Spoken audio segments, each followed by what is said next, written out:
Now he lives up here with me, and I see him just as often, once a year. We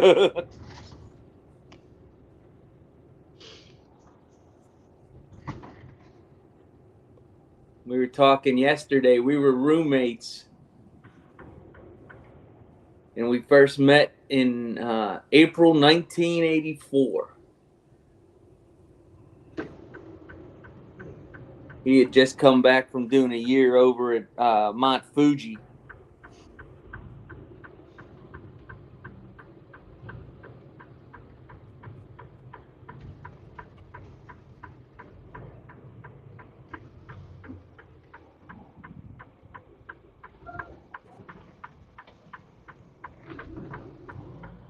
I never made it. I never made it to Japan, Fuji, or Okinawa. I've been to Japan twice.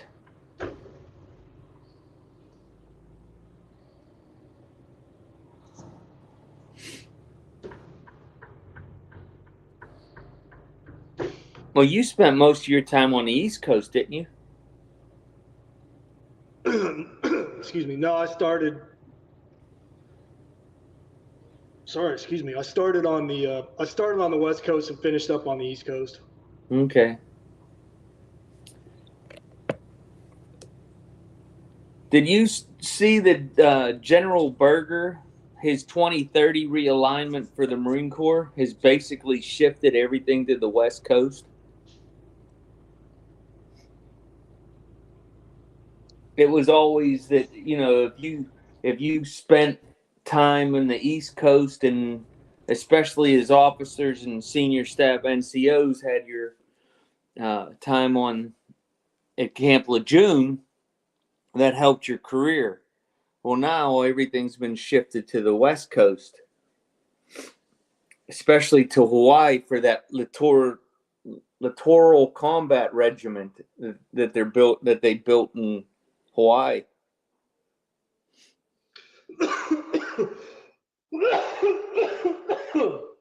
I didn't care. I didn't care for being on the East Coast. It was just a different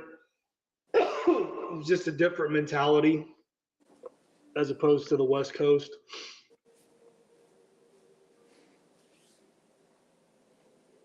Yeah, I know what you're talking about.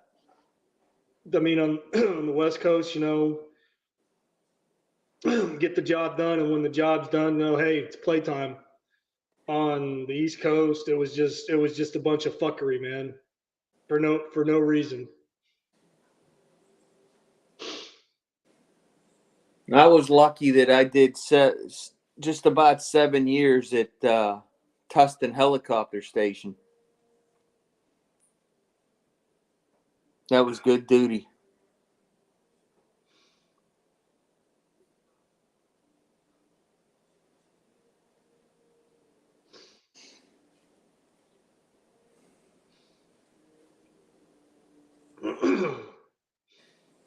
The downside of being in a air wing support squadron is with 12 helicopter squadrons, I was gone all the time.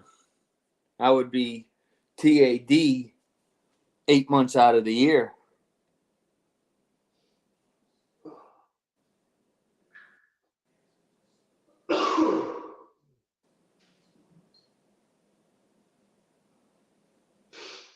Yeah, no, it just seemed like on the East Coast they were more worried about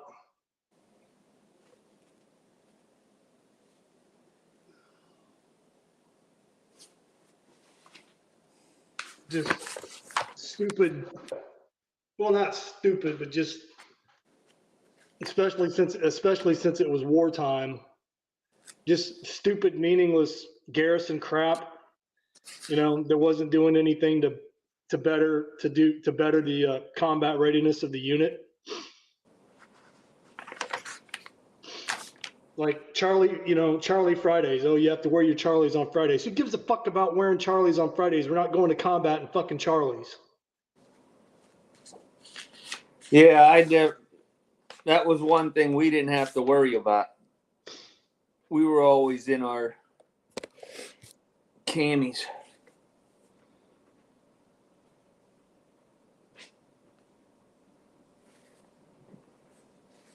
Oh, the auto show's coming up February 16th through the 19th. Okay.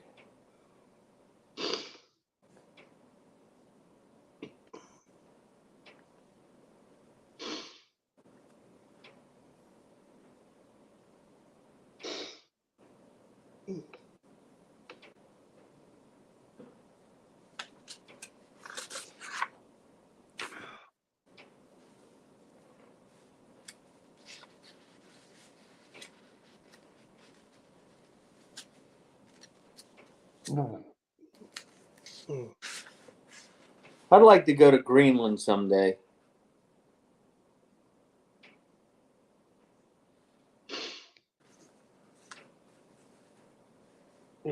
Never been.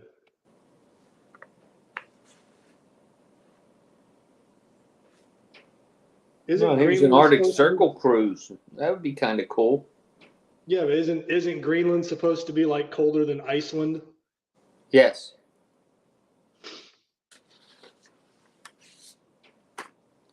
But I have just a couple more islands that I need to see in the South Caribbean before I can start on another geographic location.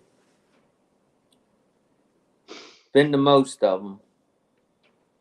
Been to 68 countries in all 50 states.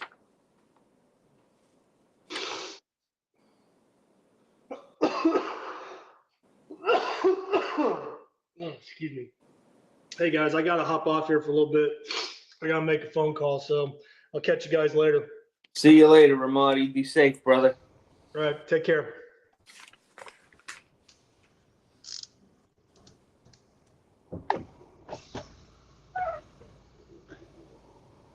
I see a destination.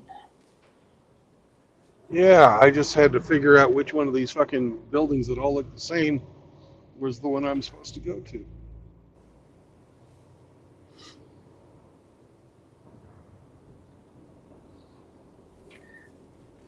Because 1123 is the one we're going to, and it's the other end of 1125 here.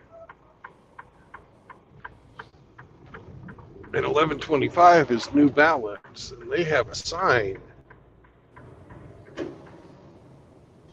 Whereas Burlington Coat Factory doesn't even have a fucking sign.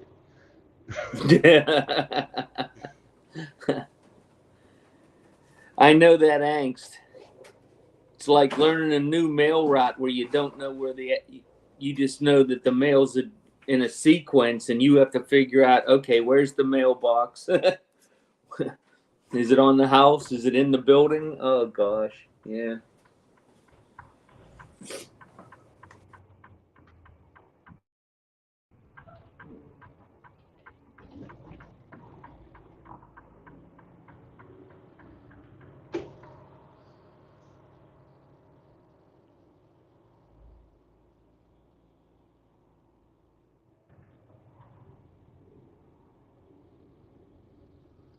Now, where's your shit? Probably this one with the awning down here.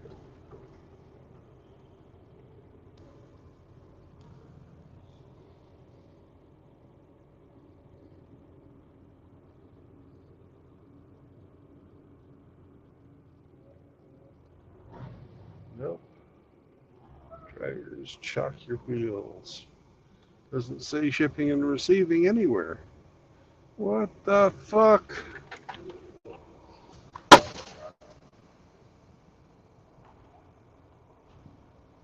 Compose. Arrive at co-signing. Send. Yes. Put ourselves on break. Off duty. Break. Break. Okay.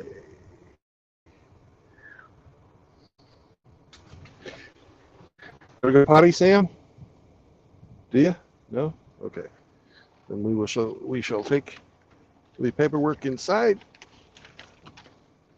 Hopefully.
All right. We have arrived, Hemi. Sam, you want to go for a little walk? Maybe chase the snake? Huh?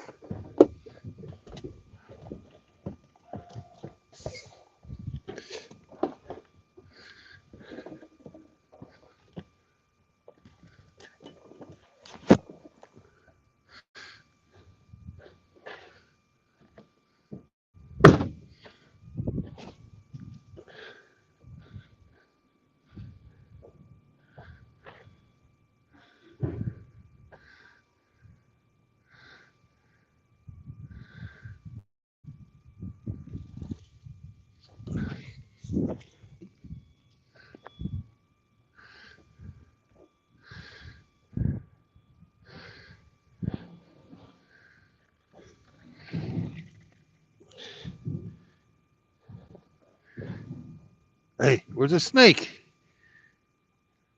Give me the snake. Where's that snake?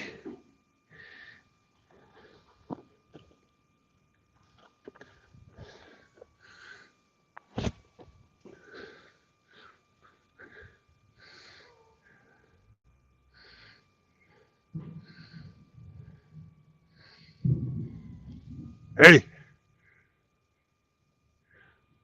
Yes, they're unloading the truck. It's okay. Give me the snake. The snake, Sam. Get the snake. Sammy, get your snake.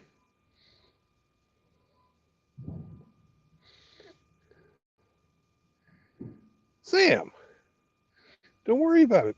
That's what they do. We move freight, they pick it up, they take it out, and we play snake.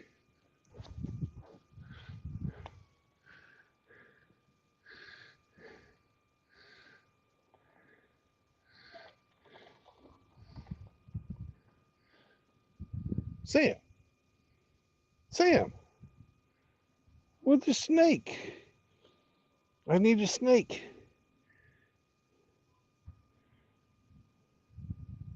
Go get your snake.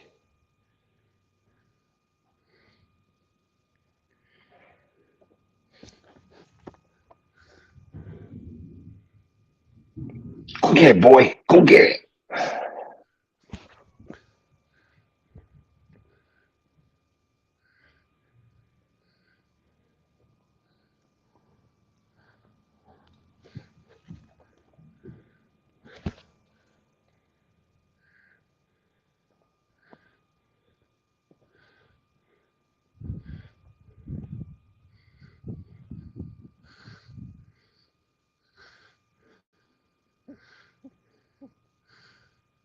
Yep, go potty.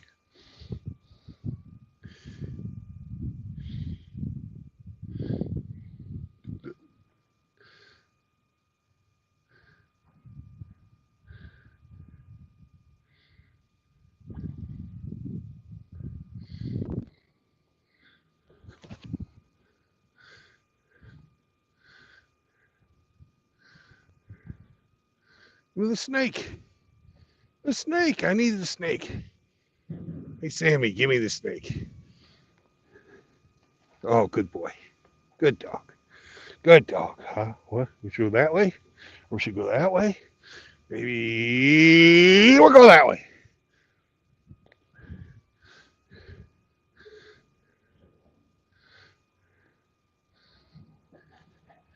Ah.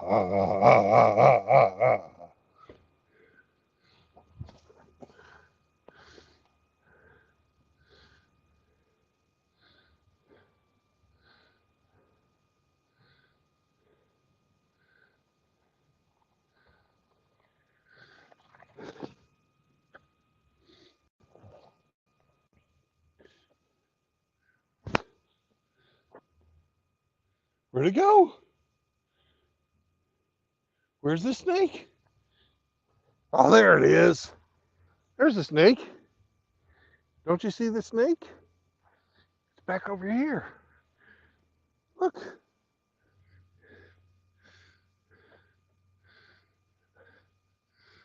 There's the snake.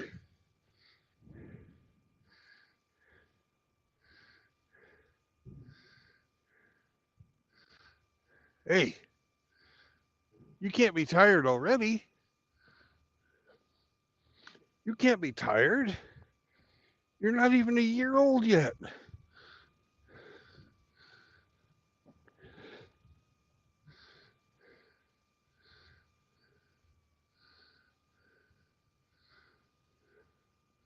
Oh, you weren't tired. You have to take a shit.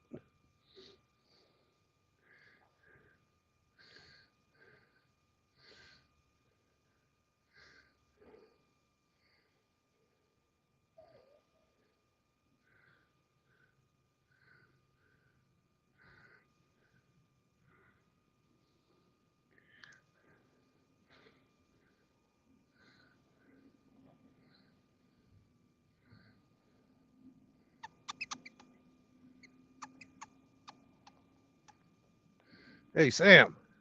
Sam.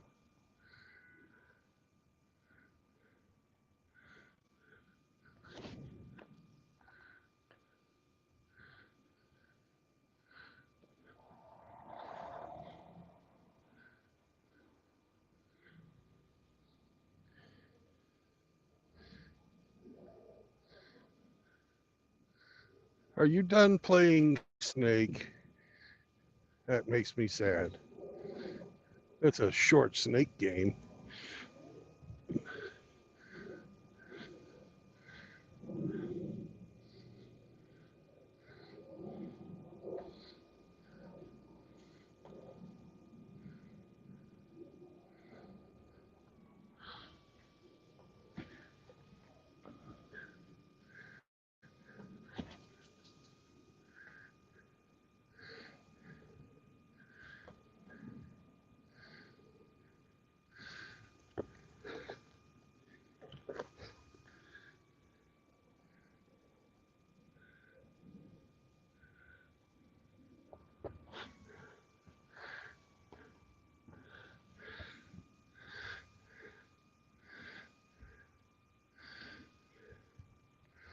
Are you going to get tricky and take it to the truck? Tell me a message? Is that what we're doing? Trying to control things?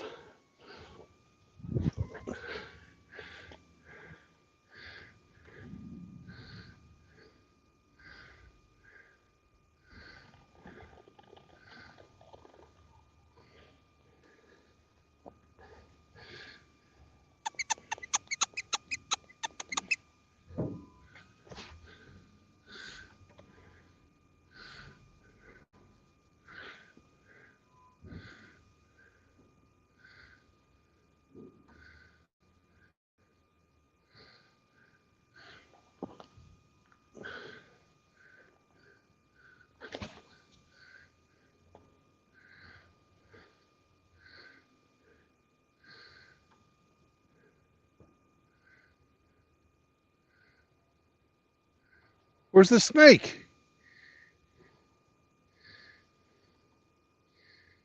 You got to get your snake. Hey, it's your snake. It's not my snake. It's your snake. The snake is out here.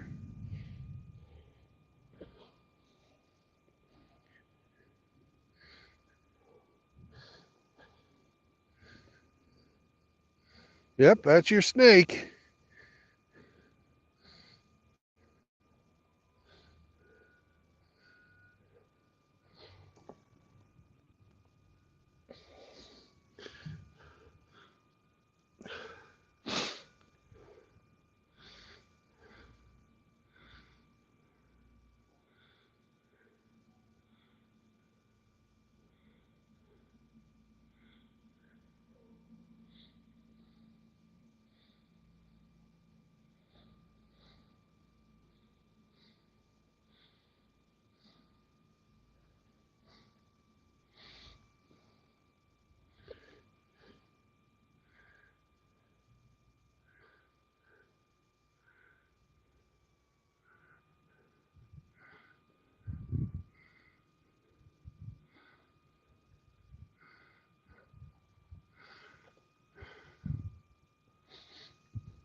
You want up? Is that what you want? All right. Oh, Sammy, Sammy, Sammy. Look at you with your tongue all hanging out and everything.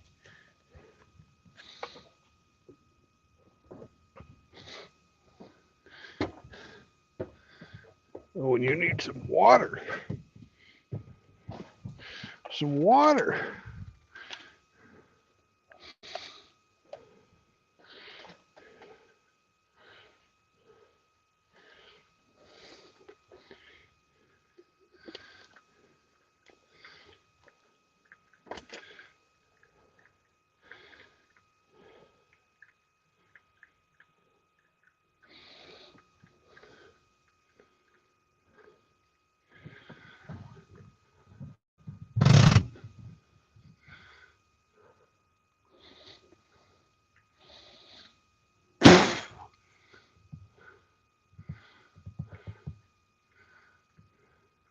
Yeah, Seraphin. Sam's a great little dog.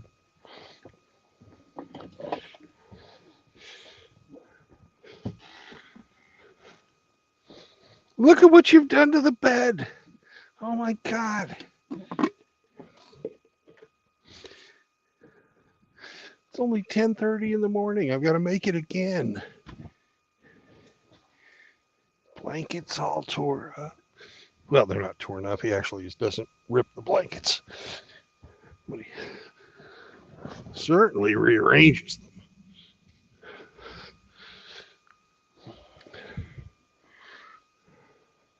You're making extra work, Sam. Extra work.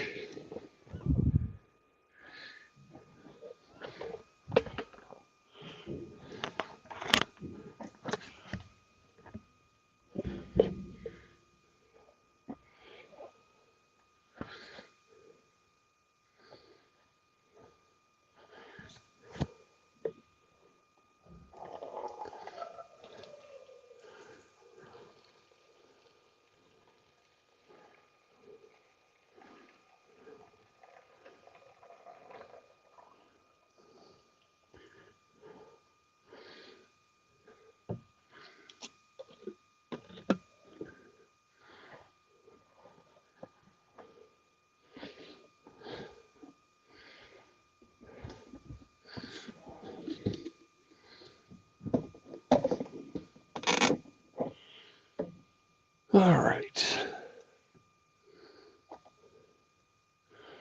We're picking up from Manchester, Tennessee. Where the fuck is Manchester, Tennessee?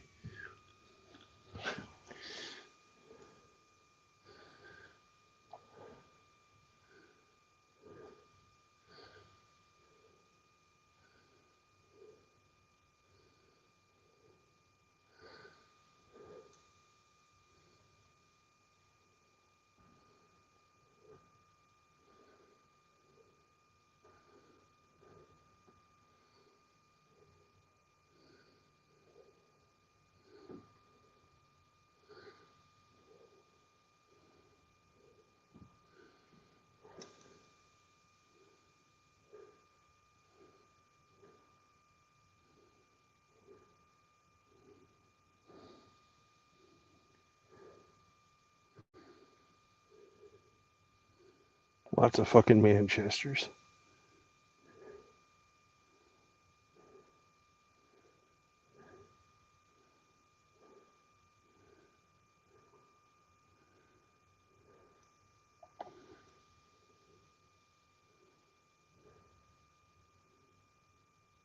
$188 volunteer court.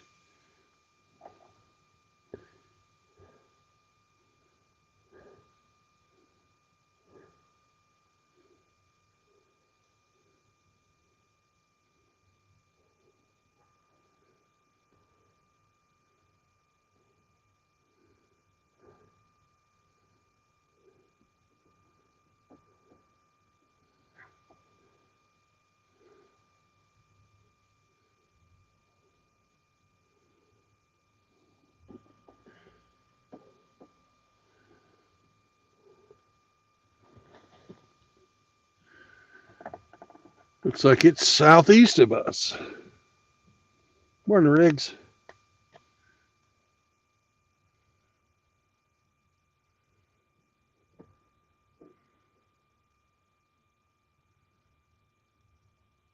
Yep. Sam had his zoomies and we tired him out.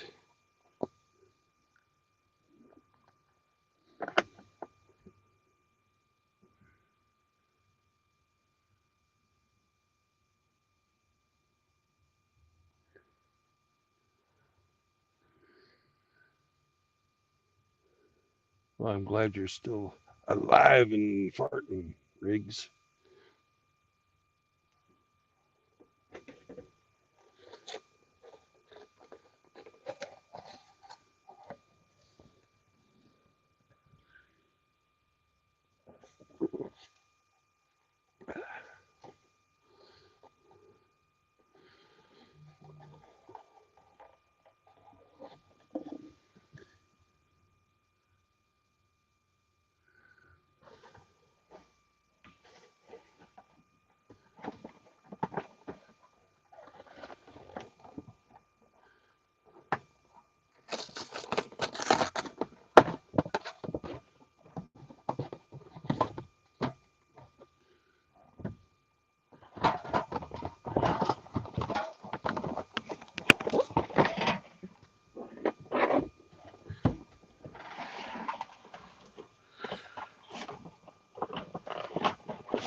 I'll be right back. I've got to make a short for Hemi, but make sure, not Hemi, but for Zombro. So I'll be back in about 5 minutes, guys.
All right.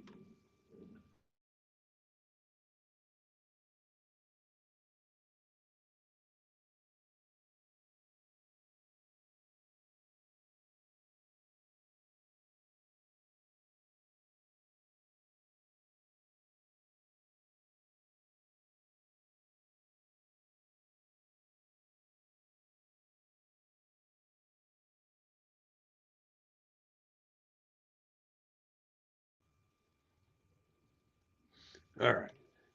Let's do it this time without spilling a bunch of napkins all over the floor of the truck.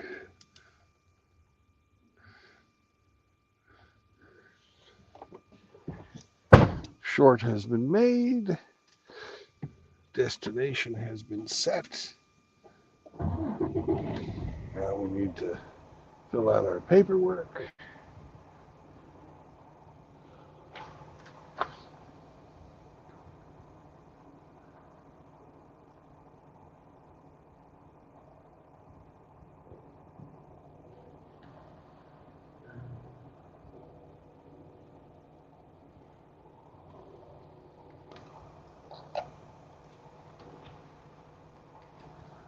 One, 6,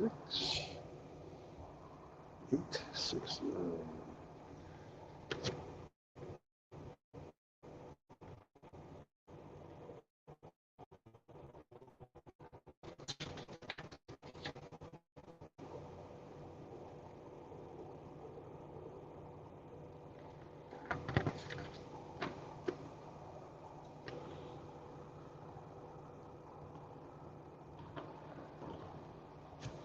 Wait. 73, 35, 16 pieces. Seal number is 266. 1014. Hub reading 466. 177. No paid lumber. And we're calling 7307.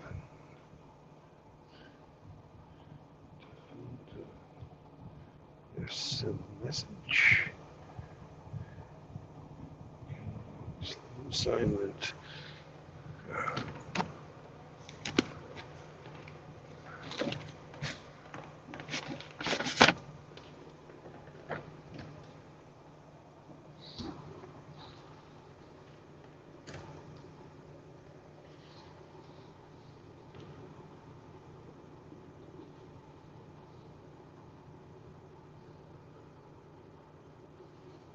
I just saw a funny meme. You know that Yeah. your Kansas City Chief, what's his name, Travis Kelsey. Yeah. I guess he did Just an Miss, ad. He did Mr. an Shot. Yeah, he did an Yeah, he ad does for all kinds of. Pfizer saying, Yeah. get your shot. So they got a picture of him in that ad with the Pfizer bandage on his arm, and then another picture side by side with his girlfriend there, and it says he's going to get his heart broke either way.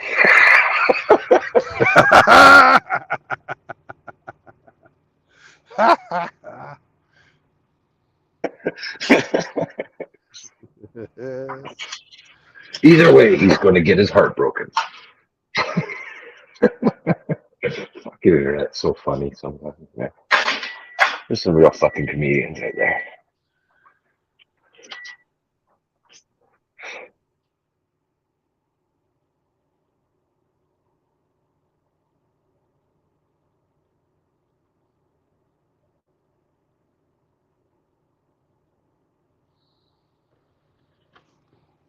I think it's funny as hell.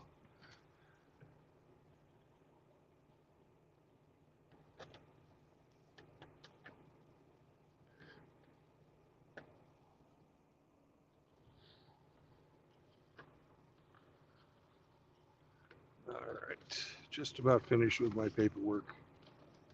I think Hemi dropped.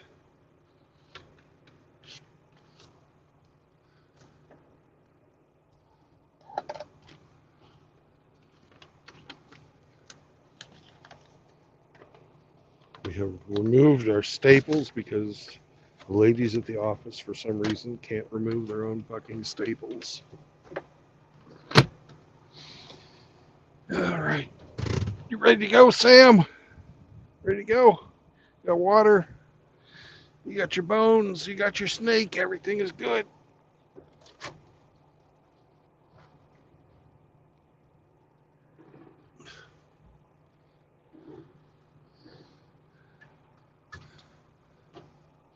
Let's see, when do I have to deliver tomorrow?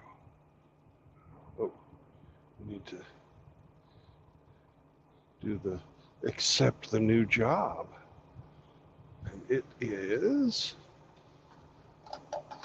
job 1167685.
It's 11 o'clock, Armani.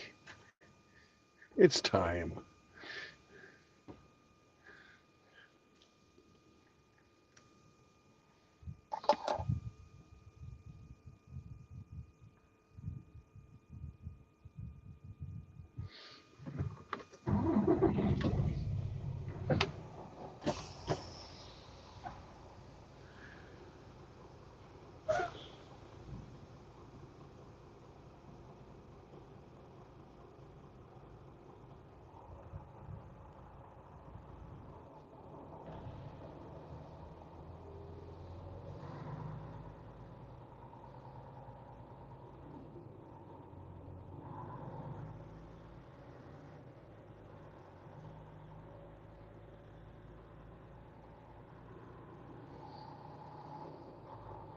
Imagine working down here on race day.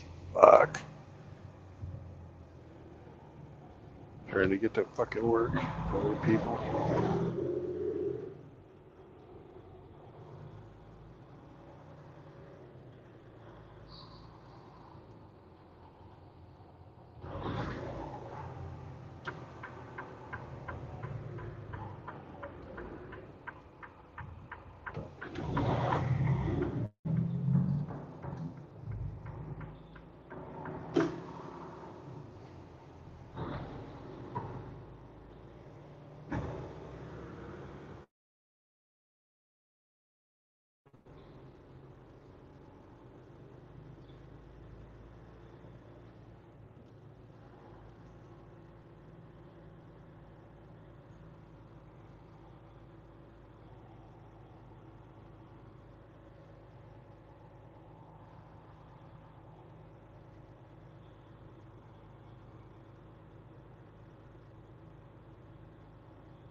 Not a cloud in the sky.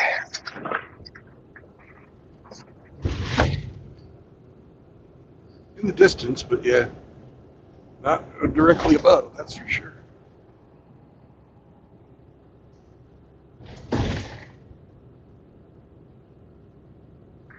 Blue skies shine on you today, Brandon.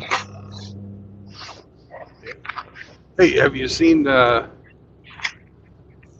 Zombro short yet? No. No, I have not. Just posted it. There should be a link in the chat.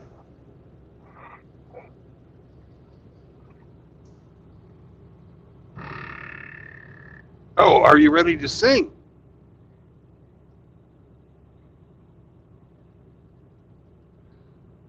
Yeah, sure. All right. Boys, boys, boys, boys, boys, boys, boys, boys, boys, boys, boys, boys, boys, boys. Oh, boys, boys, boys, boys, boys, boys, boys, boys, boys, boys, boy. Moist. Good morning, Outlaw. Good morning, guys. What's up? You. Oh man. Just made my drop, and now I'm heading down to pick up something else. Nice. Drop the load.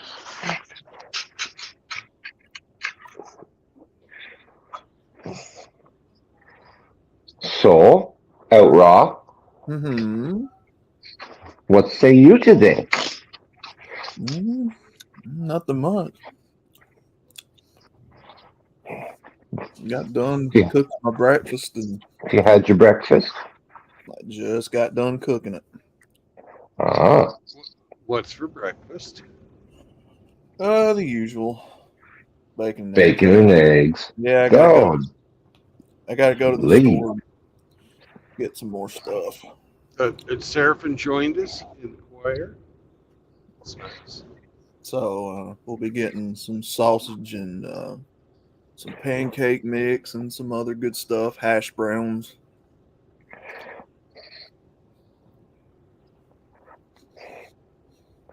Gotta get some more eggs.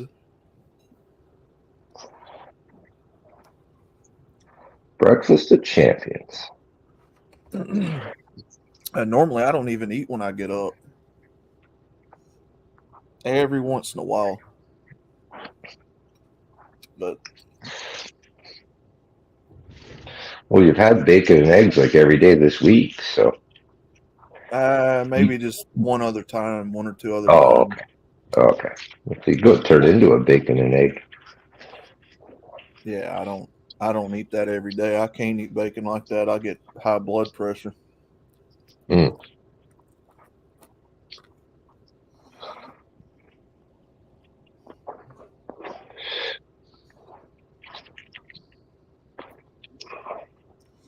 I try to refrain from eating the pork if I can.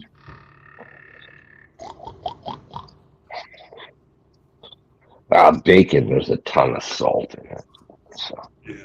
That's what the real problem with it is. It's not the pork. Really? It's No. the fucking salt and the sulfates they use to fucking preserve it. Nitrates. Bad for your heart. I watched a video yesterday talking about all the foods that are banned in other countries from the U.S. A lot. Skittles. For some reason, they did all junk foods. I don't know why they didn't do other, but they did Skittles, our breads, Mountain Dew, Little Debbie's. What else was it? M&M's.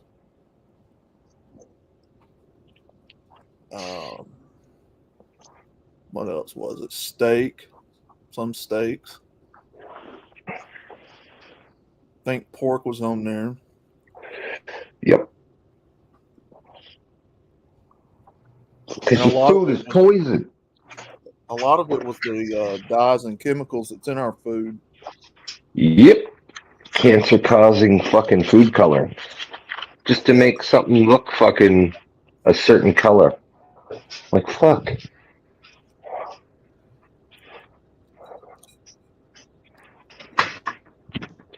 That is why I want off of this eating out of the grocery store so much. You're supposed to soak your M&Ms in water to remove all the coloring off them. Then they're all white. Well, the Skittles I heard of like a year or two ago. So I already knew Skittles was bad for you. I don't even eat Skittles. Well, hello, Rusty. Rad made me never want Skittles ever again. What up, Rusty? Good morning. Good morning. Good morning. Yeah, I don't Good eat morning. M&Ms either. I don't care for none of that. If I want candy, I want something like a gummy snack or like a gummy worm or something. I got a gummy worm for you. Oh God. Hey, Rusty. Yeah. Did you see the latest chess announcement? I'm not sure. I just put it up a few minutes ago. Okay. That's probably why I haven't seen it. How you doing today? Oh, I'm doing much better today. Hopefully be able to get some stuff done because it's supposed to be raining tomorrow. I got to cut some pretty thick plywood, 3/4 inch, and my hand's is still recovering from gout, and hopefully today I'll be able to hold the skill saw. I got to do some other things too. Oh man, that skill saw, son. That's one tool I try to avoid using.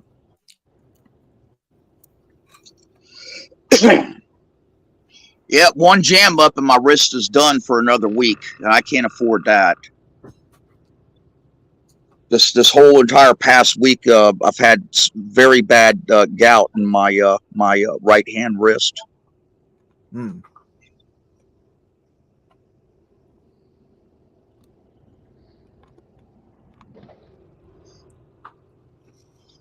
Well, did anybody see our buddy's latest video about the MGTOW Palace this morning?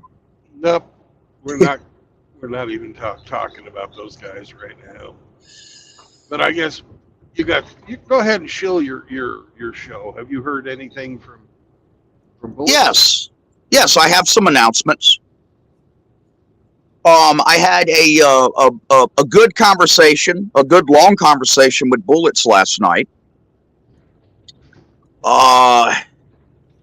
And we talked about a lot of things. Number one, the first announcement is, and I guess it's really the only announcement, other than, as far as I know, the show is still taking place this Sunday at 9 p.m. Central on Bullet's channel between me and Incel X, and Bullets will be refereeing, so to speak, and making sure that his channel's rules are enforced. But the announcement is he's going to have the chat wide open. Now, that comes with some conditions. The conditions are, he told me that if, the chat turns into, a free-for-all and gets out of control with derogatory and nasty type of language and everything, that he's going to shut it down. And then I said to him, my response to that was, I said, well, I'm sure you're going to have your wrenches in there and they should be able to handle it. And he said, yes, that's true. He says, but if it gets to the point where it's just too much, in some of his wrenches requests they just shut the chat down, that's exactly what he's going to do. Yeah, and this also dovetails into the next topic, and so that's why I'm putting a request out there, for anybody that shows up, to be respectful. You can you can make all the challenges you want and everything, and that's just fine. Just do it professionally. Somebody comes in there, for example, and just starts right off the bat. Hey, Bullets, why do you like trans? That's crap.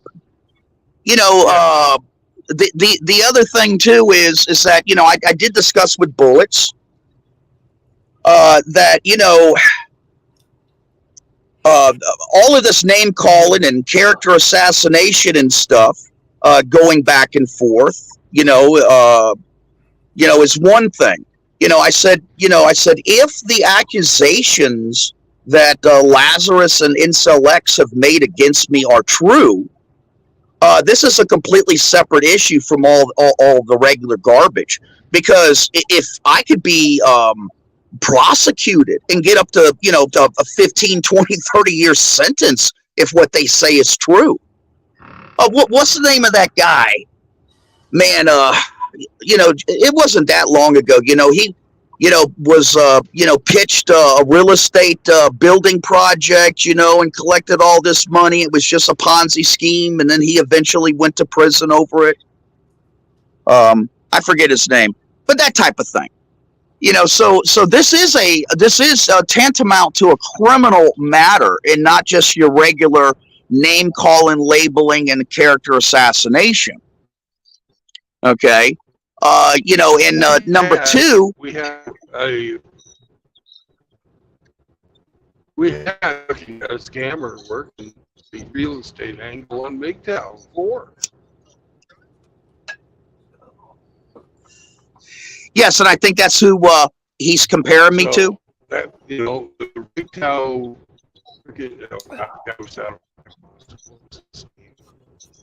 Well, I saw where he wants to beat Angler for some reason. He wants to give Angler Senior another beatdown, whatever that means. So, yeah, wanting to cause physical harm to somebody. Very classy, Lazarus. Yeah. Now, here's, and this is just my own opinion. Now, well, let's see. I'm not ready to get to that part yet. Let me continue where I was at. I got sidetracked. I talked with Bullets, and I told him that I've given us a lot of thought. And how do I go about proving that the MGTOW house exists and that I am not defrauding men or stealing money?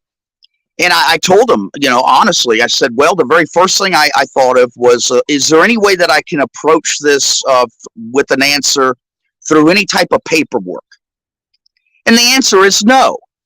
No matter what kind of documents I produce, be they deeds, real estate, trusts, or anything like that, it's just paper. And it's not going to prove anything. People are going to want, okay, well, that's fine, but what else you got? Yeah, I mean, nobody's going to pay attention to paper. Not that I have any, because most of my real estate holdings are asset protected, and they're either in entities or other people's names or whatever. There's not a document that I could show to actually prove that the MGTOW house exists, and I'm not taking money from men and stealing money, and I'm doing exactly what I said that I'm doing. No piece of paperwork's going to do that. So that's out. So then I told Bullets that, by default, really the only way that I know about going about doing this is to actually, when we have the stream, be at the MGTOW house broadcasting live. And not only have the house present, but some of the guys that have lived in the house are living in the house and have gone through the house, and have them there as well too.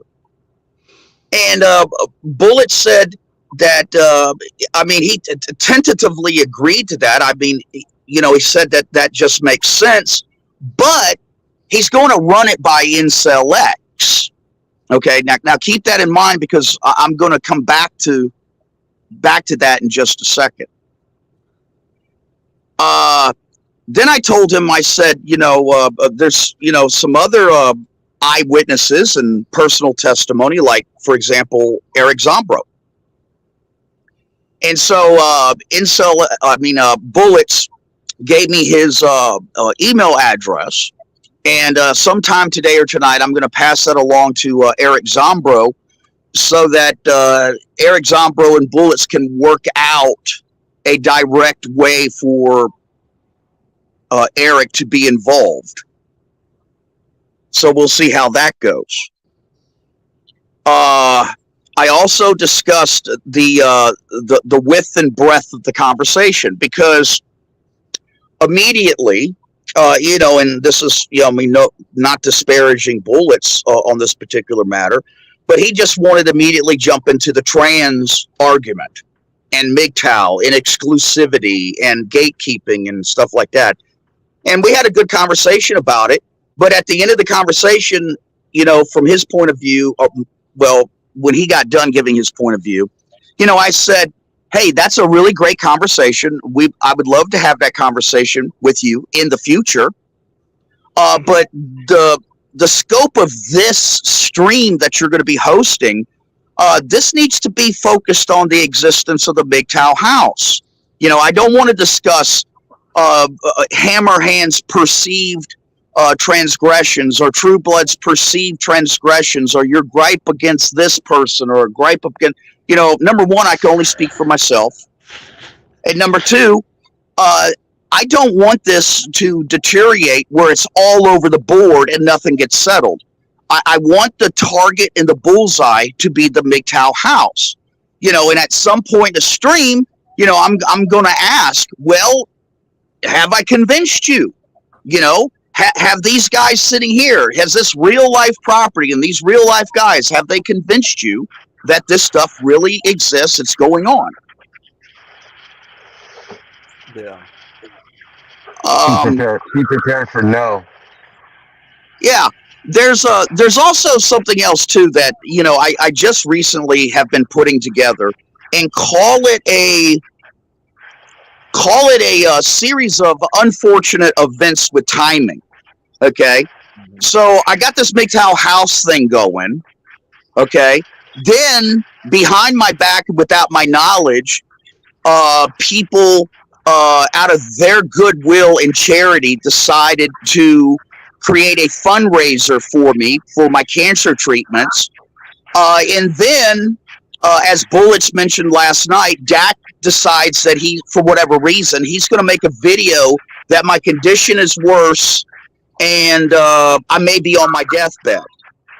Okay. Now, when you combine those three things together, you could start to understand the narrative that Lazarus and Insolex are putting together and trying to promote.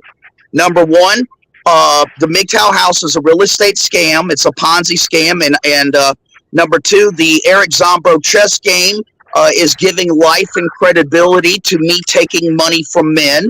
And number three, Dak's video is giving life and credit to the fact that I'm going to, quote, die and then disappear and run off with all the money. So you see their narrative? Yeah.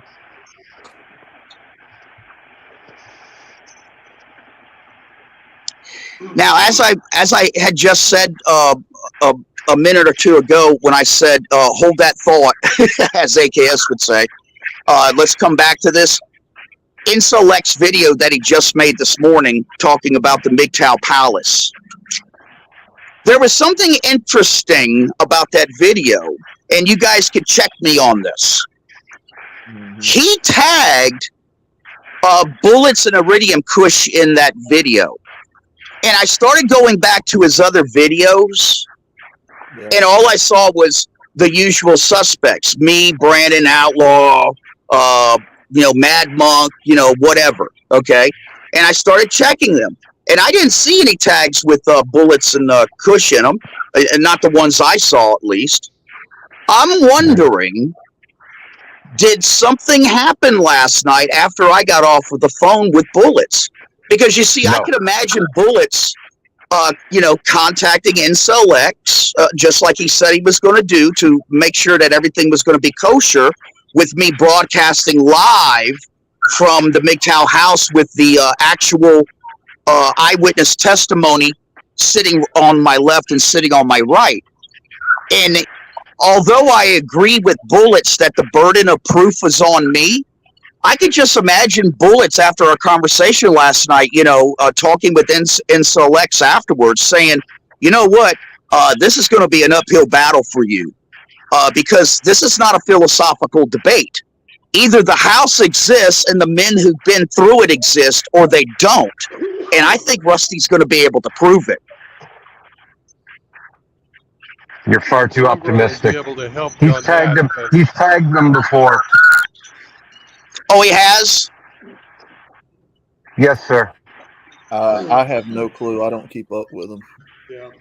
So Rusty, you think maybe what I'm hearing is you think maybe Incel X might possibly be having a moment of clarity and thinking, oh shit, this guy's going to come with receipts and I'm going to look like a fucking fool? I do. Nope. You're kidding yourself. Yeah, you're an eternal optimist, Rusty, and I love you for it. But I think you're wrong. But I hope I'm wrong. I hope I'm wrong. Well, Rusty, I mean, what if he backs out, at the last minute because he knows he doesn't have a leg to stand on? Well, that's just fine. What I will do is I'll organize with a different content producer, or maybe even Bullets himself. I don't know, and I'm going through with it no matter if he shows up or not. Yeah. I can't hear you. You have to go through with it. Yeah, I do. Oh no, you absolutely have to. I mean, the gauntlet's been thrown down. You have to. Yeah. But as long as it stays on topic, like you said. I don't think any of us, if we're watching that live stream and in the chat, I don't think any of us would have a problem being respectful and staying on topic and just listening and making comments or not making comments if it applies. Yeah. I'm just curious if they're gonna have their own fucking plants in the chat, stirring shit, making comments, poking the fucking bear, trying to get off topic. Of course they will. Of course they will. Yeah. Of course they will, and I don't have faith that everybody will behave, Ramadi. Well, the thing is, yeah, the thing is see, I only brought that up because a lot of guys have brought it up to me that they wanted the chat to be open, but make no mistake about it. With a live open chat, I don't care how many so-called supporters or friends of mine shows up. The chat's not going to do me any good. So if Bullets wipes out the chat, I mean, I haven't lost anything. It's just that I just wanted to try to have it open so that everybody thought, and feel that they were part of it. Yeah. No, but there's being there to support you, and then there's being in there and just making it worse and defeating the whole damn purpose. Well, that's true. Like for example, nobody should come into the chat while I'm discussing the evidence of the existence of the MGTOW house, and then start typing shit like, well, why are you going after Hammerhand? Why are you calling him a racist? Why, that's the chat getting off of topic. Yeah. Less than 5 minutes, someone will come in and say Bullets love prunes. Yep. I'll bet money on it. And I would even go as far to say I think I want to have a pool to know who would do it. Yeah. It's the internet, man. It's the internet, man. It's the Wild West. People don't give a fuck. You think you're gonna get respect? Nah. Yeah. It's like if you were having a forum and let's say in a hall and we all had to show up there physically, sure, I would say people would do it. But once you put people behind a keyboard, Yeah. Yeah, screw that shit. I've been around the internet far too long. Yeah, I mean, I could get in there. I could get in there and just start breaking fucking people, down shotgun style, left and right. But that's not going to help Rusty. No, every one of us could. I'm just saying that there's people out there that they won't agree to that, moral code, air quotes, that you want to implement.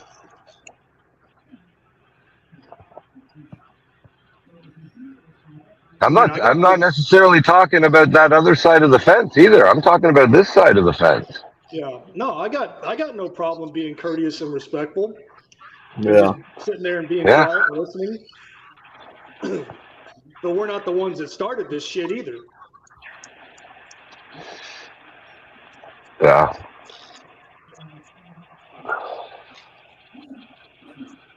But no, I'm not going to try to paint Rusty in a bad light or do him a disservice or, make it any more difficult than it already is going to be. I'll make pictures of him riding dolphins. Yeah. So no, I don't, I can be just as immature, if not worse, than the next guy, but I won't. Oh man.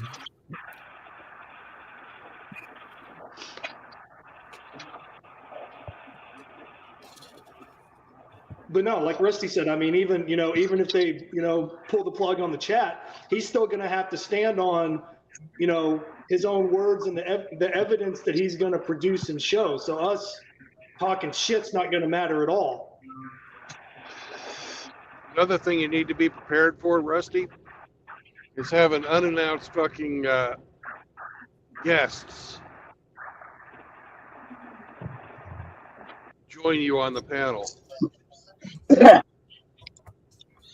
Well, I'll have a problem with that because, I mean, that was part of the conversation that me and Bullets had last night, where, we don't want this, and I believe him sincerely that he doesn't want it to deteriorate into the Wild Wild West show because the stream's going to end quick, I don't really see the man wanting to bring up somebody that is going to be questioning me when this is supposed to be a duke out between me and Incel X, and if that started happening, it actually looked bad on Incel X's side because apparently he's losing, and now they need to bring somebody else on board that's going to have the gotcha moment for me. And, it's like I told Bullets, I said, look, man. I said, I could be an asshole. I've said things that, and made mistakes just like any other man. And, I don't have all the answers or anything. And that's one thing. The other thing is the MGTOW house, the actual property, the address, that's what I'm going to be focused on. Yeah.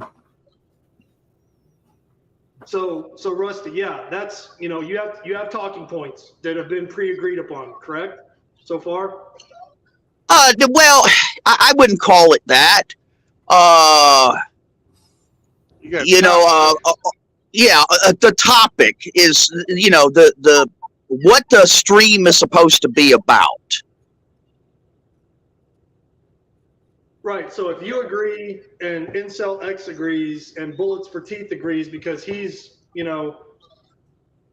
moderating this thing, then why are they going to let, why are they going to let additional guests come in and talk on the panel when it's got nothing to do with anybody else except you and Incel X? Well, listen, I agree with you. And, the only thing I can say is if Incel X has people or another person or anything, and they have direct knowledge of the MGTOW house, that's different. If he want, like for example, if he had like somebody that he wanted to bring up and say, well, I know firsthand that this MGTOW house is bullshit. That's different. That's different. because I want to have my guys who have actually benefited and have lived and are living in the MGTOW house, be able to say a few words. And I even told Bullets,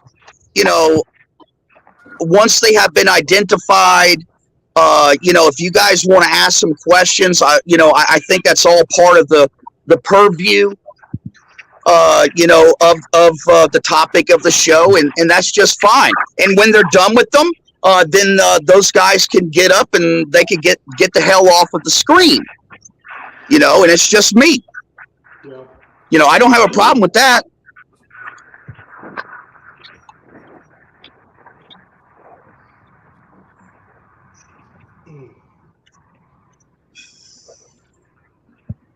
Yeah, I don't know, man.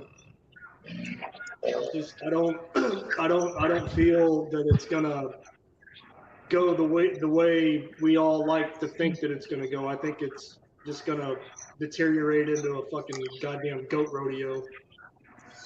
Well, we shall see.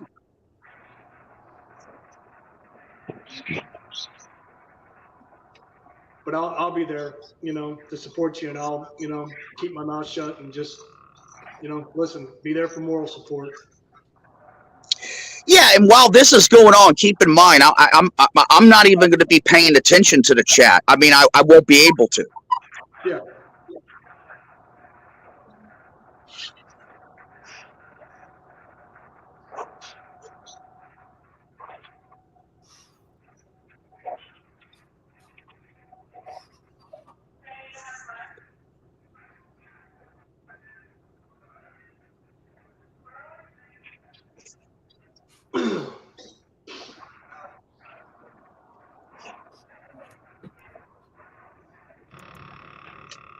But I mean, if it starts to go south, and you can see it starting to go south, I mean, what are you going to do? Are you just going to bail? Are you just going to keep going? Yes, I'll just leave. And I told that to Bullets, that it's just not worth it.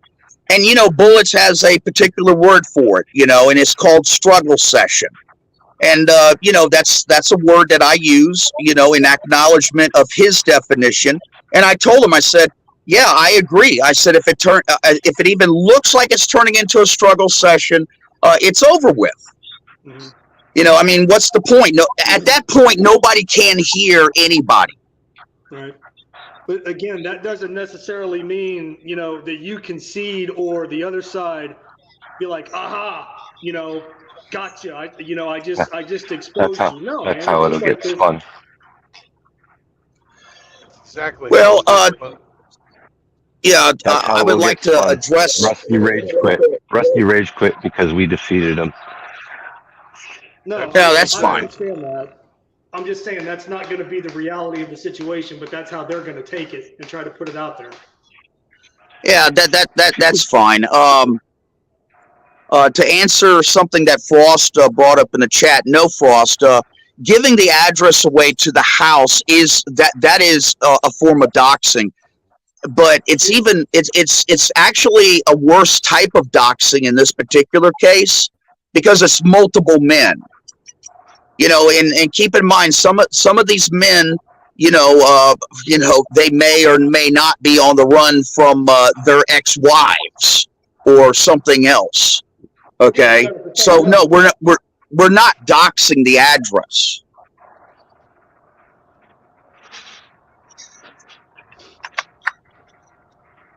And I really don't. I think that's very reasonable, and I don't think anybody, even on the other side, would have a problem with that.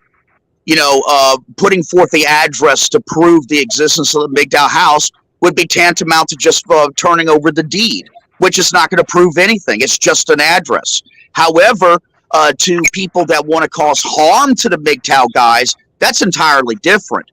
That would be very valuable information to them.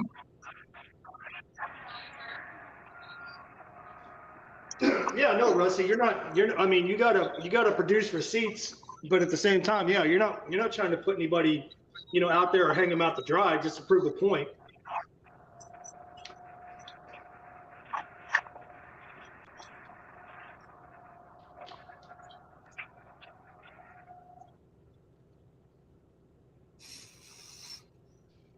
Well, I guess we'll see what happens on Sunday. Yeah.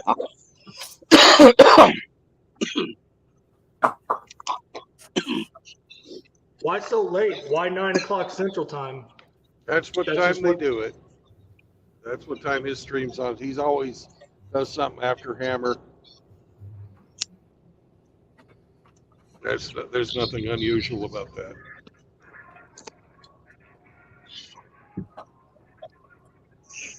Oh no! Queso Bandito is in the chat. Yeah, Char. Who is Krusty Crotch? Who? That would be you, Rusty. Well, why is Johnny Midnight saying I'm on their side? If that's the case. Oh, well then, I thought that's what Hamster called you. My bad.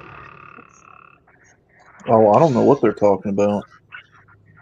No, Hamster calls me Captain Crunch. Sometimes. Captain Crunch. Or the Krusty Krab. That's the one. That's the one. Hey, cut Char some slack. He's German. Lost in Oh, translation. Johnny Midnight says it's Elspeth Oh. and PJ Campbell. Hmm. Hey, that's my hater. Mm-mm-mm. Well, I'm sorry, True Blood. Looks like I'm getting ready to steal one of your haters.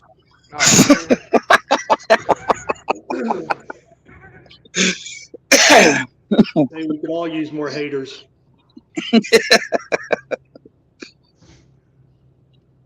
Yeah, PJ was my very first hater. Mhm. You always I remember your that. First. You always remember your first.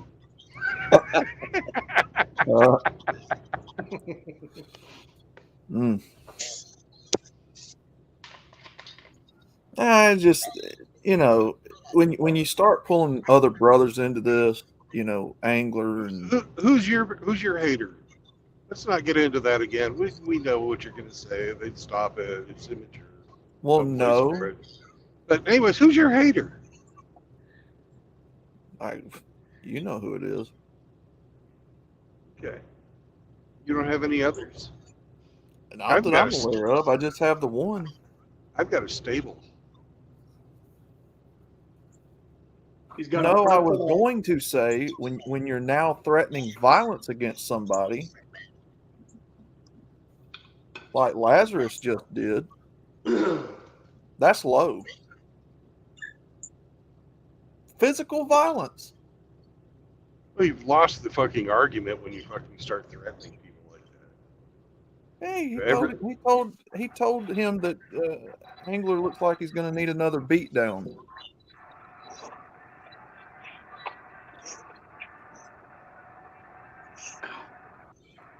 Oh, I'm sorry. Is that not what you said, Laz? We can make shit up too, just like you guys do. Well, did he say it? He said it in a comment. Yes. Hmm. Because Mask Boy won't quit tagging people. And I have asked them people over and over to stop tagging me and stuff. I don't want nothing to do with your bullshit. Yeah. Hey, just wanted to say I appreciate that, JR.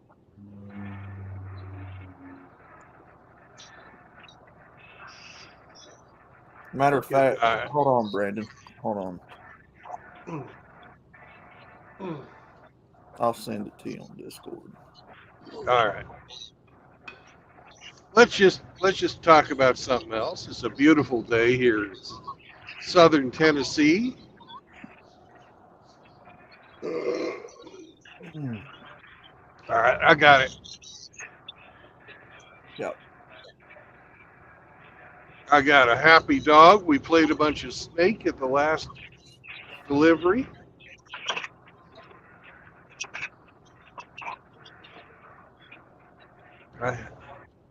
So I ran Sam so much that he is absolutely out, dead to the world right now, laying at my feet.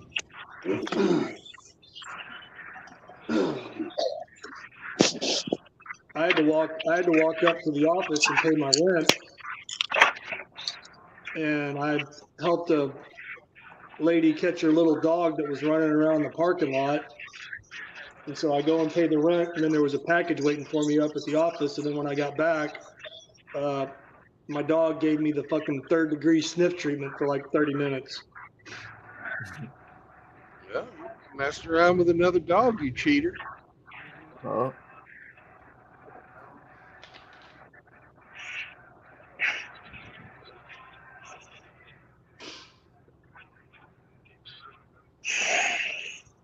Got 6 miles, 7 miles to go before my turn. If that mile marker right up ahead is correct,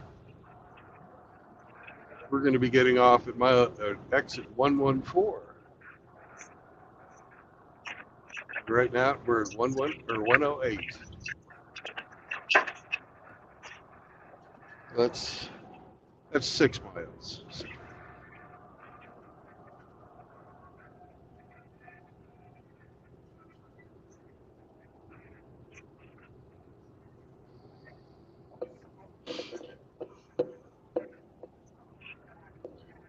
Too bad Shathis doesn't come around very much anymore.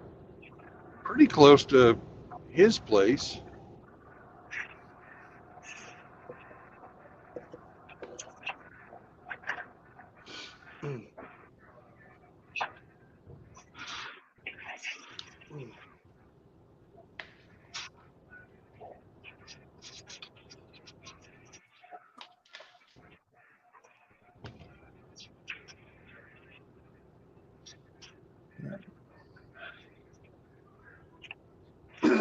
Well, I didn't really have to work too hard to catch the dog. It came running up to me because of my natural animal magnetism.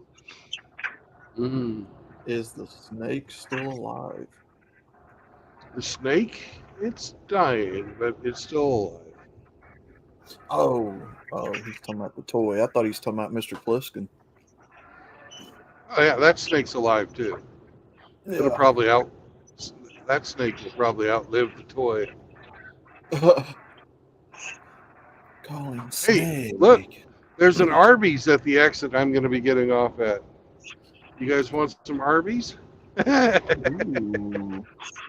No. I Hey, don't need Brandon, have Arby's you had one of anyway. those Arby's Wagyu steak burgers? I don't eat at Arby's. Oh, okay. They sell burgers now? Mm-hmm. I haven't eaten at Arby's, and I couldn't tell you how long, man. Ooh, and we're right down here by the Jack Daniels distillery too. It's been years since I've ate Arby's. Yeah, their menu's expanded a lot.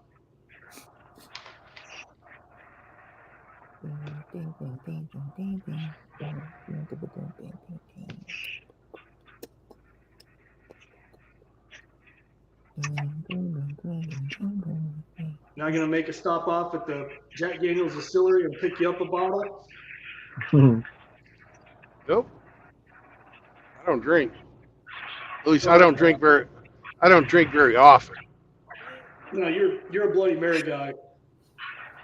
Well, if I'm going to drink whiskey, I'm going to drink vodka. Or else, if I'm not drinking vodka, I'm drinking fucking scotch. And I don't mix my scotch with anything. Cool. I'll do it with ice. Ah! Heresy! Heresy!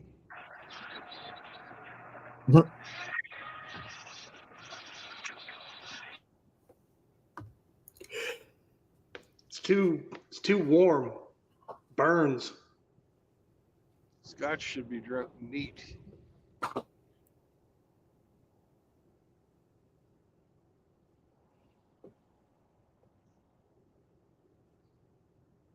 If you don't like the scotch you're drinking, then you're not drinking good scotch. Oh, man. I guess so. No, I don't. I'm not a big liquor drinker. as it is. So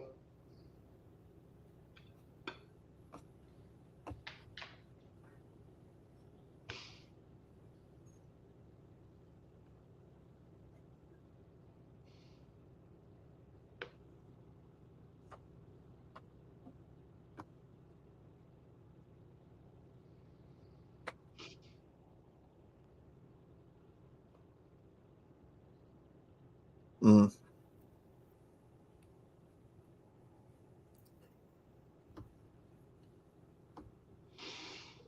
Yep, strange times we live in indeed. it's been weird for a long time, Outlaw. It's just gotten weirder through the years. Yeah. Imagine having to fight your own president or governor to secure the borders of your own state, man.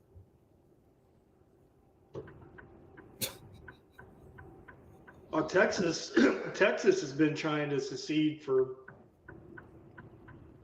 I don't know how long.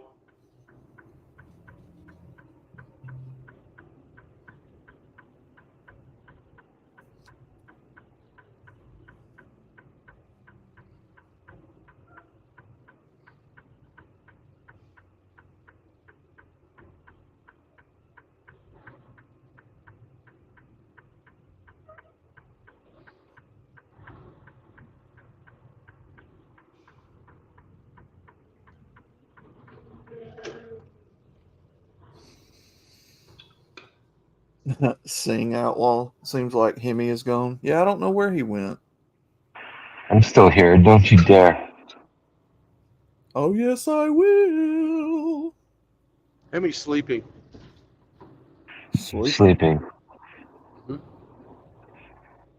What you sleeping for? Tired. Every housewife needs to take a nap. Hmm.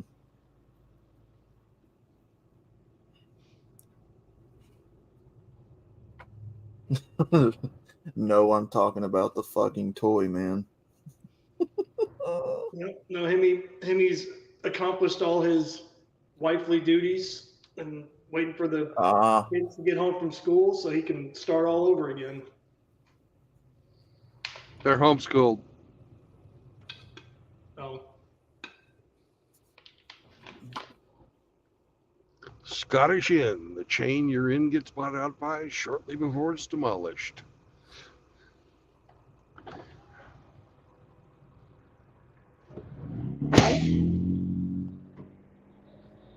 Because they're Scottish.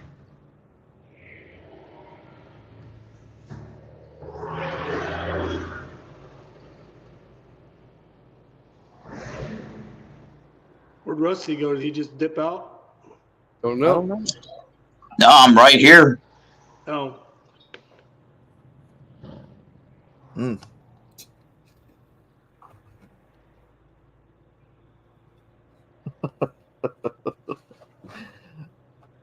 Oh shit, Hemi isn't sleeping, he says. Yeah. Apparently. He's not sleeping.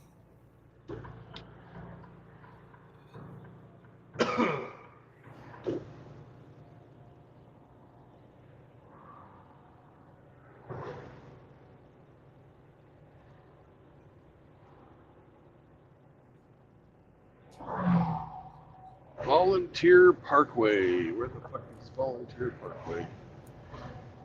Be Motion. coming up shortly. Yeah, where is Saunders? I haven't seen him all morning. he did a stream the other night. Oh yeah. I wasn't awake for it. He was here yet. He was in the chat yesterday. Oh yeah, he was. Briefly.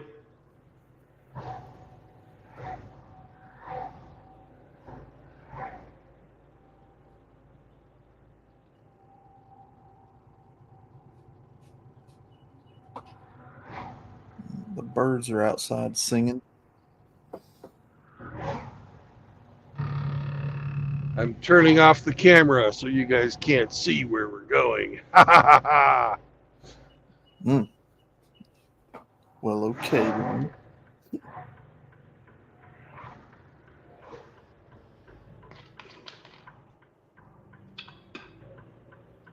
There will be no giveaway today.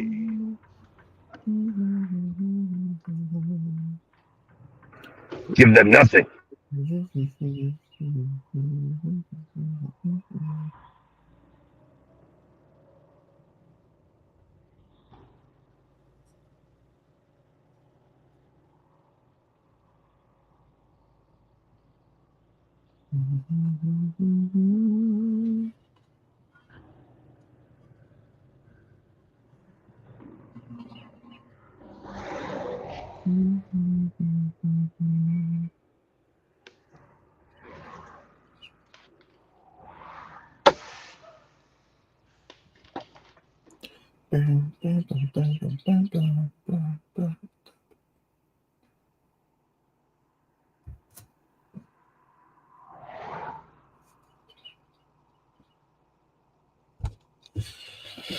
Oh man.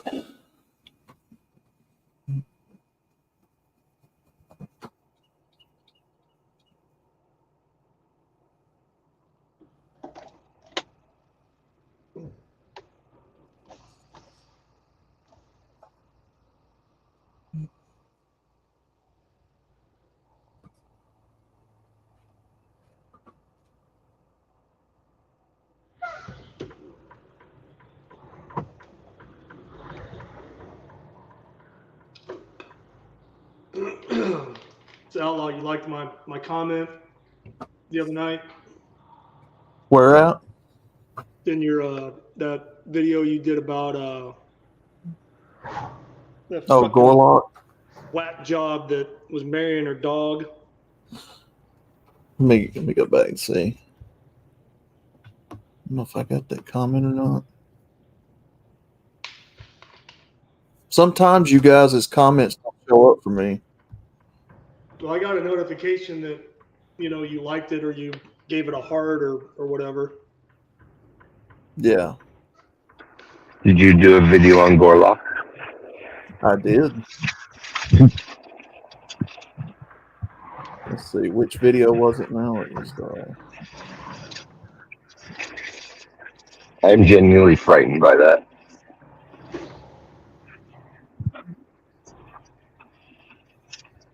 I love that one where the guy like opens the blindfold and he's like, "Oh hell no, fuck no." oh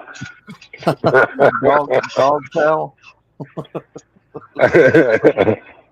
Oh fuck no, I'm out of here.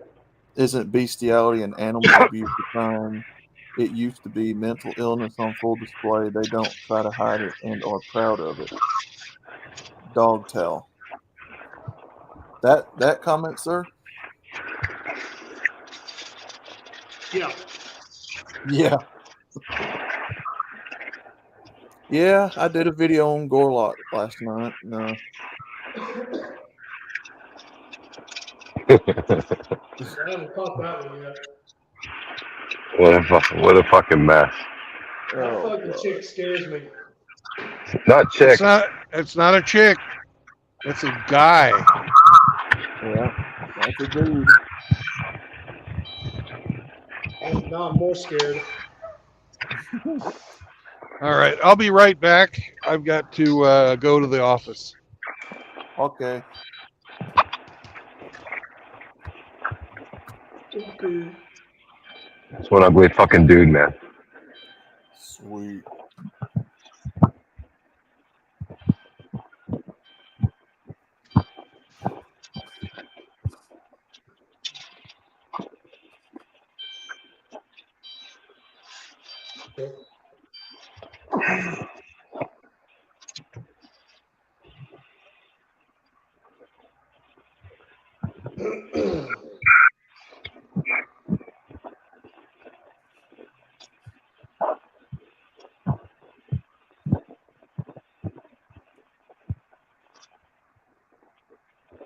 You got to know when your blindfolded blind date asks you if appearances are important to you. You got to know they look like a fucking dog's breakfast.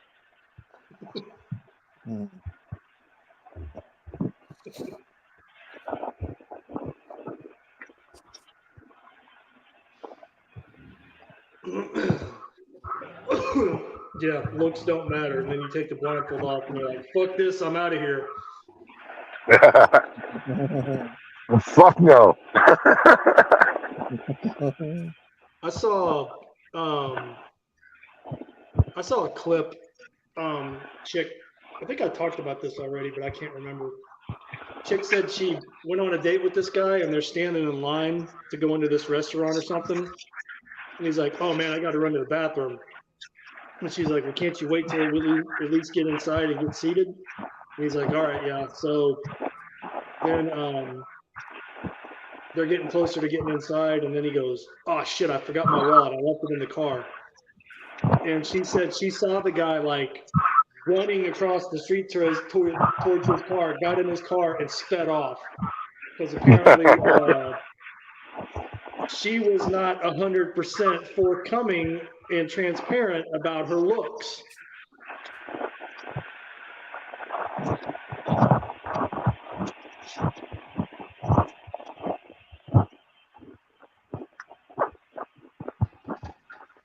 She catfished him. Yeah.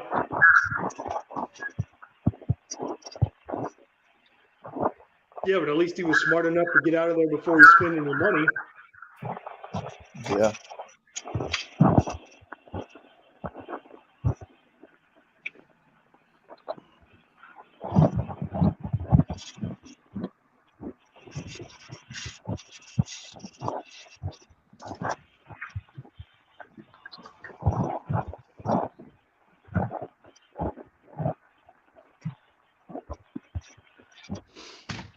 Mm.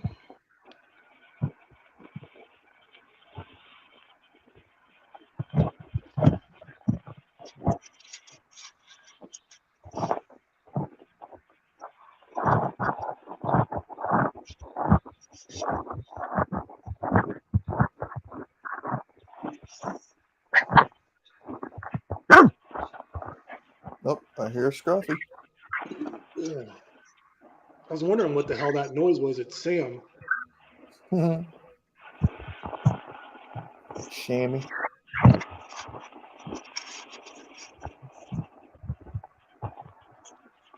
I got a new headset I'm going to try out, gentlemen. Do what now, Sam? I have a new headset I'm going to try out. Heck yeah.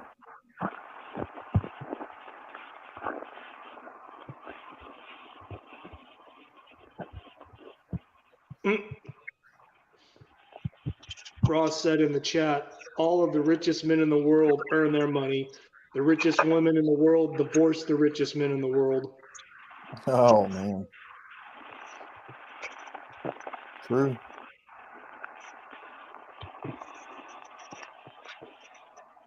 I might agree with that, depending on the definition of earn, because I think some of these guys don't exactly earn, quote unquote, in the same way. Take Mark Zuckerberg, for example. I don't consider illegally selling user data to be an earning action. I don't even think Mark Zuckerberg is human. I don't think so either, but there's also the possibility that he only has Facebook because of theft.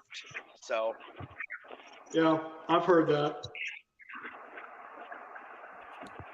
well, McDonald's is a company that exists because someone stole an idea from someone else. So, Yeah.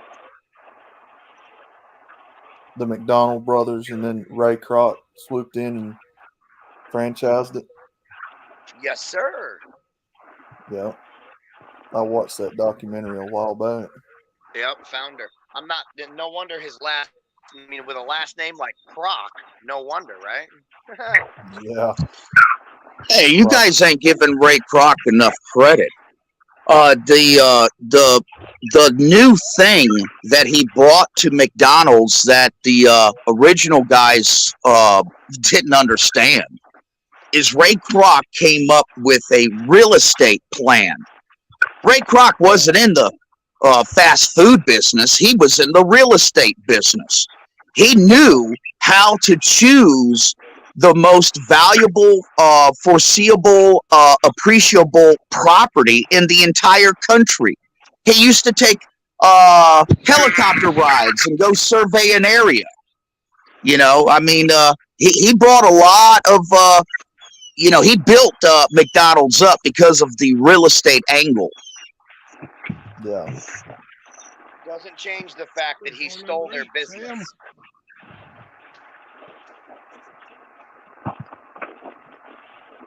That is true, Rusty, but he used that angle to basically steal their business. Oh, I'm getting a phone call, gentlemen. I'll be back. Well, my reply to that is did the Romans steal Etruscan culture? And then when the Romans conquered the Greeks, did they steal Greek culture? You know, eventually after you assimilate like the board, different components and everything, you actually create something new. Mm-hmm.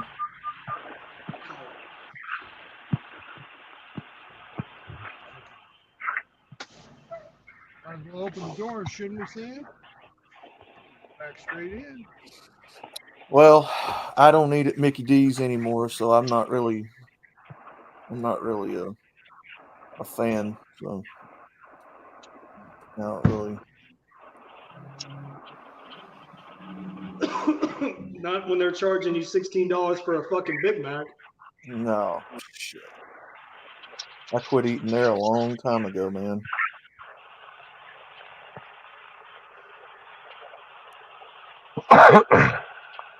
They've got those self-serve kiosks where you can order your food. Like you don't even have to deal with anybody behind the counter. But yet those fucking goofs, you know, that work there, they want $15 an hour. Mm-hmm.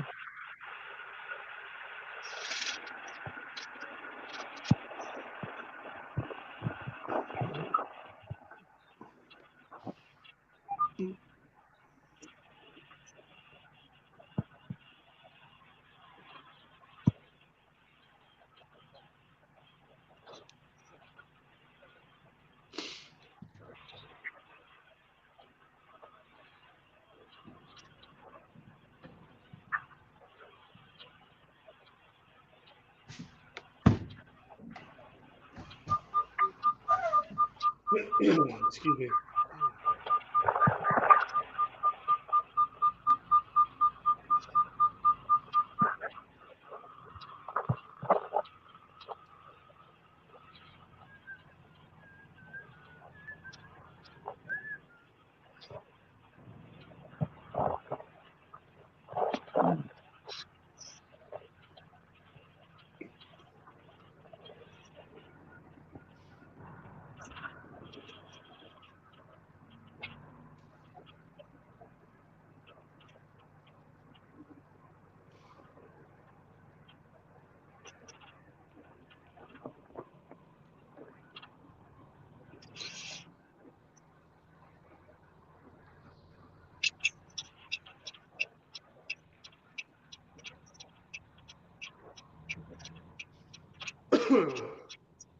Yeah, it doesn't matter. It doesn't matter what you do, where you go.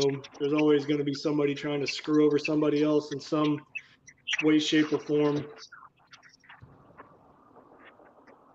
Yeah.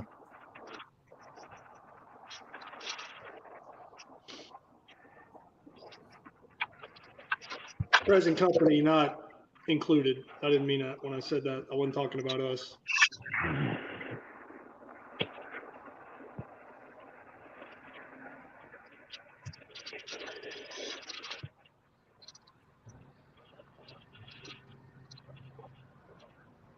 Oh, we lost Rusty. Uh-oh.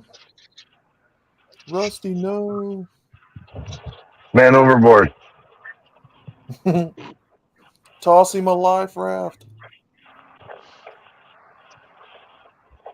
Get him back on here. Hey, if he's Mr. Krabs from the Krusty Krab, he should be more than comfortable in the water. Mr. Krabs. The dolphins will rescue him. That was a cartoon I never could get into, even when I was younger. I just never could get into SpongeBob. That was just such a dumb cartoon. My first ex-wife, my kid's mom, used to really get annoyed for some reason when me and her would be sitting there watching TV because it was on cartoons damn near all the time. But we'd watch SpongeBob SquarePants, and she'd get annoyed. She'd be like, "Oh, that's dumb," so that's not gonna help her. I was like, "Who cares? It's funny. We're sitting there hanging out, having a good time, laughing together." Yeah.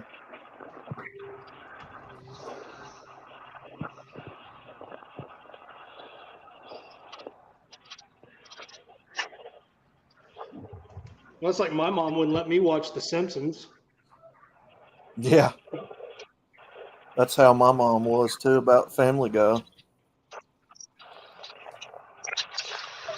You're not watching that in my house. Well, that was back when it first started coming on, though. Yeah, but Family Guy, The Simpsons, American Dad, Futurama, those weren't really cartoons. They were just animated shows that were geared towards adults. Yeah.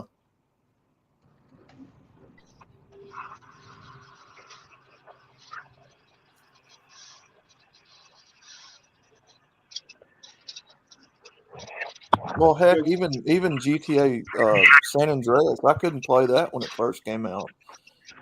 And I was like 14, 15 years old, something like that, when that game first came out. She was like, "No, we're not having that in my house." Well, I mean, you grew up the son of a preacher, so I mean, I'm sure you were not allowed to do a lot of things. Yeah. Oh yeah.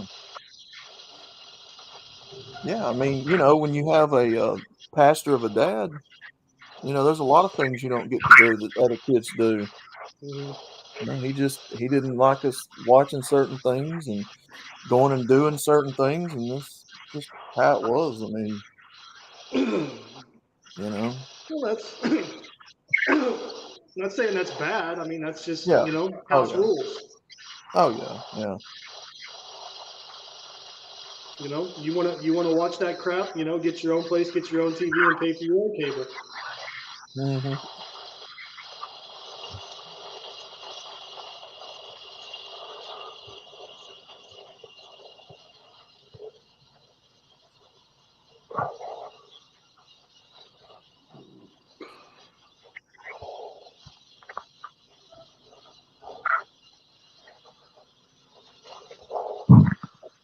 And sometimes it was funny. Other times it wasn't funny. But like I said, Right. parents laid down the rules, and the rules were followed. Yep. And when there's only one TV in the house,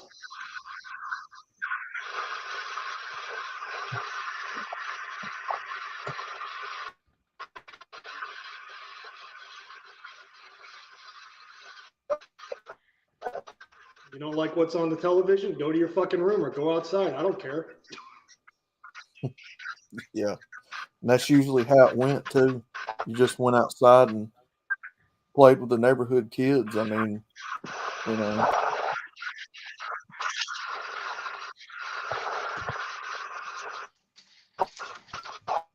Okay, Pops, I'll go outside.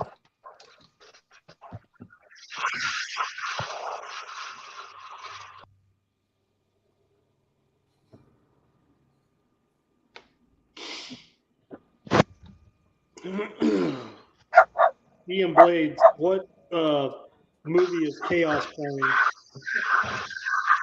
So you say you gotta go outside again? Okay. All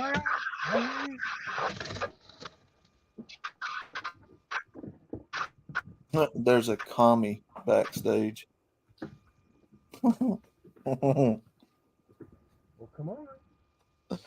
Oh man.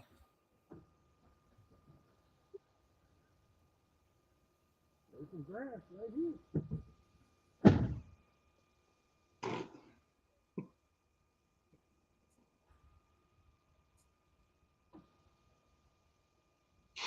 Man.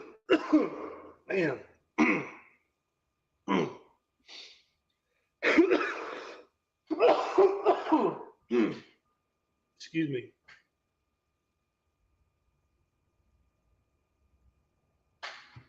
Damn allergies. That seems to be going around a lot here lately.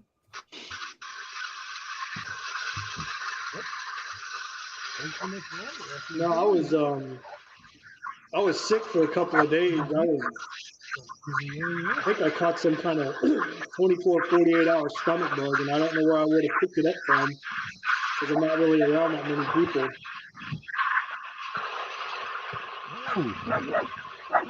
Yeah, got that.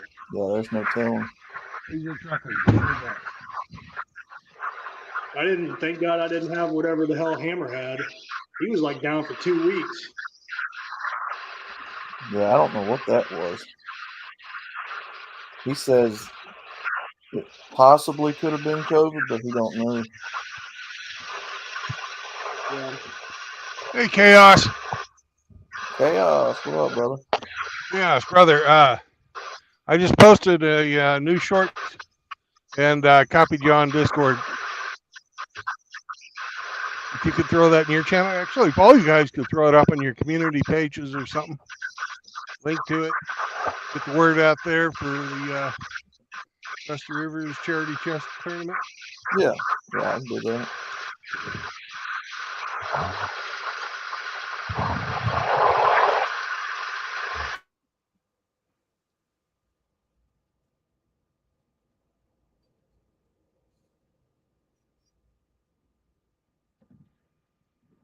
Ding, fries are done.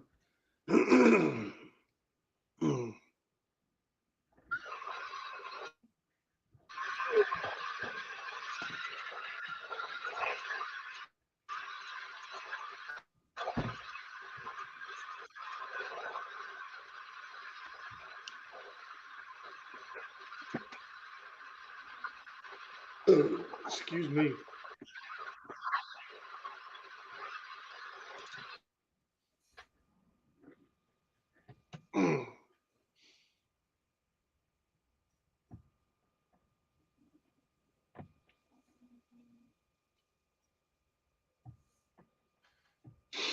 Oh, man.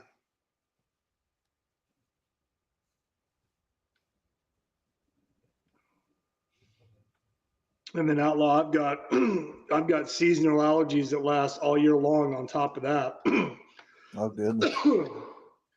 So I was fighting a fucking 2-front war. Sometimes I do. Every once in a while, my allergies will flare up. Like your herpes. Like what? Your herpes. Herpes. Herpes. Yeah, herpes flare-ups are. How's it going, man? Talking shit to my friends. Somebody else heard him say that. Oh, good. Probably looked at him like, what? The trucker next to us heard me tell you about your herpes. He's like looking over here. How you doing, man? Oh, my God. You're famous, Outlaw. Secondhand embarrassment.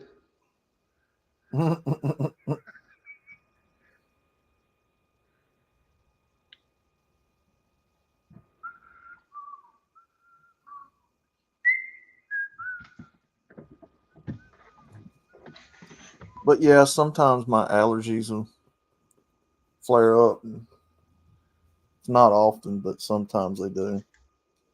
Most of the time, it's just stuffy nose or. Yeah, it's just weird because I didn't notice it or anything until like I was in my 20s and I was living in a completely different part of the country. And that's when it started, when I started to come back to where I'm from, like for a visit, like on leave or for Christmas or something like that. And I would start to notice it. And then it's just, just something I deal with every day. Right. I mean, I'm not allergic to like food or, medications or anything like that. It's just hay fever. Yeah. Yeah.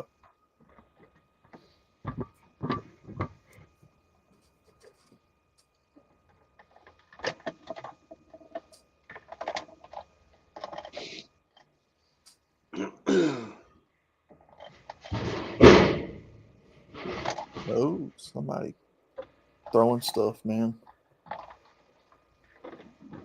Brandon's rear getting loaded. That was a loading dock coming down.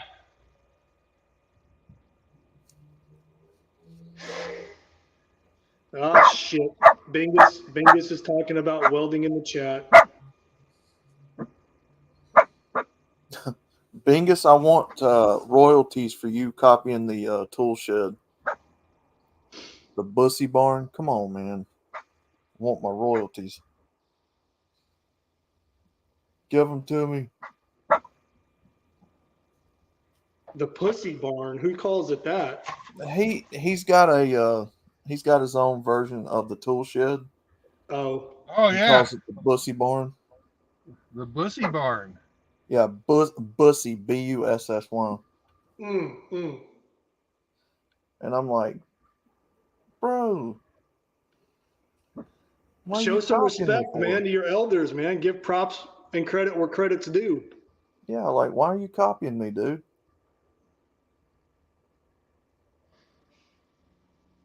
Give me royalty. I'm gonna do you like Father Saunders does everybody.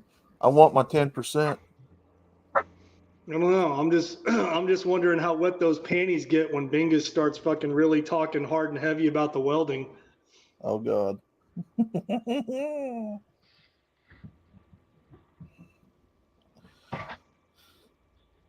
me talk about my stick, my TIG, my wire. Oh man. I can lay a bead. Mm.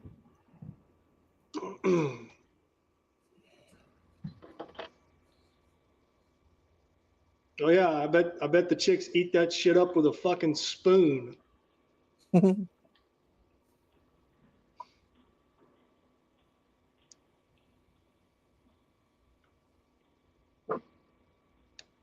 What's really going to impress him is when he's an underwater space welder. Oh, yep.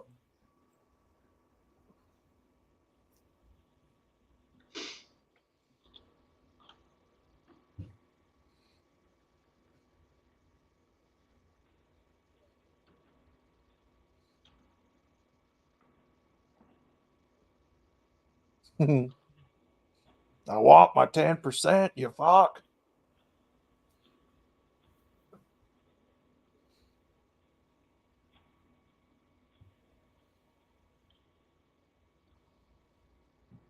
Speaking Just of, I wonder where. Just busting your balls, Bingus. Speaking of, I wonder where Father Saunders is today. Sleeping it off? I don't know. Mm-hmm. Bingus, I thought you were going to be an underwater aircraft welder.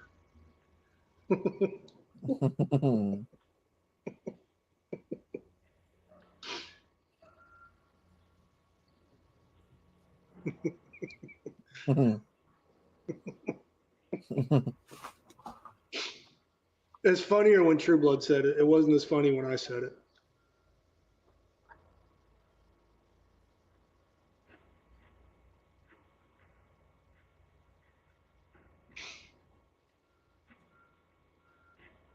Now, Saunders was in the chat for a couple minutes yesterday, and then he said he had to go do something. We never came back.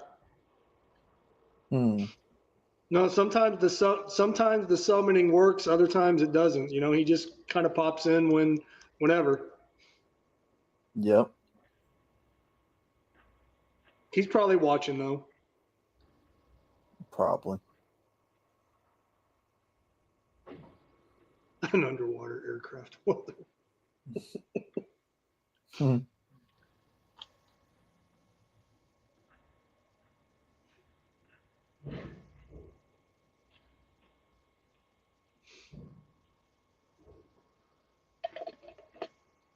No, I thought the ultimate goal was to be a NASA space welder.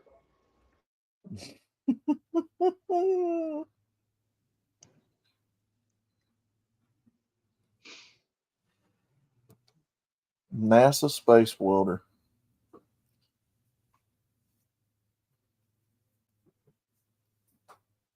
Is that what you're trying to be, Bingus? Trying to be a Neil Armstrong of welding?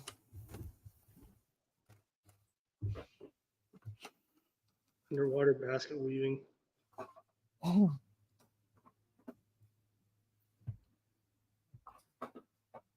In space, nobody can hear you scream, Bingus. Nobody.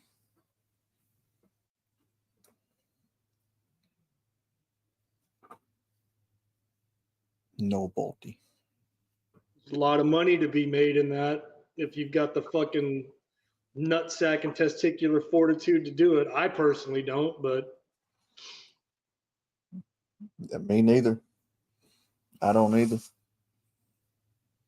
I've already done enough stupid shit in my life. I don't need to do any more. Talking about underwater welding, no man, you can make a fucking fortune off that, but it's a very high risk job. Oh yeah. Fucking guys, buy the farm on that job all the time.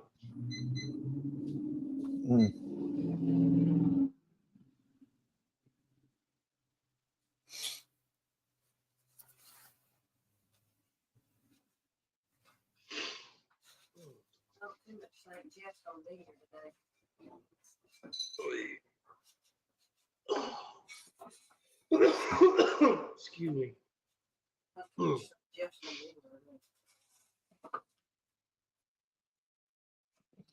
PBR Street Gang.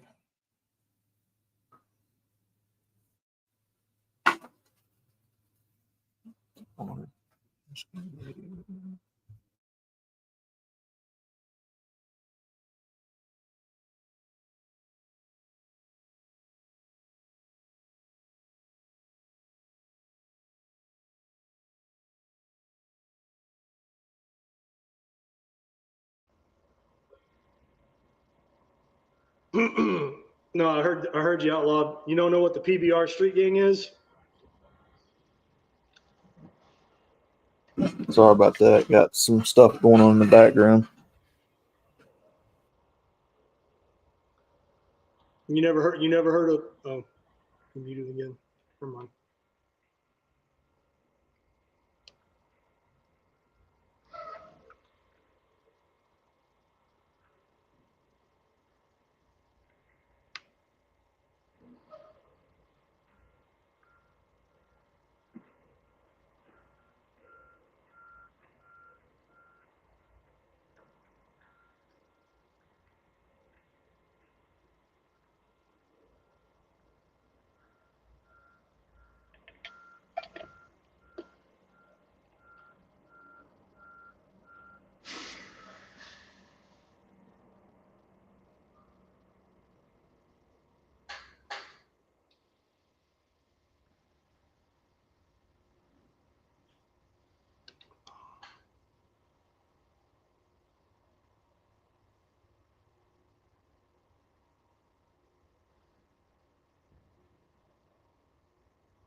I don't know who that is.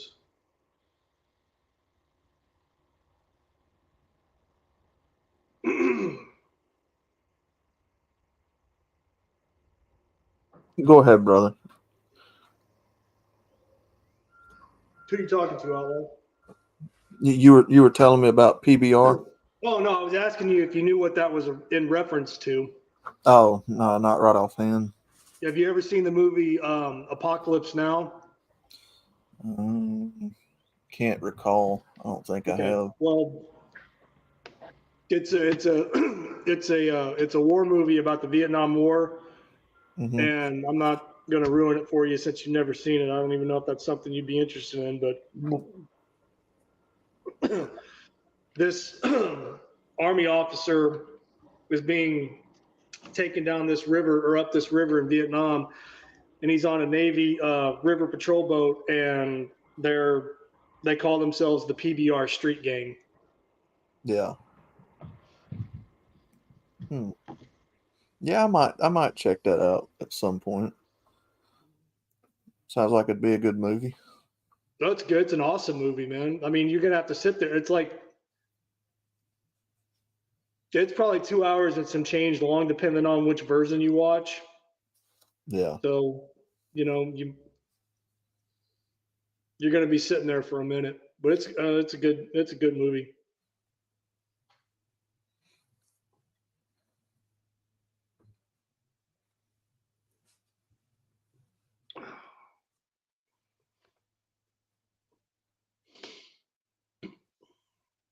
Plus, that's my beer of choice is PBR. I got you. Because I'm a sad, angry, lonely drunk,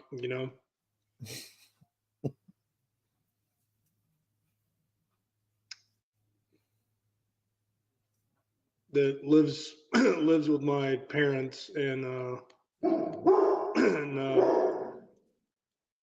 constantly yelled at my wife and child. You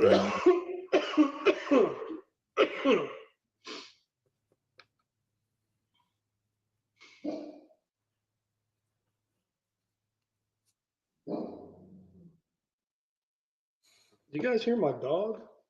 I do. The fuck are you growling about, man? Yeah. And apparently I hate women and I hate any other race but white people. And yeah, I heard the Oh, I didn't spiel. hear that one. I didn't hear you were a white racist. Yeah, I didn't hear that. Yeah, we're just a bunch of homophobes, transphobes, racists, women hating people. So like, go get a life, dude. No, I heard this. This statement made a long time ago, and it didn't make sense when I first heard it, and I had to hear it a few more times before it finally set in. Like you can try to love a woman, or you can try to understand a woman. You can't do both. Right. So no, I don't hate women. Nope, I don't either. I had a mother. I have a sister. I have a daughter. I don't hate women. Nope, I don't either. I had aunts, female cousins. I don't hate women. I don't either. I just don't want to cohabitate with them. I don't want to marry them. I don't want none of that. Mm-hmm. Oh, you must be gay. No, I just don't want any interaction with them as far as the laws are concerned. What's so hard about that? This ain't a. Because you're not prescribing to your predetermined programming.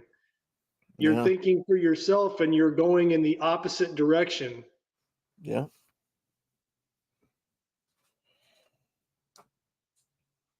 Like you said, like that thing you throw up on your videos.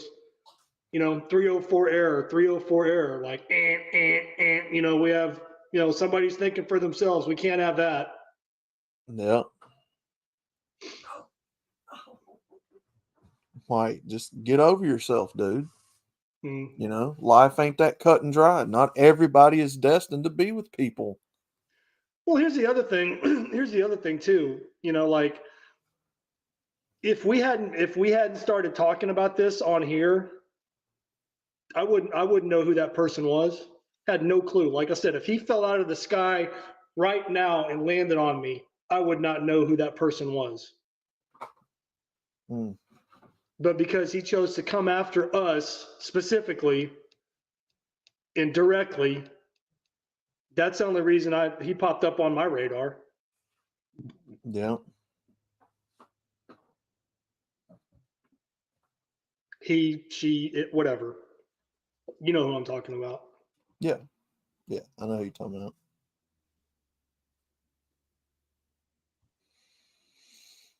Yep. I get sick and tired of hearing that guy's name. Just every single day I get up and get on here, it's all I ever hear. Let's get sick and tired of hearing about that dude.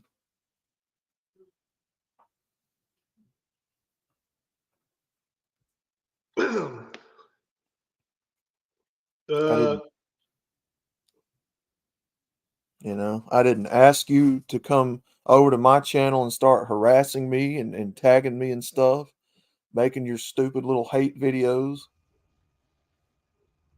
So, Yeah. No, I'm sorry. I'm responding to some chats. Ian Blade says, based on Heart of Darkness by Joseph Conrad. Yep. Good book. Ian Blades, it's Apocalypse Now, not Apocalypse How.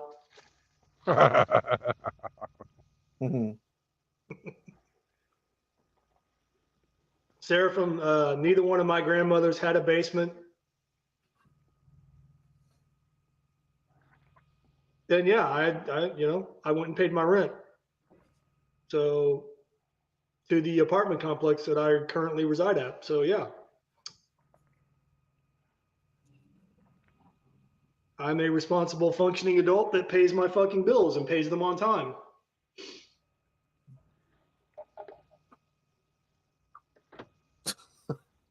He said, I don't hate women. Hell, I love me some Andrea. Who said that? The Avatar.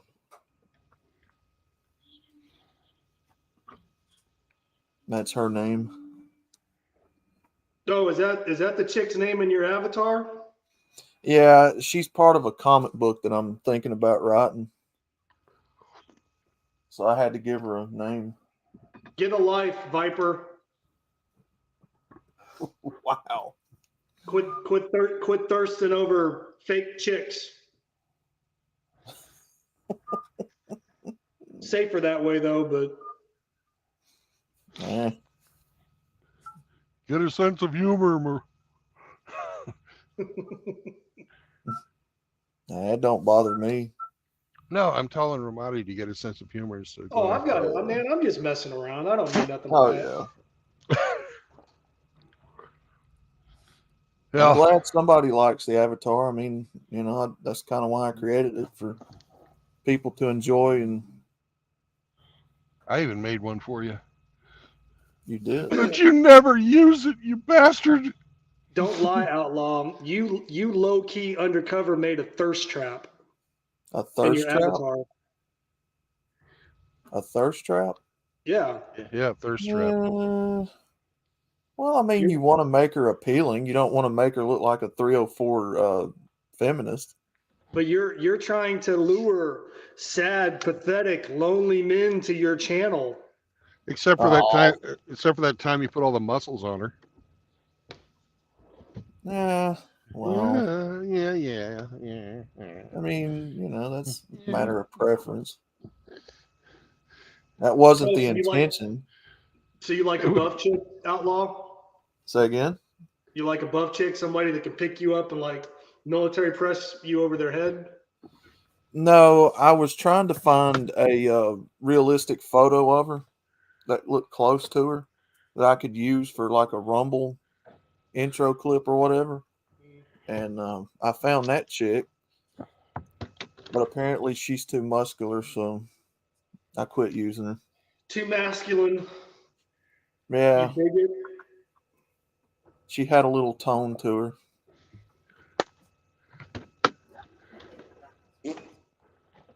And they didn't like it, so.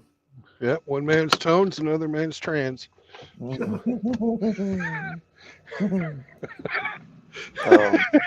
yeah, I mean, I'm not. If I'm going to create an avatar, a female avatar, I'm not going to create like a rainbow hair colored 304 fat feminist. No, that's why you're a bigot. Oh yeah, because you're trying to create and put out there an unrealistic beauty standard. Oh yeah.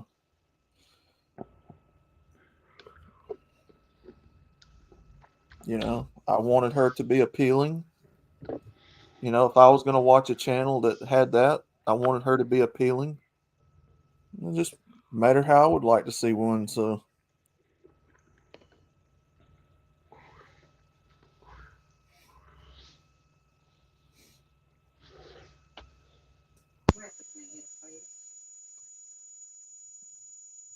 And I was like, well, what does Outlaw like? Well, he likes Hooters chicks, so there you go. Dak is actually the inspiration for his Hey, avatar that he uses.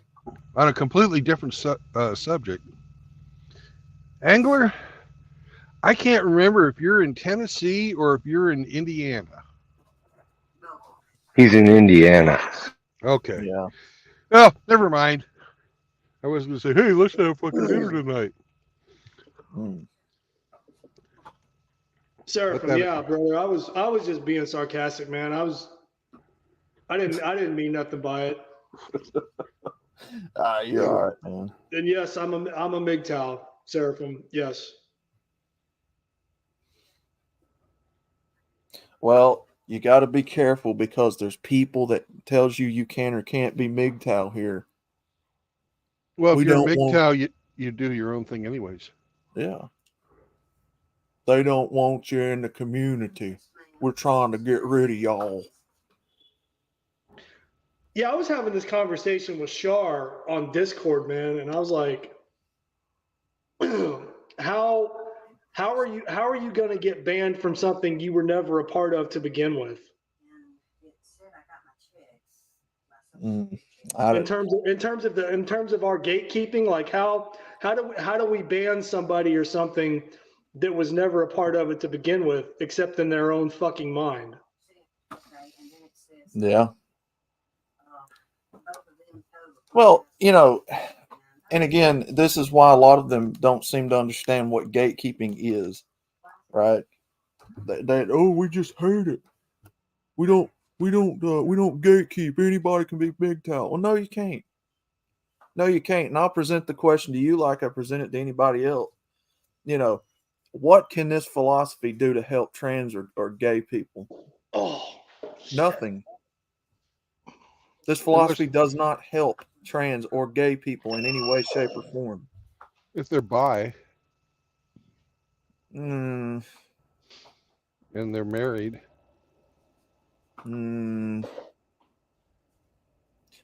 I'll say this. Personally, I have never seen a gay person or a trans ever divorce an actual biological female and go through the divorce courts. Maybe it's happened before. Who knows? But I bet it has. I don't know. We're talking about women here, of course. There's probably. Well, I'm talking about the guys that have either turned gay or turned trans that have been divorced by biological women that have found MGTOW or the red pill. I've never heard of any such person. I've never seen them.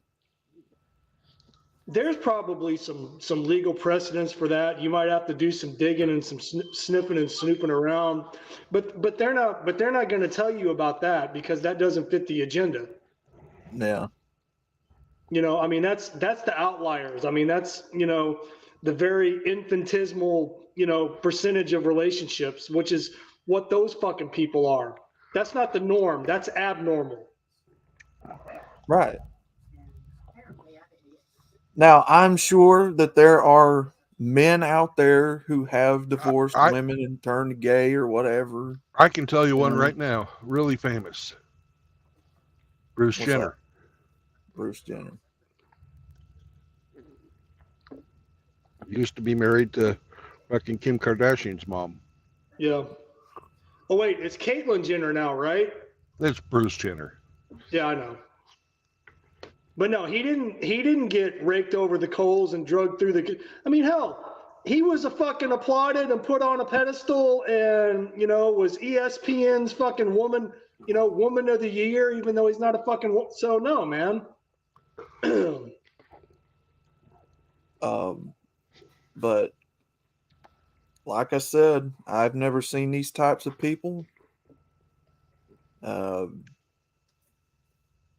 But that's why I try to get people to look at the differences, distinguish attacking thoughts and ideas versus people themselves. It's the idea, it's the philosophy of transgenderism or the LGBT that I hate. I don't agree with. Well, no, but Bruce Jenner, even in his current form, has been more applauded and raised up. And no, man, him getting divorced or leaving fucking what's her face Kardashian, dude, that passed through his head quicker than the fucking shit goes through a goose. Nick, you give a fuck about that because he knew what was waiting for him on the other side. Yeah.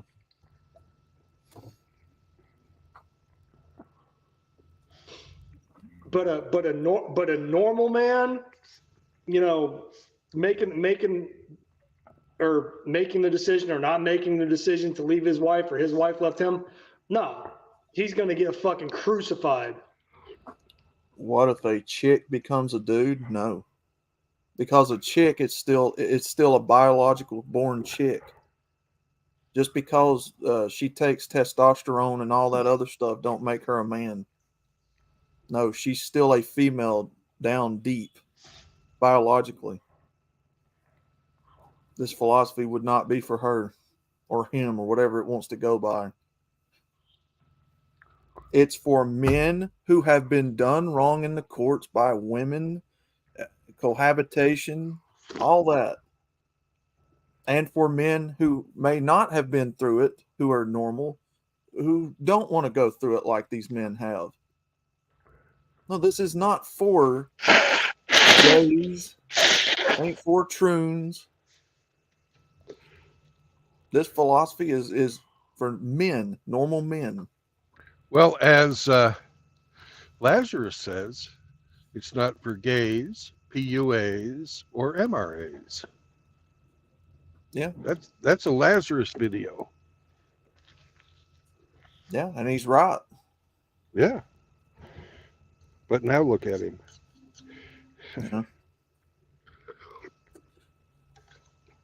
Yep, he's got a hard on for you, Angler. I know that.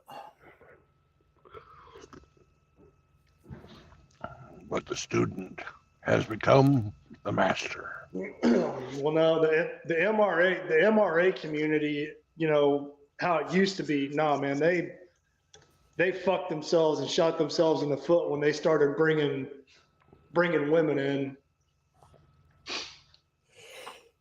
and then it all just went to shit after that. Yeah. The only female quote unquote MRA advocate that I would even remotely listen to, what was her name? Helen Smith, I think. Helen Smith. Never heard of her. She wrote a book. I can't remember the title of the book.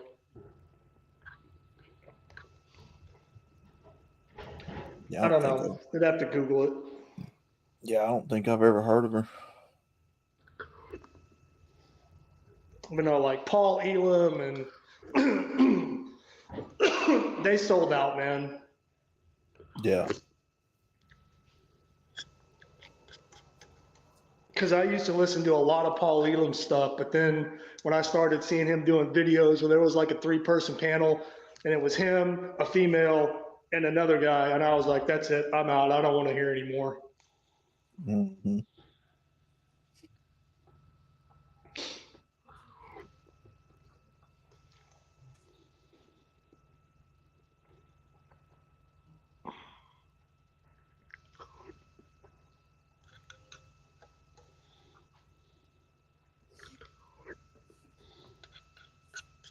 Yeah, I mean, I'm not listening to a woman tell a man about man problems. Mm-hmm. Point blank, period. You don't come from that experience. You've never been a man. You never will be a man. You don't know what it's like to be a man. So, you know, what are you really telling me? What can you tell me? Nothing. Yeah. What they tell you is what the kind of imaginary man that they think they want but don't really want.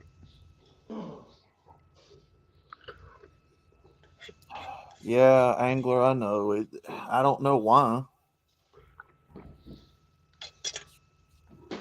Says he's about to do a hit piece on him. Yeah, I don't know, man. I hope not.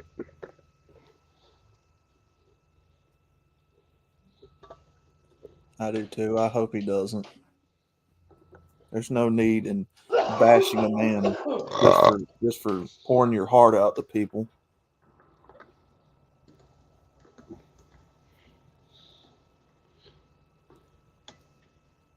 No, that pissed me off. That pissed me off, Outlaw, when that fucker went in on you about the tornado. See what I'm talking about? That shows right there he cares nothing about a man or what he goes through. No. He don't care. Brother, that tornado actually traumatized me. Does he care? No. Because he's not here for helping men. But then I also felt that I might have contributed to that because you kind of brought it up, and then I kind of opened up the door and we started talking about it. So I didn't mean to put your It's personal okay. stuff out there. No, it's okay. Oh, yeah. I mean, when a man can share with you a personal thing about his life, and then someone else takes that and makes fun of it and laughs at it, and jokes and mocks it, and yet you sit there and call yourself a black pill MGTOW general, whatever the hell that is. Get out of my face with your hypocrisy, man. You ain't here for men. You've done proven that time and again. Look, you wouldn't have a whole channel dedicated to trolling other men and mocking them and laughing at them, taking them out of context intentionally if you were here for men. You don't make fun of somebody who's been through something, no matter how big or small it is. You just don't do that. That's low. You know, same thing as you don't make fun of people's kids. That's low. You don't make fun of people who are overweight. That's not funny. You know, shit like that.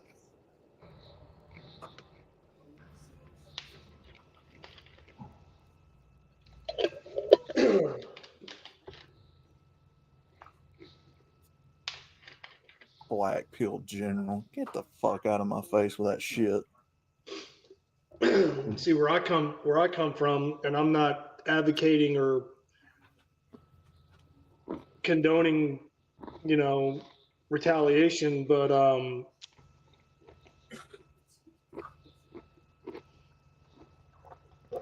if that were to happen face to face, live and in color, it'd be a whole different conversation, and that's all I'm going to say about that.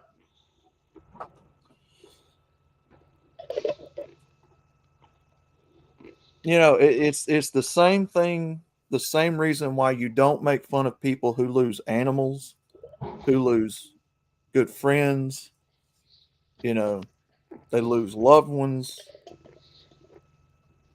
You just don't mock and make fun of stuff like that, man. Well, no, because they're gonna, and you can say this about anybody, because everybody's got the capacity for this. I mean, you don't know who's around, you don't know who's listening, you don't know who's within arm's reach of you, and you could, pop off and say something out of pocket, and then the next thing you know, man, you're getting fucking yoked up. But anyways, I thought I had us steered clear of this shit. Yeah. Yeah. We really don't need to talk about these assholes anymore. Hammer told us last night how silly it was, and I agree with him. Of course it is.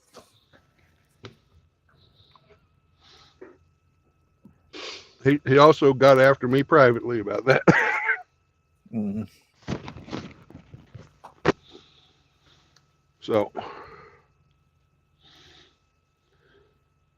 That's why I don't respond to any of his posts, or even though you're doing it right now, it was brought up, so I spoke. Yeah. I didn't bring it up. I Doesn't brought it matter. up. Yeah, so I was just answering him. Doesn't matter. You can tell him no. Well, I mean, just I know it pisses you off. It's all right. It's okay to be no. pissed. It's okay it's to be pissed off, man. I mean, no. If somebody's going to ask me about it, I mean, I'm gonna respond to them. You don't have to. No, but That's all right. Moving on. this is what it is. And when Rusty's done with his stuff, we're never going to talk about these guys again. It works for me. It wouldn't bother me. I don't keep up with them anyway. I don't talk about them until somebody asks me about them. Oh, so now you're blaming me. No, Yeah. I'm not blaming you. No, a lot of people here ask me about that, and I answer them just like I would anybody else. Are you trying to offend me? No, I'm kidding.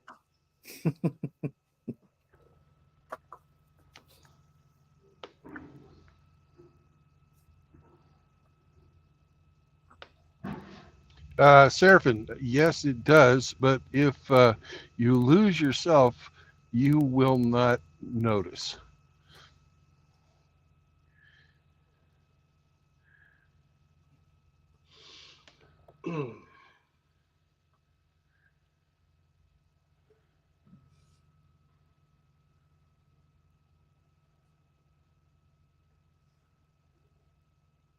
The only animal I can lose now is myself.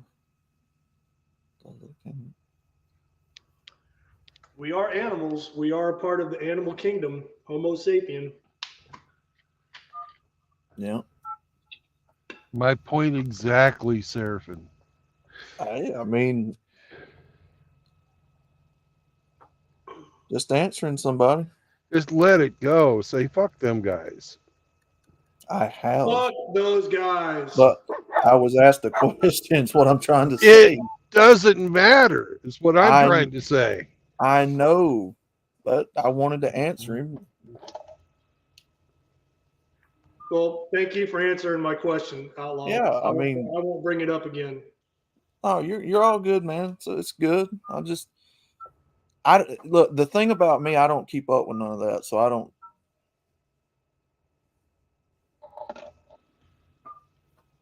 Well, maybe I took it personally and I got pissed off on your behalf. But anyway, I won't bring it up anymore.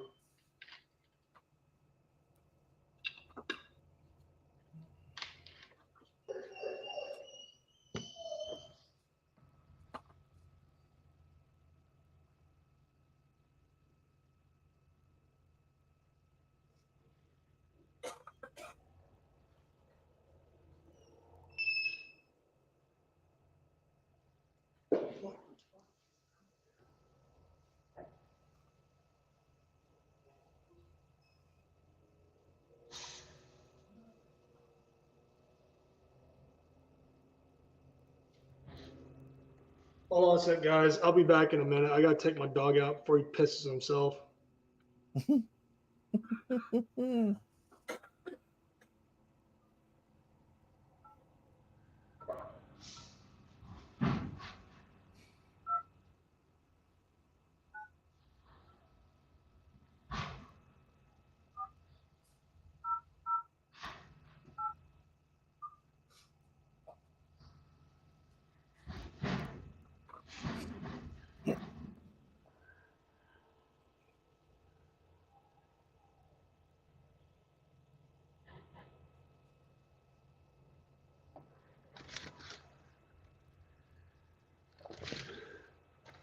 You know, most places I go to have like a red and a green light.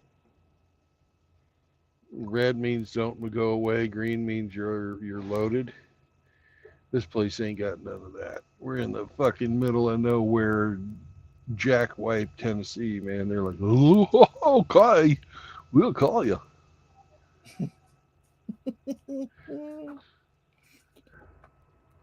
Yeah, usually when we would go to these places and get loaded up with lumber and plywood, it was such a small place. You know, you'd kind of hang out back there with the guys running the forklifts, and for some reason they let us walk in the warehouse with them, which I found kind of odd, but they did. And so we always knew when they were done. Sometimes you'd help them. I'd help the guys on the forklifts loading the truck up. Kind of always knew when it was time to leave, but yeah, I don't know. I don't know how they got by with that, letting people walk in there in the warehouse with them.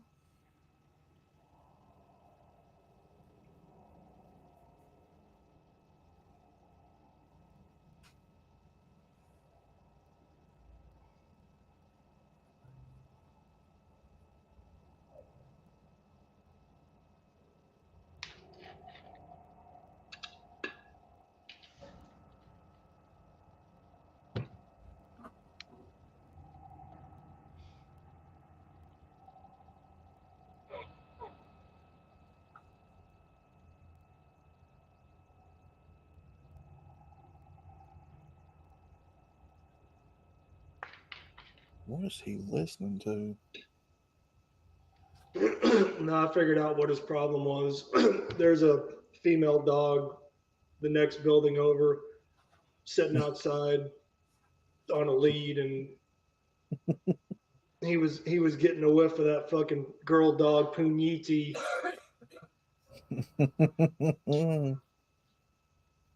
Scruff wanted to go outside and investigate. Mm-hmm.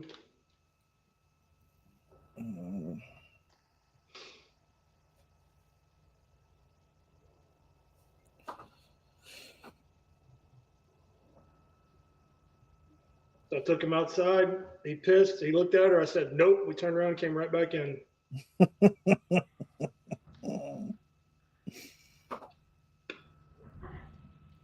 He said, if I'm not doing it, you're not doing it.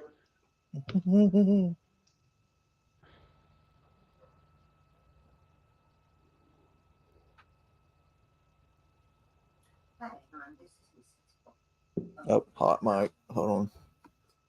No, I'm not a dog dad, Angler. I've already got a child. I'm a pet owner.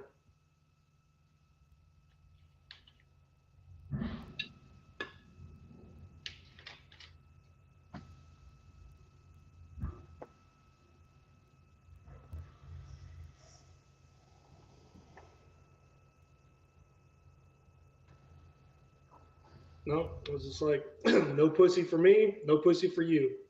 Suck it up. That's kind of like those vegan ladies that try to raise their dogs vegan. Your dog doesn't have to go through anything a MGTOW man has to worry about. Let him fuck. You didn't fix him. That's torturing the poor animal. I'm not gonna go let him over there and fucking assault the dog. It's not assault. If she's in heat, she'll welcome it. The neighbor lady told me she is fixed, so it wouldn't matter either way. Oh. Well, if she's fixed, then it's a different story.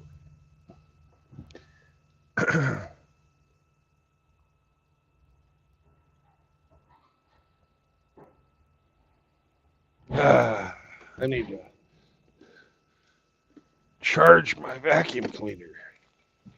It's a good time to do that. And once she gets off the phone, hopefully, over giving out information,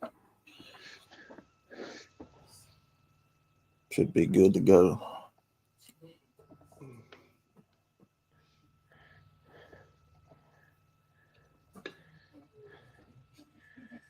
Yeah, we got a neighborhood dog over here next door that I told Hemi and them, Ramadi, I don't think that dog's ever been inside a day in her life, because she's constantly outside here barking all the time. Yeah.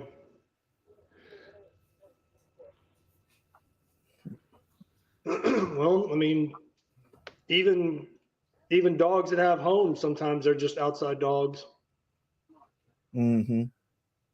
Our hunting dogs never came inside. Well, they bought the dog for, I guess, a graduation present for their, what is it, a 11, 12-year-old kid. And from what I understood, it was going to be an inside dog, but I guess they wound up keeping it outside.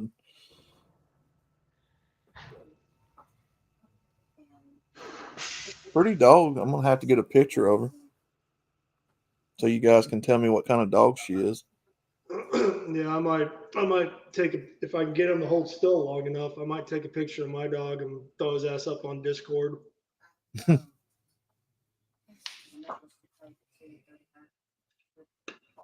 His brother's doing really well in his new home.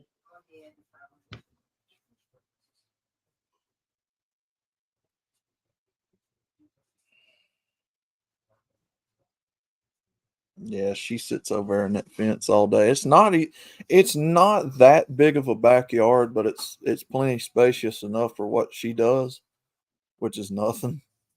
But I don't know, man.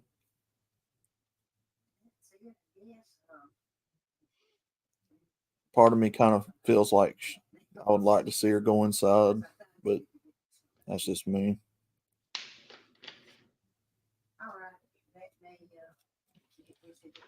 I wish mine could be more of an outside dog, but I'm afraid that if I let him roam, which I wouldn't because that's irresponsible given where I'm at, but Yeah. fucker may not come back, you know? Yeah.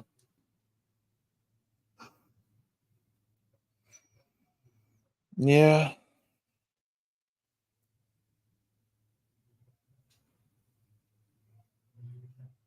He just may decide to go go feral, man.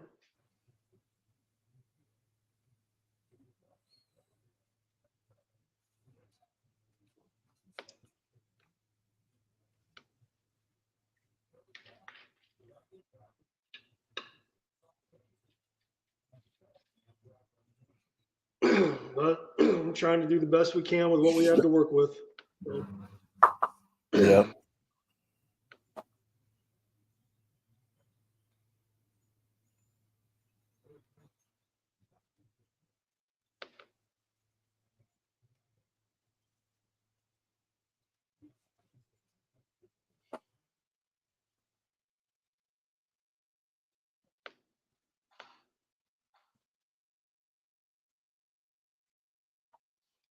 He's kind of being dramatic today.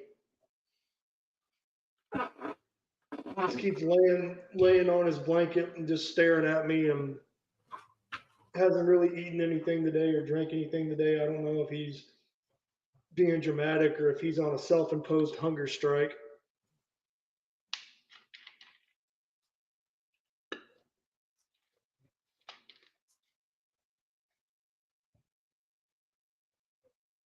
Doesn't hurt me if he doesn't eat. I put the food out.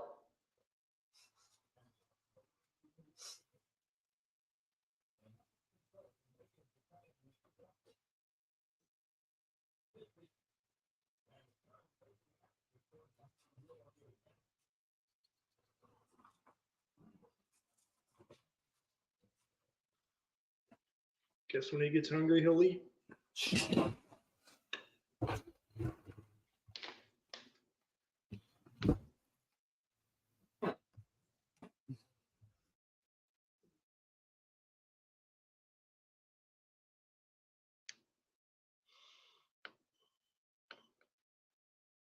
Oh, shit.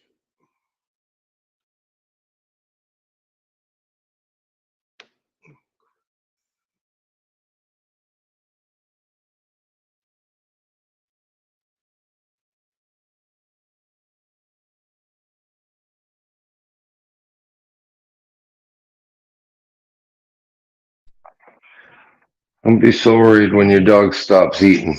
Be more worried when it stops shitting. No, he does that even if he doesn't eat. He'll eat. He just takes his time about it.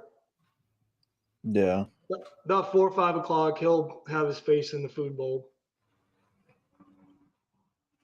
Now, I think he's just upset because his brother's gone.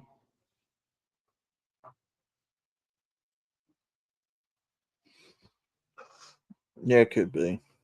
And he can't go outside and chase the girl dogs like he wants to.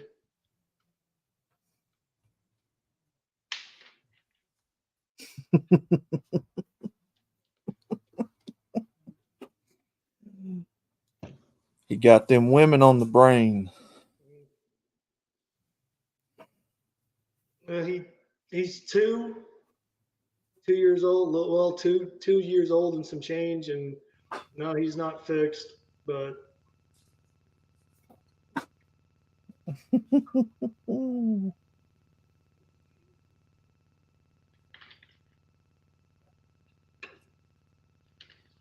there's a couple of girl dogs he's got his eyes on, but they'd probably wind up whipping his ass if he tried anything.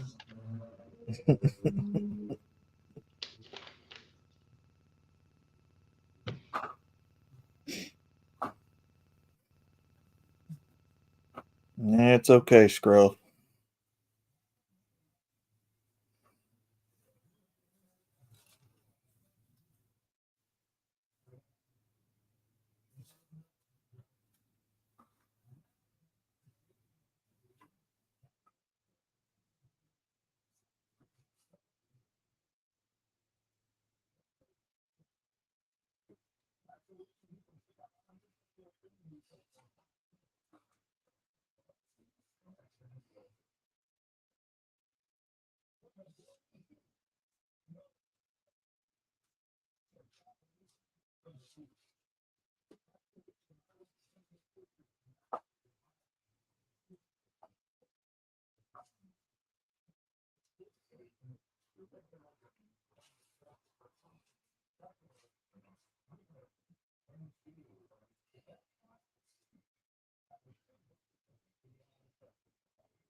Nope, he dropped out.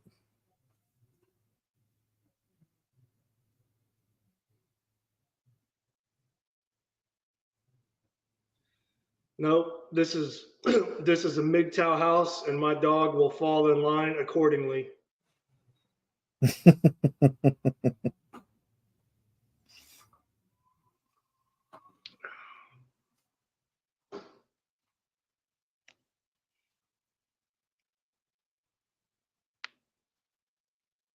Scruffy don't get no woman.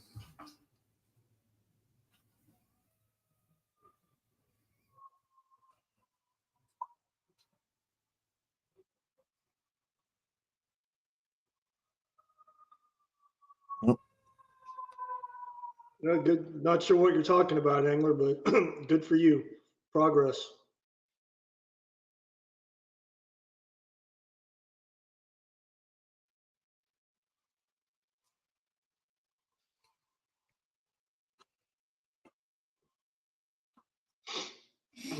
Yeah, whatever you decide to do, Angler, good luck. Best of luck to you, man.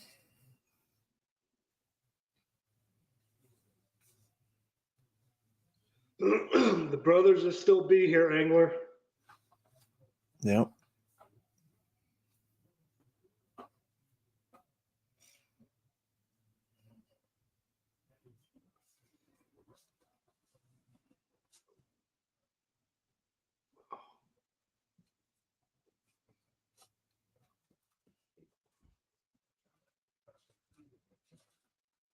Keep them doggies rolling, roll high.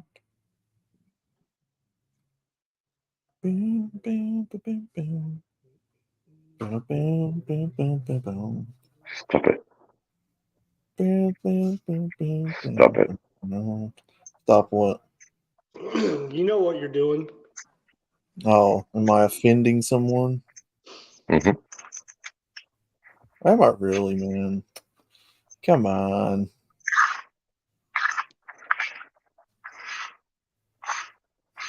What's that? You said you enjoyed it. Okay. I said no such thing.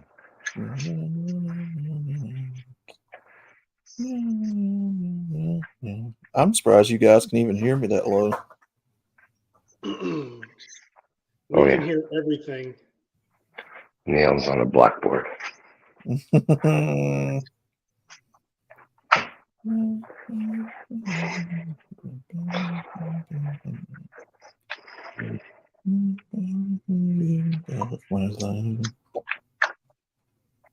shit! Easter Sunday's in the chat. Yo. He said, "Hey guys, I found a youngin. I said straight about it being a philosophy and not a movement." Heck yeah, man.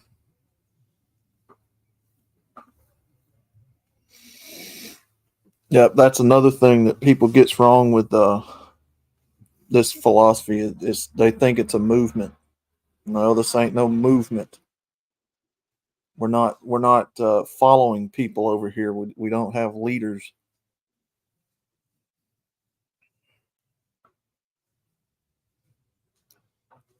No, we don't have leaders. I mean, there's people, in the community that,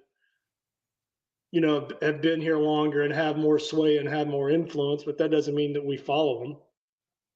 Right. Yeah, you can't get people to understand that, no, for some reason. Like, that's the whole point of MGTOW. You don't follow other people. You take their example and you apply it to your own life and lead it accordingly to your own terms and conditions. Like, how hard is that to understand?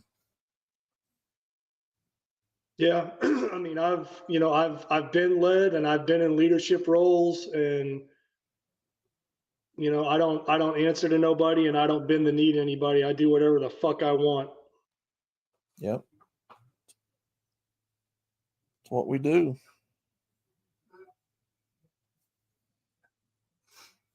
And that's how it is. I mean, and I don't apologize or ask permission. Nor should you. I don't answer to anybody. You don't answer to anybody. You live your life how you see fit. That's the end of it. No, Sunday. They can't. When you hit them between the eyes with a fucking sledgehammer direct question, they can't even formulate an answer. And people that are like that, I don't waste my time with, because they're not trying to understand it. You can tell when people are genuinely interested in trying to have a conversation and someone who's just there to make troll counts and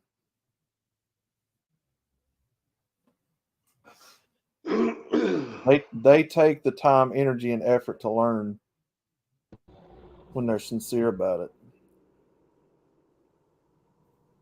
Well, because it doesn't fit their narrative, or it doesn't fit into their little box, or the reality that they've created in their own mind. So of course they're not going to be able to give you an answer. Yeah. What is going on? Because if it doesn't line up perfectly with how they feel, they don't know how to go forward from that. Hey, I got some things to say for you guys to consider talking about a movement. Yeah. Oh God, here we go. Yep. When I step on board my ship, when I'm on the docks, I'm just Rusty Rivers. When I step on board my ship, I become Captain Rusty Rivers. I give direction to my first mate, and then my first mate might carry out those directions. I give a game plan to the deckhands. I converse with the cook if the cook's on board at that time. The presence of a leader does not denote a movement. I am the leader on board my ship, but I guarantee you we'll all agree that whatever's going on board the ship is not a movement. And I think that the guys in the manosphere have confused the concept of a leader when it comes to talking about whether MGTOW is a movement or not. Now, you guys have heard me say many times over that I agree that MGTOW is not a movement online. But right here, locally where I'm at the MGTOW house, I would argue that it is a movement. We load up a whole bunch of guys, same frame of mind, same background, same philosophy of MGTOW. We go out, we proselytize. When we meet young men, we speak with them. We get together. Somebody's elected to carry something out. They become a leader. So locally, for me, MGTOW is a movement. Online, I'll agree. We don't need to call it a movement. And one of the primary reasons for that is, and I think this is how the whole thing got started, is that movements have leaders, and the leaders are the very first ones to get targeted and knocked off. Yeah. Rusty, question. What makes it Sure. a movement? What makes it a movement local as opposed to online? What's the difference? Where's the separation? Well, that's a good question. I think the physicality of it does affect it somewhat. Although, we could talk about historical movements. I mean, for example, just in some of our local elections, you'll hear the phrase, well, it's a grassroots movement. Okay, in other words, there's no leaders, but somehow the people all have come together and have drawn the same conclusion. And those people get together, they load up and they go to places. They march, they make signs, they spread their ideas in the hopes of growing the so-called movement. Thank you. I thought that was an important distinction to make. So you're saying it's the physicality that changes the nature a little bit. Well, in my particular circumstance, I would say yes, but I could only talk about me and the MGTOW house. I can't speak for anyone else. Right. Well, no, but Rusty, that's your own little slice and corner of the manosphere. So yeah, of course you're going to be the leader, on that particular patch of land. Well, once again, head him up, move him out, move him out, head him up, rawhide. Yeah, I don't know why once that came to mind. Yeah, once again, I think we're putting too much emphasis on the word movement in its association with a leader or leaders. Okay, most movements are grassroots movements, and it's just simply, a group of people that come to the same conclusions and then meet up. Sometimes on purpose, sometimes by accident. How many times have you guys ran into somebody, started a gripe about something, and they go, "Oh my God, I thought exactly the same thing too." Yeah. And then you guys find a third person and they feel the same way. Well, so far there's no leader involved, and then it grows to such an extent that then organizational things start by default happening. And then that's when you get your leaders. No.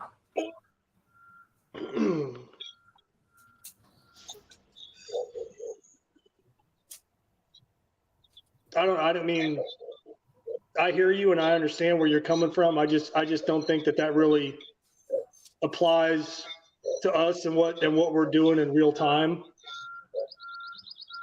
Because I think we're all smart enough to see this for what it is.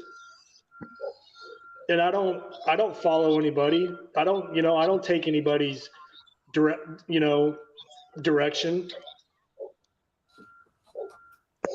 Well, let me ask you a question. Has another man ever inspired you? Yes. Has another man ever created a situation where he was able to, in a very viable way, influence you in a particular direction? Yes. Has any other man ever been able to take his enthusiasm and his motivation about a certain topic or a certain thing or a certain action, and then somehow transfer that same enthusiasm to you? Yes. You just described a leader. Well, I hear you, and I saw what you just did. But let me caveat that by saying I was in the military, and he was my team leader, and he was a captain. So yes, I followed his lead, and he led by example. But in terms of me being my own individual man now as a civilian, I don't get swayed like that. I mean, you're doing some work.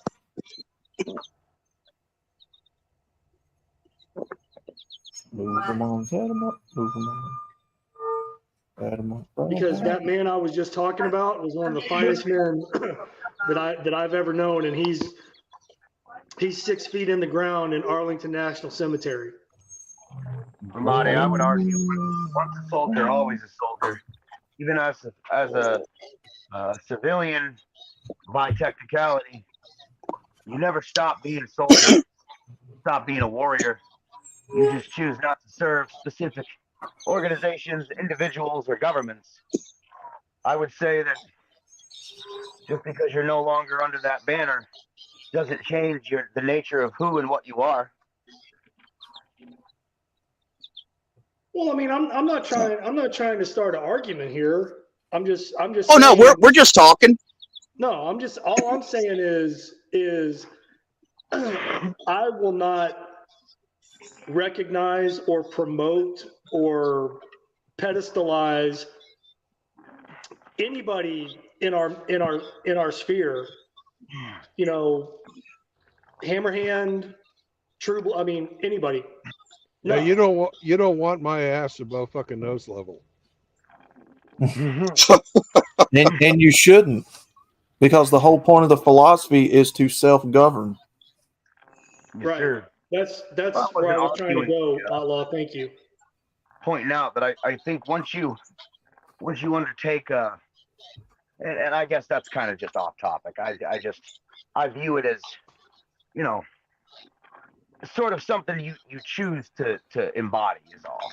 It doesn't negate anything you just said. I was just saying, don't sell yourself short, sir. You still have those skills, you still have that knowledge, and you're still capable. That's all I meant. That's all. No, but this man, this Marine that I was just talking about, who's laid to rest at Arlington National Cemetery, I literally would have followed that man into the jaws of hell, and I wouldn't have questioned a second of it. That's how much I believed in him. Yeah, and that's the best. It's the best example, to lead by action, lead by doing. And that is a very powerful device. This is why historically, the most celebrated leaders in history were always on the front lines, leading their army in the charge. But this is different, Rusty. This isn't the military. Oh, of course not. Of course not. Let me ask you a question. Yeah. Let me ask you a question. Let's substitute the MGTOW philosophy with, let's say, let me choose one. The civil rights philosophy. You probably are saying to yourself right now, well, hold on a second. I don't remember the civil rights philosophy. I remember the civil rights movement. So what did they do that makes them a movement, and we call it the civil rights movement, but we don't call it the civil rights philosophy? Because they had people that they put out there in front and as a public face, and they were charismatic, and they got people to follow them and believe. Well, hold on a second. Let's take one of your points at a time. I think you just made a good point. Couldn't it be argued that we do have some people that are front and center and have put themselves out in the public space, that are charismatic, that are well-spoken, that have the ability to transfer their enthusiasm to the rest of the chat? Yes. Okay, so Here's now we the need to. difference. Hey, Rusty, let me step in right now. All right, because the difference in a movement like that, but the civil rights movement versus the civil rights philosophy, is that they had a clearly defined set of goals they were working towards, and they had a clearly defined tactic that they were going to employ, which was acts of civil disobedience and acts that would garner widespread sympathy and widespread acceptance of their cause. Mm-hmm. Agreed. Agreed. 100%. So what you're really saying with that We do statement? no. Don't. I said what I was really saying. We need, if you want a movement out of this, which I do not, you have to emulate those types of things. Well, You I agree. need, a clearly defined set of goals. We I don't agree. have that. You I need, agree. a plan of action. We don't Yeah. have that. So therefore, in my mind, MGTOW at present is not a movement. Okay. Let me say something now, True Blood. All right. I think you just made my point perfectly. Somebody, I can't remember who it was earlier, was asking about the differences, and that's why I wanted to get to this point, and that's why I denoted, that for me locally it is a movement just because of what you said. You see, you were describing the fact that we have so many people that's in the manosphere, so many people claiming to be MGTOW, and claiming, the philosophy, that there is no coherence, there is no direction. It is a blank check that's out there. But you see, locally, for me, it's on such a small scale that we all can sit down and we can come up with the direction. We can come up with objectives and then physically act on them. So yeah, you're 100% right. Well, Rusty, do you, and again, I'm just going back to the civil rights movement because that's the example that was brought up. They had, charismatic leaders that were out in front, that were the public face, that were out there marching and, protesting, and like, True Blood said, committing acts of civil disobedience and doing anything and everything that they could, to show up on the 6 o'clock news and, to ensure that their message was heard. We're not doing that. You're not doing that. I am. What we're doing is the exact opposite of that. We're fucking throwing up the middle finger and turning our back and saying, fuck you, I'm done, I'm out of here.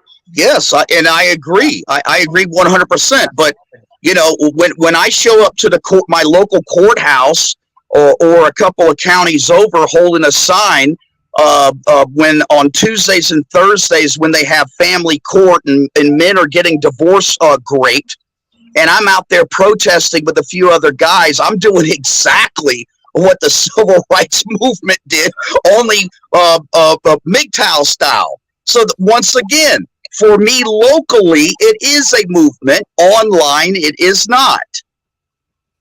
Well, I just think too many men have, off themselves or fallen, unnecessarily on their swords and become martyrs to where, our best defense is not the fight. It's not offensive.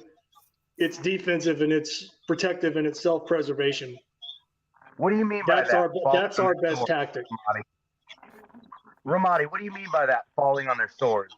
What do you mean by that? In what context? Men trying to martyr themselves. But in what way, though? What do you mean? I don't follow. Men that needlessly put themselves out there, are in situations or scenarios to where, they can be taken down. Okay. All right. I see what you're saying. So they put themselves in between a rock and a hard place unnecessarily, and they expose themselves to attack. All right. Yes. Well, to harking back to what True Blood said a minute ago, I don't. Excuse me. Sorry. I don't technically disagree with what you said, True Blood, but I would say that MGTOW does have a few definable goals, and we do have a clear-cut tactic. The definable goals are as outlined in the manifesto, and as Ramadi put it, throwing our middle fingers up and walking away.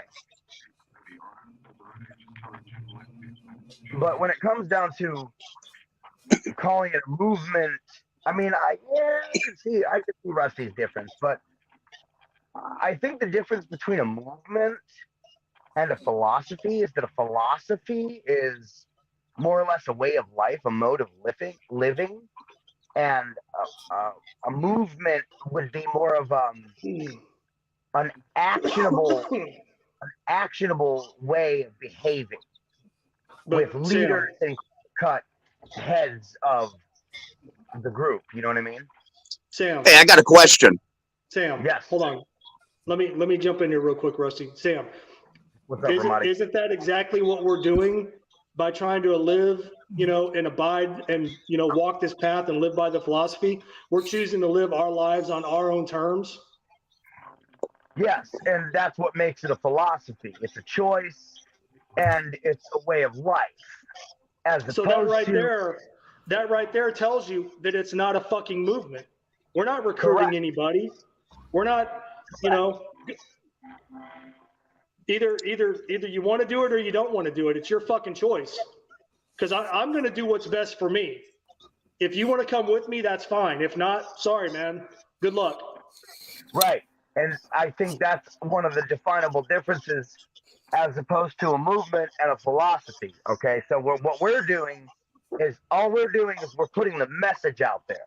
We're explaining what it's all about, and we're offering the information to our fellow men so that they, on their own terms and in their own time, in their own way, can choose or not choose, whatever it be, to uptake this same philosophy or whatever variant of it suits them best. And as opposed to a movement, what we're out there doing is trying to convince people to come on board with us. But no, I'm not trying to convince anybody. No, I know that. I'm saying that's the difference. A movement, you're trying to convince people to hop on board. A philosophy is a choice. Well, no convincing. Well, here, my opinion, I think the difference comes down to politicizing it, right? I'm not interested in trying to politicize the MGTOW philosophy because it's not. Do I want to see the laws change? Absolutely. Do I expect them to change? No. And there's nothing I can do to change it. So the only thing I can do is go my own way. Well, hold on a second. Can I say something, Outlaw? And then please jump back in and continue. Go ahead. Everybody says MGTOW's not political. Everybody says the philosophy is not political. Yeah. Listen to the words that we're saying right now. Self-governed, the individual. Okay, the individual is paramount to the central core of MGTOW philosophy. Therefore, any organization, political unit, or anything else that advocates for collectivism, such as communism, socialism, and progressivism, is by default not MGTOW and can never become MGTOW because they advocate against the individual. And that is political. Mm-hmm. Right, but I think that's what makes MGTOW a non-political philosophy, is that we are living a way of life that is pro-individual and therefore makes it an apolitical thing. We're not political in any way. We're not collectivists. We're not trying to convince people. All we're doing is trying to offer the information so that others who might have similar circumstances to ours have it out there. But we're not saying, hey, come on board and do what we're doing. We're just saying, hey, this is what's going on, and this is how we're dealing with it. You know what I mean? But Well, you're forgetting the limited government bullet point from the manifesto. Oh, I get yes. that. Because Well, that's in there. MGTOW is political. It's just not Democrat or Republican. When the guys wrote this thing, they weren't thinking about worldwide. They were just thinking about the United States, and they didn't want to fucking eliminate men because, well, let's face it. It doesn't matter what political party you belong to. As a man, you can and probably will get fucked over in the family courts, fucked over in divorce courts, fucked over in the dating market, fucked over, by being drafted and sent to war and blown up. And when your females who also get to vote don't do that, the courts are upholding laws that are written by people who fucking cater to the gynocentrism. And the guys that wrote the manifesto said, hey, we got too many fucking laws and the government has too much fucking power. So the best way to get rid of all that shit is to have a smaller government. It's very political. But okay. it's not something that we're going to go out and endorse a candidate or anything like that. Well, hey guys, can I say something? I mean, aren't I limiting our government's involvement in my life by choosing not to participate or participate as little as possible? By going my own way and doing my own thing? Aren't I doing that very thing? You are. Just like we're being political with females by withholding our time, resources, and affections. But it's the politicians that are making it political, not me.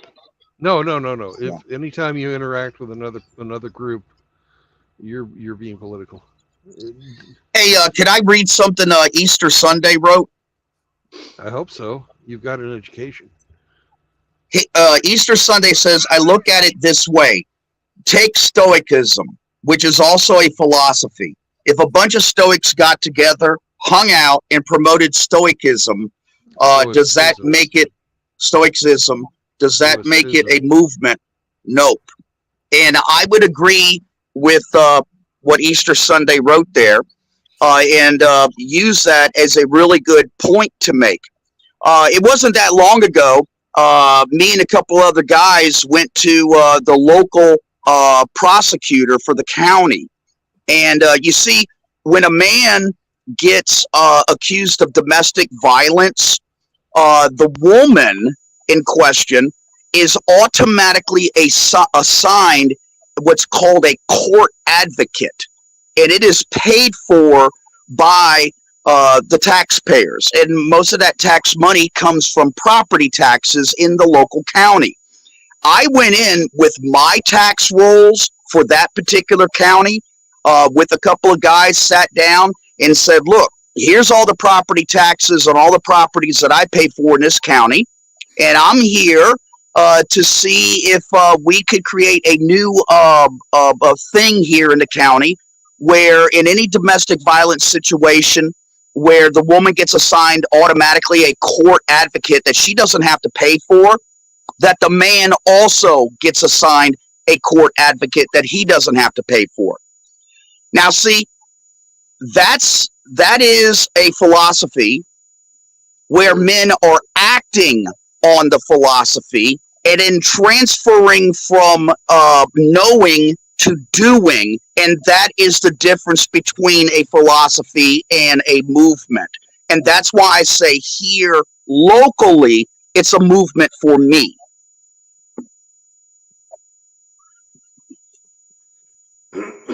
That's what I was saying, Rusty. Is I mean, you're controlling the narrative in your own little space, and on MGTOW Manor or the MGTOW House or on the SS MGTOW. I mean, you know, you're the captain. Hey, sorry for blasting y'all's ears. Seraphin just reminded me about my voice. I apologize. Well, I just live by the tenets of MGTOW. I don't, yes, I would like to see change in the laws, but I don't see it happening in my lifetime. Well, the easiest way not So to be I affected don't, by the laws is to not to get involved. yeah.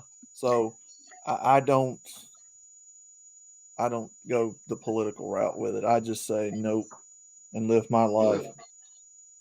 Well, there are parts, I guess, that I can see the point. There are parts that are political. I had failed to consider the moving towards limited government aspect, but Sure. I still assert that it is primarily an apolitical movement in so much as that it looks to diminish governmental and thereby um political control over the lives of our fellow men. So No, Sam, I because still think there's apolitical aspects to it. Sam, no, and again, I'm Yeah. just, you know, my opinion, Ramadi's opinion. For me, at the end of the day, it's not political for me. It's individualism. It's me making a choice. Somebody else who has nothing to do with me other than the fact that I made a choice to walk away from them and their society is making it fucking political. Hey, I got two questions for you guys. Mm-hmm.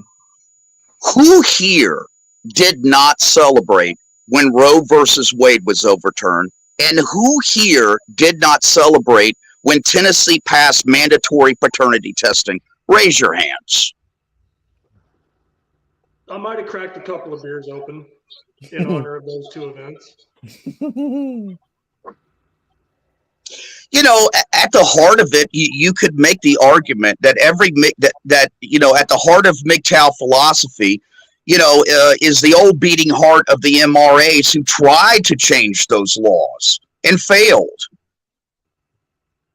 Yeah. And we came up with a new direction, which is, you see, there's a difference between directly trying to affect change by actively doing versus trying to affect change by walking away and doing nothing. But guess what? Both groups are still advocating for the same exact thing: change. Oh, Rusty, we're affecting and enacting a lot of change by walking away and not doing a damn thing. And people are starting Absolutely. to notice. Absolutely. And it scares the shit out of them.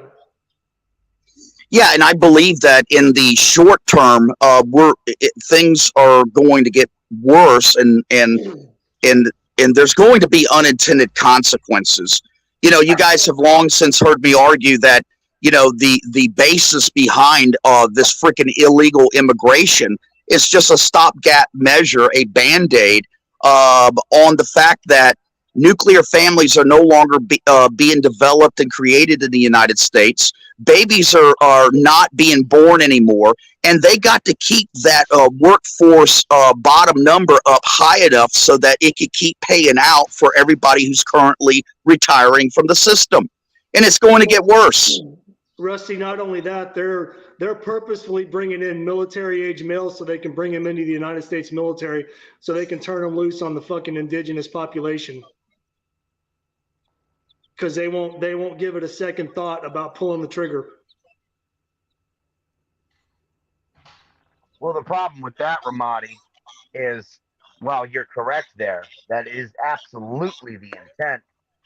I firmly believe that they have drastically, and I mean drastically, underestimated the indigenous population, as you put it, and our ability and willingness to resist this shit. Now, will that That's how we got here in the first place, Sam, was resistance. If it wasn't for resistance, none of us would be here. That's correct. Now, here's a question. Now, all these people, and I was thinking about this today, all these people that are coming across this border, they come from other countries. They don't have a stake in this per se, right? Now, when they start seeing heavy resistance, and they will, how many of them are going to cut and run? More than you might Well, that's think. just it. You know, it could be a double-edged sword, man, because those fuckers ain't got no skin in the game. You know, they don't care. Are they going to stand there and get online shoulder to shoulder, and do a magazine dump? Probably not. If there's significant resistance, or they lose the tactical advantage, or if they get fucking surrounded or outflanked, doubt it. I've been in gunfights. I know how that fucking shit works. You know when somebody doesn't want to fight anymore. Boy, I think Easter Sunday summed it up really good, especially as a future predictor. He says on that topic, I am of the belief the United States will ultimately balkanize. The partisan divide is too wide, and we've taken in too many too quickly. And that reminds me of the age-old question that I usually get is, what if the Confederate States of America actually would have won the war? And my answer is real simple. They would have continued to succeed from each other.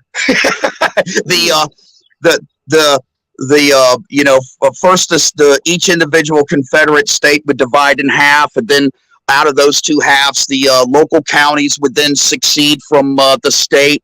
Then the localities would succeed from the counties. I mean, it would have been a freaking disaster. No, but yeah, balkanization. What's your no, basis Rusty? for that? I wasn't trying to make it a racial thing. No, man. When I said indigenous population, I'm talking about Americans.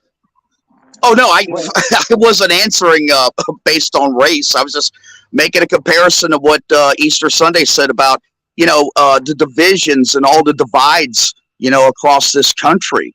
It's a good future predictor of what's going to happen. But again, the democratically, quote unquote, democratically elected politicians have done that. They've created that divide. They've planted that seed of doubt. They've turned people against each other. It's all deliberate. Because they want us to collapse. They want us to turn on each other. Well, here's the question, though. Well, actually, Rusty, why do you think that, though? What's your premise for your theory that the division and the secession would have continued in a chain reaction all the way clean down to the local and possibly even county level? Why do you think it would have went that way? A couple of reasons. Number one is the very first example that under that circumstance that I provided, the Confederate States would have actually won. That the rest of the South would then start fighting, doing infighting, and not agree with one another, and then use the example of succeeding from the United States to then follow suit. Plus, the major thing I say that is I know the Southern mindset. We have been always known for our unique individual, exceptionality to resisting anyone telling us what to do, and that would include our own states.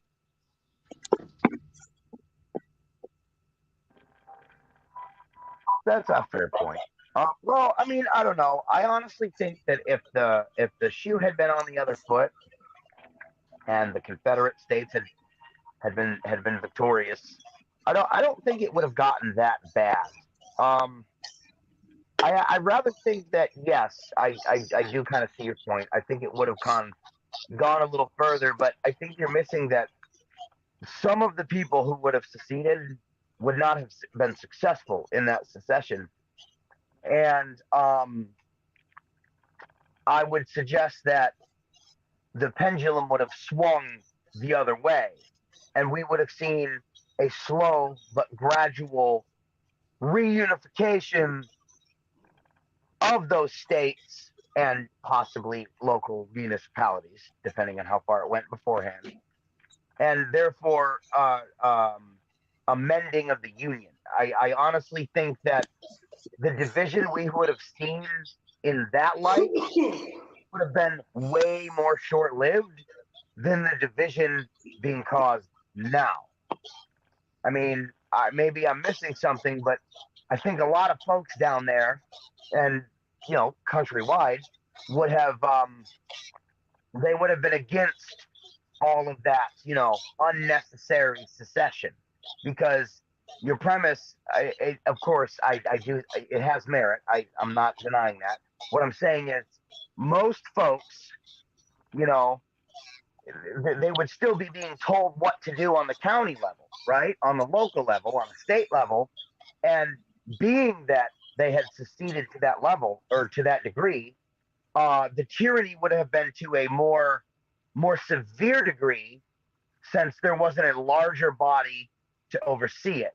And those who were under those smaller individual groups or states or municipalities, however you want to break it down, would have eventually said, okay, fuck this, we're done, we're going back, we're getting rid of your ass, and we're reintegrating with the state because we like what they're doing. Well, instead of playing what if and trying to rewrite the past and think about what might have happened then, let's focus on the future. What the fuck is coming?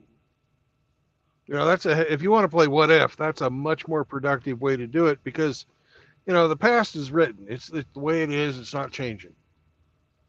What the fuck is coming? I see a lot of people say, "Oh, we're going to have a collapse." Well, maybe not. I don't think so. Well, I don't think the collapse is going to be exactly what everyone thinks it is. True Blood. Brandon. Yo, yeah, I'm here. You're a very intelligent and educated man. Would you agree or disagree that we learn from studying our past on how to move forward? Yeah, you will learn from studying the past. You don't learn from playing hypotheticals with the past. That's just fiction. Well, I can tell you this much. Once the South in 1861 realized, for the first time, by the way. No, it's fine, True. I mean, I understand where you're coming from. I'm trying to transition. Once the South realized in 1861 that they would never, ever again win a national election with the things in play as they were, and that's when Abraham Lincoln got elected. Switching that to the future, as you were just saying, I believe that instead of it being the South realizing they could never have representation in the White House again, I think if we get to the point where what we'll call in general conservatives realize that they'll never, ever again be able to elect a conservative president, I think that's when the shit's going to hit the fan, just like it hit the fan in 1861. Yeah, but Rusty, what does that even mean when you say that? Because it doesn't matter, Democrat, Republican, Independent, they all answer to somebody else above them, and you can't even fucking tell me that is not 100% correct. I hear a lot of guys that have that sentiment in the sphere. Okay, like what's the point of even voting? The system's rigged. Even Donald Trump has strings attached to him. Well, sometimes, sir, it is the lesser of two evils that you have to choose from, and I don't buy into this crap of the idea that somehow our votes doesn't count. I don't buy into this idea. If you watch, any of your elections, national elections, they always have reporting that the conservative in any race is losing until they actually win. There's always something out there to demoralize us from even showing up at the voting booths. And to be honest with you, my own personal opinion is that's what this mail-in ballot thing achieved. It made us all feel like our votes doesn't count anyway. So why even bother showing up? Well, if we don't show up, they win by default anyways, right?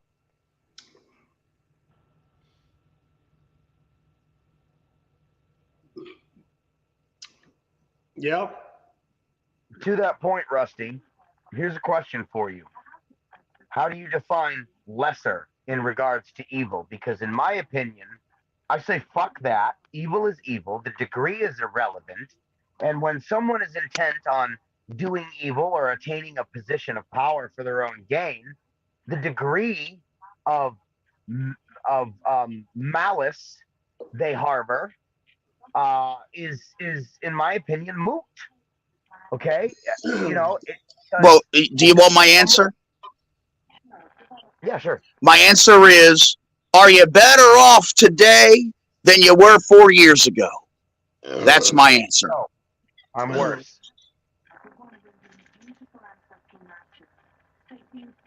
Well, again, Rusty, here's my, and this is all I'm going to say about it, and I'll shut up and we can move on to something else. I swore an oath. I raised my hand and swore an oath 4 times to support and defend the Constitution of the United States of America against all enemies, foreign and domestic. Well, no, here, hold on. Let me finish. And as I've become red-pilled and I've become MGTOW, I've come to understand and realize that it meant nothing. Because at the end of the day, all I was trying to do was preserve and save my own life and the life of my men. That's it. Did we accomplish the mission? Whatever the fuck it was, yes, we did. But at the end of the day, we were trying to stay alive, and that's all that fucking mattered to me as a leader of men in combat. Well, I'm going to give you some pushback on that voting thing because I've said it before and I'll say it again. What you're dealing with in this government, this culture right now, is a sold out, bought and paid for, tyrannical, out of control government that doesn't care who you vote for. The candidates are already under their control because they've already pre-selected who's going to run anyway by weeding out the people who doesn't serve their interests. If you want voting to matter, you have to get the tyrannical government back under control. Now, how you do that is beyond me. You go and become a ballot observer. You become an election observer. That's what you can legally do. But as far as going to the ballot box and checking off some boxes, no, that ain't going to affect change. That's not going to change anything happening right now. I'd like to just real quick offer a little statement on what True Blood just said. I think one of our biggest problems in this country, and please don't misinterpret what I'm saying. Obviously, we need, and I would add the caveat that all of this must be based in what I would call objective morality. Okay, and what I mean by that is, it is objectively wrong for me to take my pistol and rob a grocery store. That's wrong. Okay, that is an objectively wrong action. So that kind of shit is what I'm talking about when I say that. All right, and other things too. Our laws must be based in objective morality. They must be based in preventing the darker nature of man. And the difference between nature and meaning is that nature is objective fact and meaning is something we personally as individuals ascribe. And we have to have that as a foundation, because if we don't, then we have laws like this where millions of people are pushed under millions of other people. Interest balancing, by that fact, has to go. Okay, because one of our biggest problems here in America, in my opinion, is that we think being quote unquote law abiding while living under a tyranny and morally incorrect quote unquote laws is a flex and a virtue. It is not. If you have tyranny and laws that are objectively wrong and you are flexing being obedient to such, you are flexing an immoral stance. So I think we need to bring our government back into reign in the context of interest balancing needs to get the fuck out of our legal system. And if we're gonna start talking about, you know, what's right or wrong and what's illegal and illegal in the same light, then we need to start to understand that we need to acknowledge each individual, you know, group or class or whatever as just people. That classism shit, it's got to go. Interest balancing, it's got to go. All that's got to go. So Well, no, I think Sam. we need to get over that law-abiding shit personally. But Sam, yeah, Sam, can you hear me? Yeah, no, I brother, man. can. For a few years now, man, I have not believed in the quote unquote air quote democracy, you know, that I raised my right hand and took an oath and swore to defend, because I don't fucking believe it exists. Because we're not a democracy. We're supposed to be a republic. And what I did or didn't do, moral, amoral, legal, illegal, you know, in the course of serving, quote unquote, serving my country, I did it to fucking stay alive and keep my men alive and get the job done. Agenda be damned. But I would say that's a little bit of a different context. Now, let me hasten on to say, no, I am not against voting, and I am not against people going out there and voting their conscience. You are wasting your time, in my opinion, but that's your choice. We need to put voting back on a matter of transparency. Point blank, period. The Char Ensemble says money. Oh, I didn't see it. 1 second. Let me get to the comments. Oh, there it is. Okay. He said, money rules the world. You ain't got no money. You ain't got nothing to say. They don't give a fuck about morals. That's correct, Char. That's a very good point. And you know what? There's a music group called Parkway Drive. They're a band, and there's a line in one of their songs. It goes, money talks and it's speaking in tongues. And I would say that's precisely the point. If you ain't got no money, you ain't got shit to say. And that's the problem. And that's sort of why I say, when I know a lot of you guys are in favor of, oh, well, if you don't got no skin in the game, you shouldn't be able to vote. The problem is,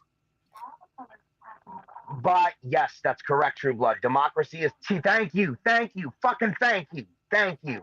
Democracy is tyranny of the masses. Yes, 51% of the country tyrannize the other 49%. Thank you. Exactly.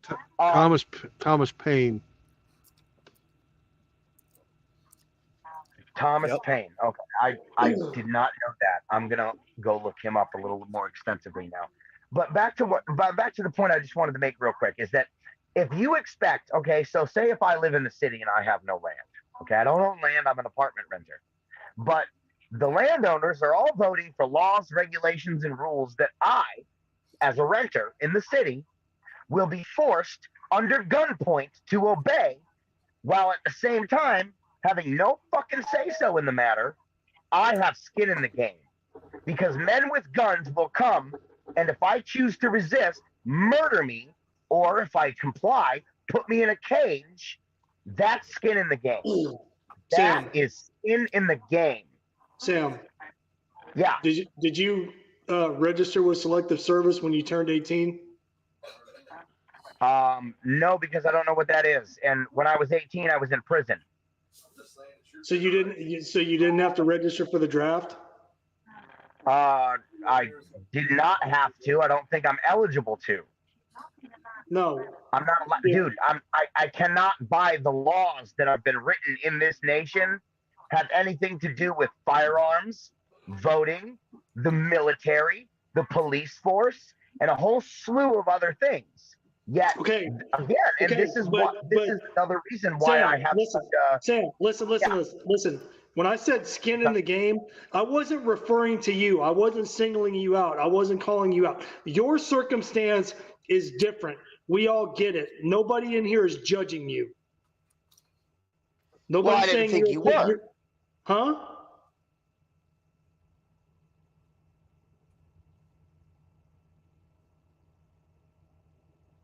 What? I didn't think anyone was judging me, and I'm not saying Okay. that on the premise of just myself. No, when I'm talking, and again, I hate to go back to, but no, women don't have to register with Selective Service when they turn 18. And when I say register with Selective Service, for those of you motherfuckers that aren't from America, that means you have to go to the post office and fill out a goddamn form with the draft board and send it in, which means you could potentially be drafted when the next fucking war breaks out. Women don't have to do that. Only 18-year-old military age males have to do that. And if you don't do that, you can go to prison. Sam, Yes, sir. you've already been to prison. You've been through some shit. I get that. So you've got some goddamn skin in the game. Well, I would like to point out that when I began at 16, before I got any further, I did have the foresight to notice, well, fuck, I'm screwing myself here. I need to stop. What is the best thing I can do to get myself some A, discipline, B, direction, and C, guidance? And you know what the first fucking thing that popped into my mind was? The Marines. I have tried to join every branch of the military, and that is including the French Foreign Legion. So I did make an attempt to change my life. And because of the laws, I was blocked from doing so. That's not quite correct, Sam. What do you mean? Any felon can apply for a felon waiver. It's judged on a case-by-case basis, but you have the ability to apply for a waiver.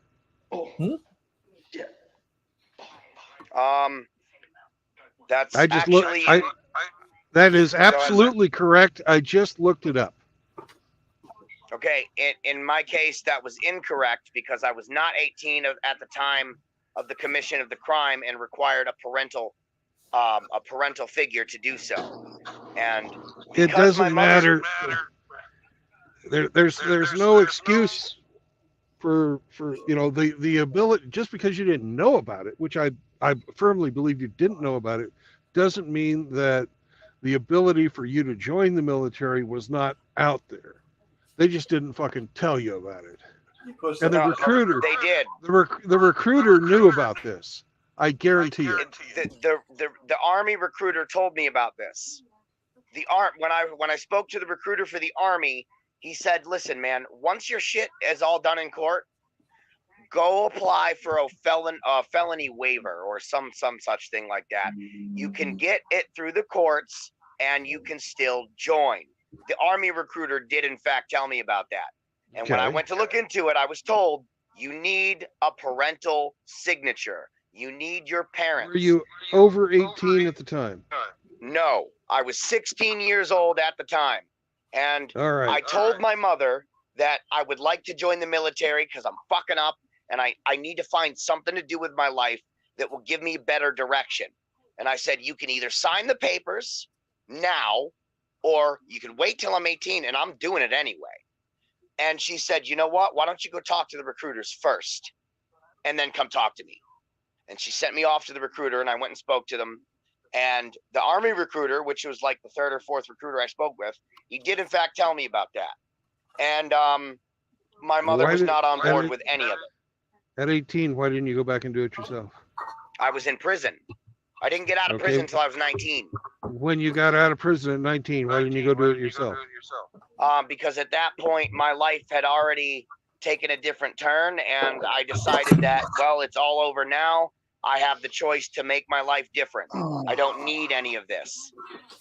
And at the same time, I firmly believe if I had, I didn't have the money to do so. Military would have paid you, Sam. You didn't need any money to join the military. I don't need money to get lawyers and shit like that to get the paperwork done.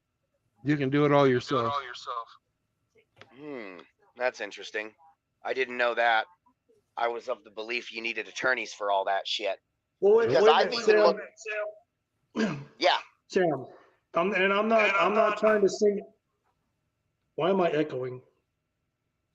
Because Sam's having the same problem he had yesterday. When he's on Hold mute, on. everything's okay.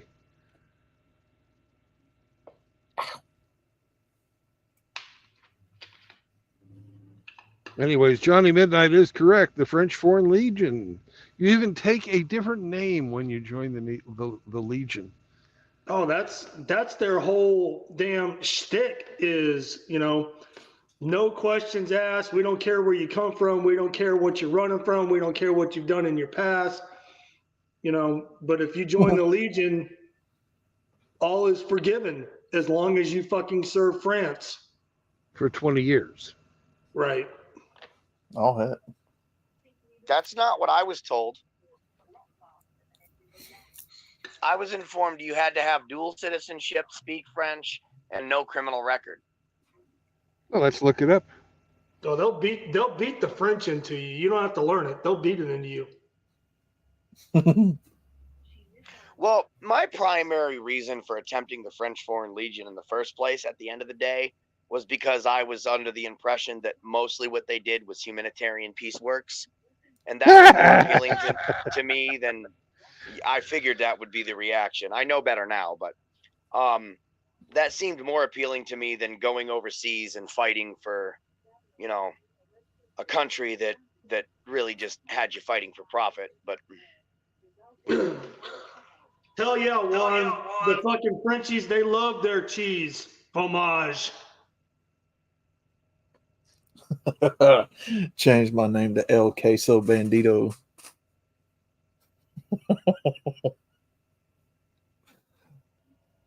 No, the French Foreign Legion, those guys are badasses, man. They don't fuck around. All right, Yeah, here's the requirements. You have to be over 17, be able to read and write French. You got to be under 39, and you got to have a birth certificate. That's wait, it. So you already have to be able to read and write French? Yes. Ah. Got to have a birth certificate, meaning you have to prove that you were legally born. That's what a birth certificate usually means.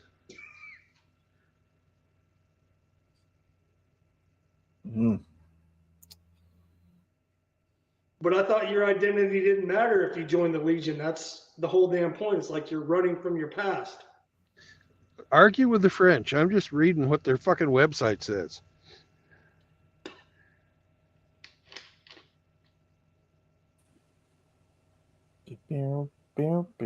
Here's a man with a birth certificate, Sergeant Grinch. I have a birth certificate. You Hello, fucks. fellas. What up, sir? How's it going, Sarge? On the French Foreign Legion, you must be 17 years old. Provide a birth certificate or a passport. You will in 1 month, if you survive the first 72 hours, you will take 3 psyche evals. You will take 3 physical fitness tests. You will take 3 written tests.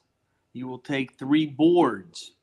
And if you survive that 30-day process in dock, if you survive that, then you can be accepted. It is a 5-year contract to start. Once you get after the end of 5 years, then you will earn your French citizenship.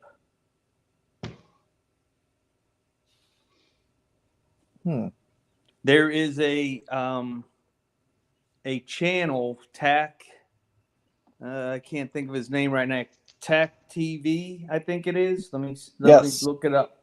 And he was a Navy SEAL that got kicked out, and now then he went to the French Foreign Legion, and he has many videos about his time in the Legion. And he gives the whole scenario of what it takes to be a French Foreign Legion guy. So they have 5 different regiments that you can join, and they determine which one you get. You don't choose it; they give it to you. Mm-hmm. So the first month you're in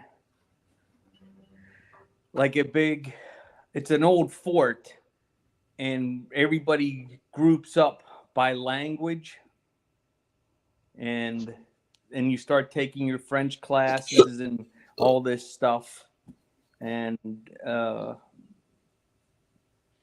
once you get accepted, everything's done in French. So whether you speak it or not in the beginning, you will know it within 6 months, well enough to be able to operate all through training. And then after your training, everything stays in French. But the French Foreign Legion they do a lot of stuff in South America, and a lot of stuff in Indochina, and a lot of stuff in Africa. And the things that they do, you never see on the news. Yeah. Because it's probably not legal. What Correct. do they do exactly? What do they do? Midnight is in the Queso Regiment. Yeah, like are they part of the French military per se, or are they a separate entity? The officers are French military officers. The enlisted are not French. Okay. And when they send you to, like, say you go to Guyana in South America, you go and you take care of drug cartels, and you go in the jungle and destroy all the cocaine and things like that. And it's all things that they don't want the French government to be responsible for. The cocaine. That kind of still sounds appealing to me. I pretty much despise hard drugs on a fundamental level. So, Taylor was saying that they usually go 6 months at a time on operations, and you don't know where you're going until you're in the air. But once you have enough time under your belt, you can figure it out by the equipment that you're taking. Obviously, when you're going to the desert, you're taking different equipment as opposed to going to the jungle. I personally would not want to use French equipment, but you have no choice with that. isn't the Steyr AUG a French firearm? Austrian. Oh, okay. Don't trust the French. No offense to any French fucker people in the chat. Sorry. So I've always thought the FAMAS was a pretty fucking sexy rifle, to be honest. So if you're interested in it, Wani Midnight, just go to Paris and knock on the door. Not anymore. I'm not, and I can't, dude. I can't. It's one of the things I can't 39? Do. No, I can't. Dude, I can't travel. I have felonies on my record. When I was 16, me and some other kids, we broke into some places and we stole some shit because we were ignorant little assholes, and that follows me forever. Oh, to that point, True Blood. So you're saying you can never get a passport? As far as I know, that's one of the things I can't do. Unless that information is false too. You'd have to get a pardon. I thought you could still get a passport. For certain countries like the Philippines, the Philippines is the only one I know you can go to, but that's limited. So If your felonies was done as a minor, can't that be removed from the record after 10 years? no, they charged me as an adult. They had me. Technically, a felony does not prevent you from getting a passport. so that was false then. I did not know that. Well, at any rate,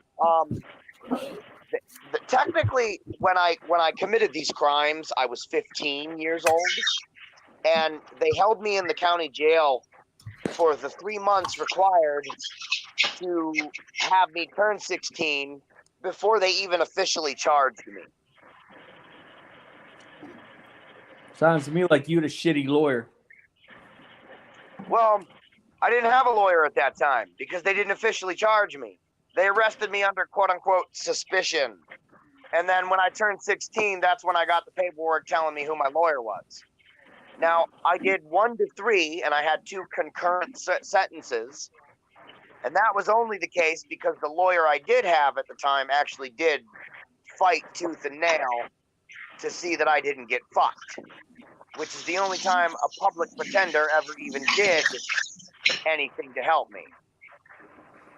All right, you can get the passport, but that does not mean that the country you're traveling to will accept a felon into their country. Yeah. There are different laws in different countries. That's right. America is actually one of the hardest ones to get into with a record, believe it or not.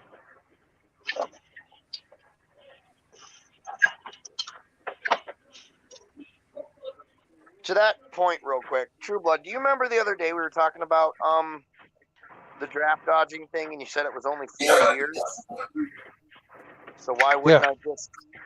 Well, I would like to point out that based on that premise, I would say it's not actually 4 years because anything you have to do time for follows you forever. It follows you for life here, which personally I think is wrong because that holds you at a specific spot in society forever. And what you do after that matters not. You are judged and looked at a certain way based on what you did at that point in time, not what you're doing now.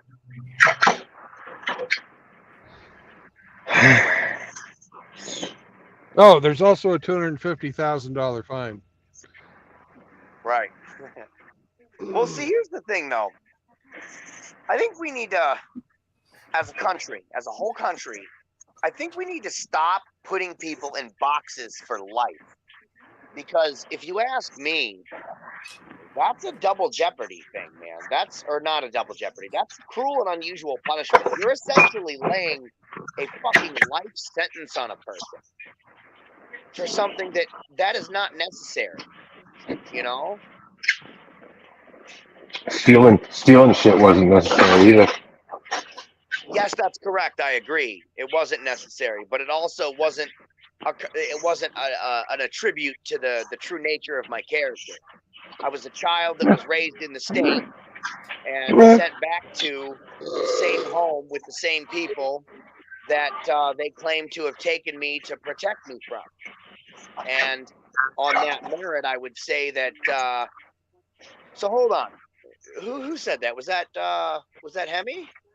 Yeah. So hold on, Hemi. So you're saying that someone should have a permanent, lifelong punishment over property? Depending on the quality of the crime, the severity of the crime, I would say yes. Well, I would agree with you if you're talking about things like maybe murder or rape. Yes. Armed robbery. I'm not just saying murder or rape. You go stuff a gun in someone's face and rob somebody, I think that should follow you forever. I'm sorry. Okay. That's a fair enough point. I agree. But I didn't commit an armed robbery. No, you commit petty. In my opinion, you committed petty vandalism. You should have probably got some community service. maybe force some restitution to pay for the shit you stole. And that'd be it. Here in Canada, because you did it under 18, your record would have naturally been expunged at 18 years of age. So I'm okay with that model. But, I've heard you say before that, you think ex-felons should have rights for firearms and shit. And it's like, no, I don't agree. I think if you showed the motivation to threaten someone with a weapon before, I don't think you should ever be considered to have a weapon again. No matter how many years have passed by. And if you've heard me speak, you would know that I've absolutely given you that caveat.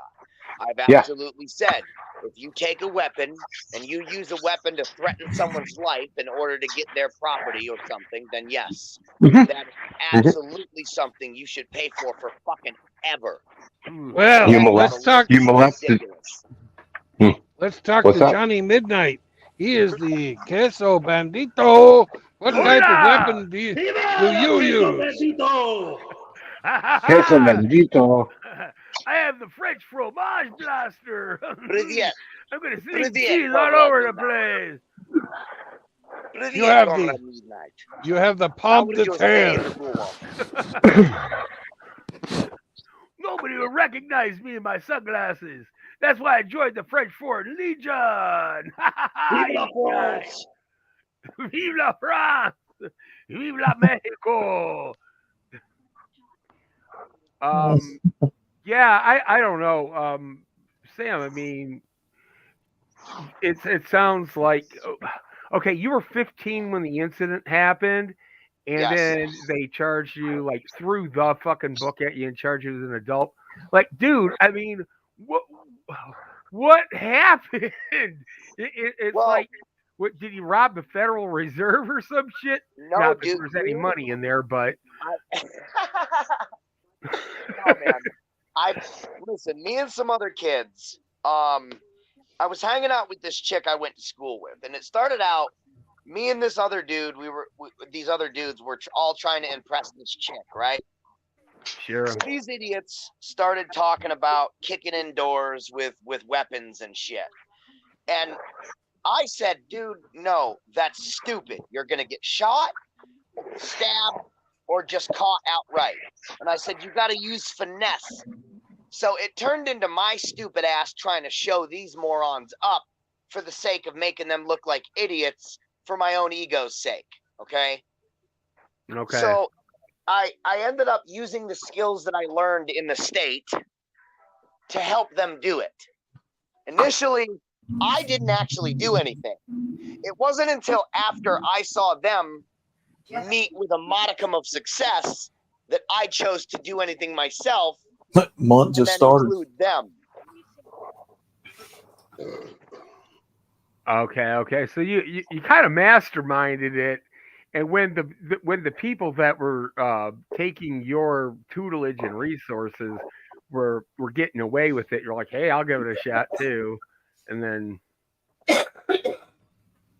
right? Yes, pretty much. Okay. And now I